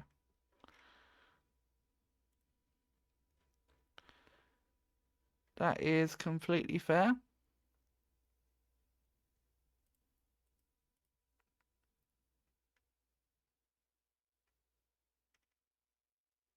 Wait, why is Chatterino just decided to stop updating? That's annoying.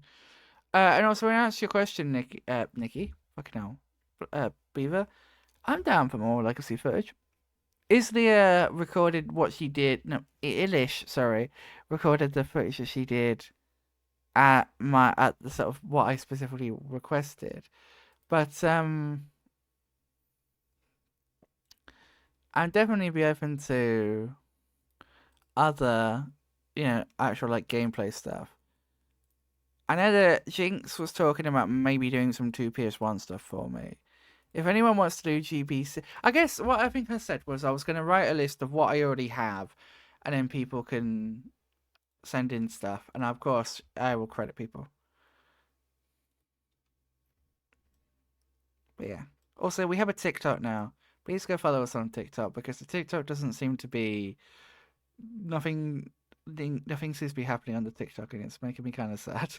Like they're both 0. I don't know why. Like, are we doing something wrong? Because they are public, as you can see. This is not the Speedrunning Updates account. So clearly they are public.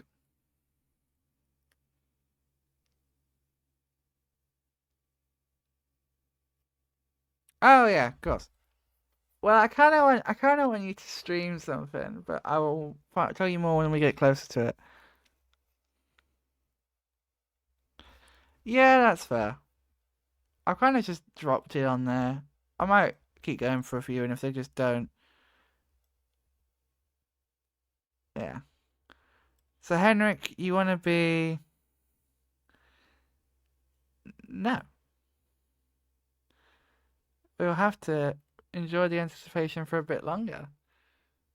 You can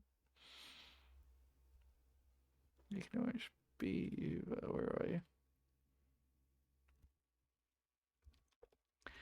You'll enjoy it, trust me. Okay, I will send you a wee little thing, Beaver. There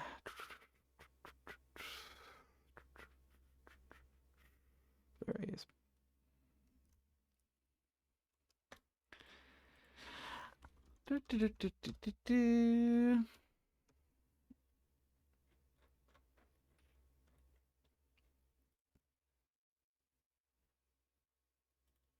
There we go.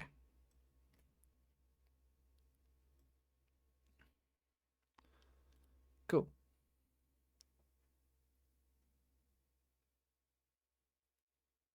That would be brilliant. I would very much appreciate that.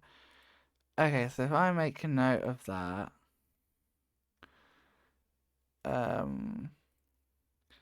co-hosts Miney and Henrik. Lead. Actually, I'll say project lead is me for now. Project lead is Miney. Co-hosts, audio editor for Henrik. I put guests. That month guest host plus monthly specific people. For anyone that's wondering what the fuck I'm doing right now, I'm just typing in our little in our Discord.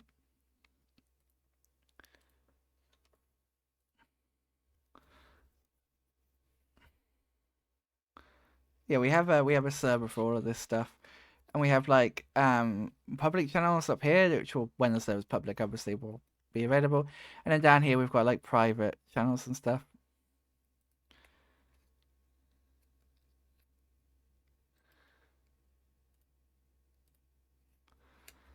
People.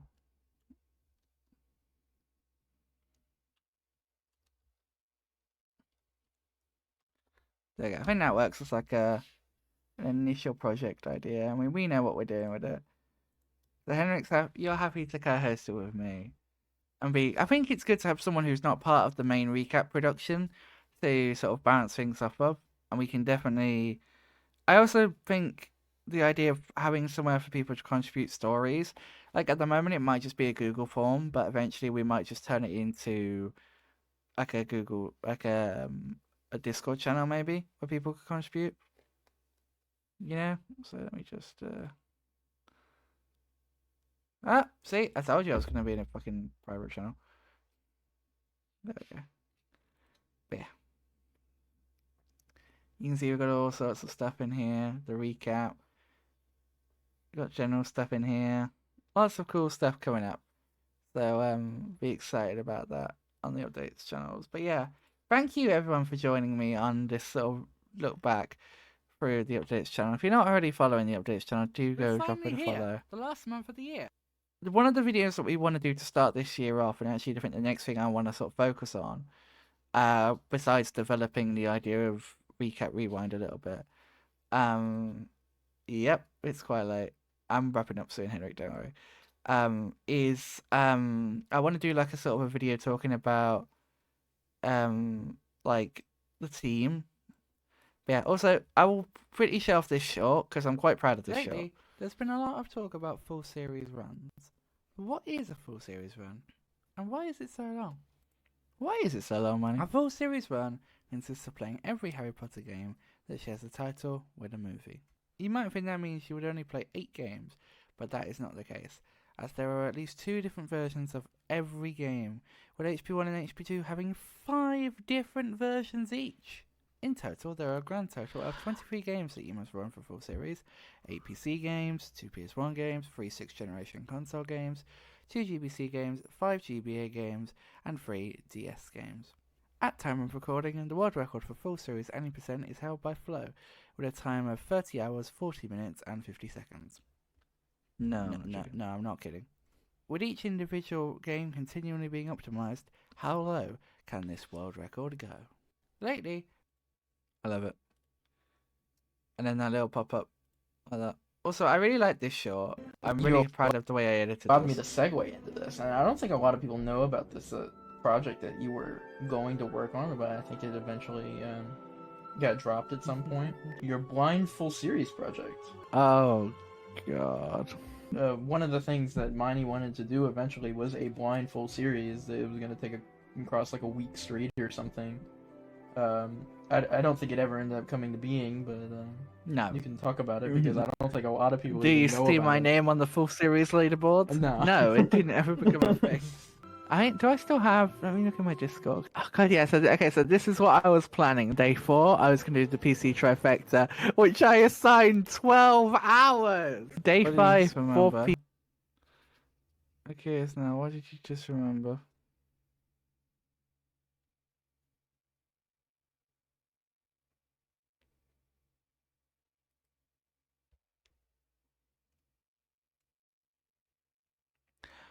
Hey! No, I'm not doing a full series. Fuck off. Right, I know who we're gonna go raid now, so just having a bit of a pre-look of who we're gonna raid. I think I know where we're gonna go. PC, which is a very generous 2 hours and 20 minutes. That's very generous. That was very generous. Judging by your first run was almost 4 hours. Like, I ping Blaze, I'm like, what do you think? And you're like, that should be fine. I'm not gonna do this. You allowed me to segue into this, and I don't think a lot of people know about this project that you were going to work on, but I think it eventually got dropped at some. So yeah, I am overall really proud of this channel. If you're not already following it, please do go and drop a subscriber. We're at a really good point where we're We're finally here. We're at 78 subscribers, which is insane. Also, this, if we did make like an intro video, it would go here. This is like, because every month I replace the trailer for new viewers with that month's recap. But yeah, it's funny because if I go back to the site real quick, I actually updated the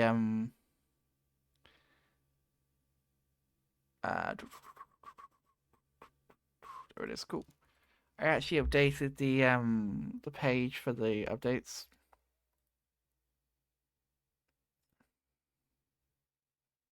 Let me see, we've got YouTube, Twitter, TikTok, Spotify, SoundCloud, HPSR, and then Linktree, because there is now a Linktree, by the way, for the recap, for the updates channel even. What? Huh? Oh, I guess I never updated the link. We're 'Cause I'm an finally idiot. here. The last month of the year. Everyone's stockings were filled to the brim, and Grandma did not give you any socks this time around because she did for me. There we go. I guess we'll have to add another little section now for Recap Rewind. But yeah. And if I scroll down, you can see all of the series down here, which is really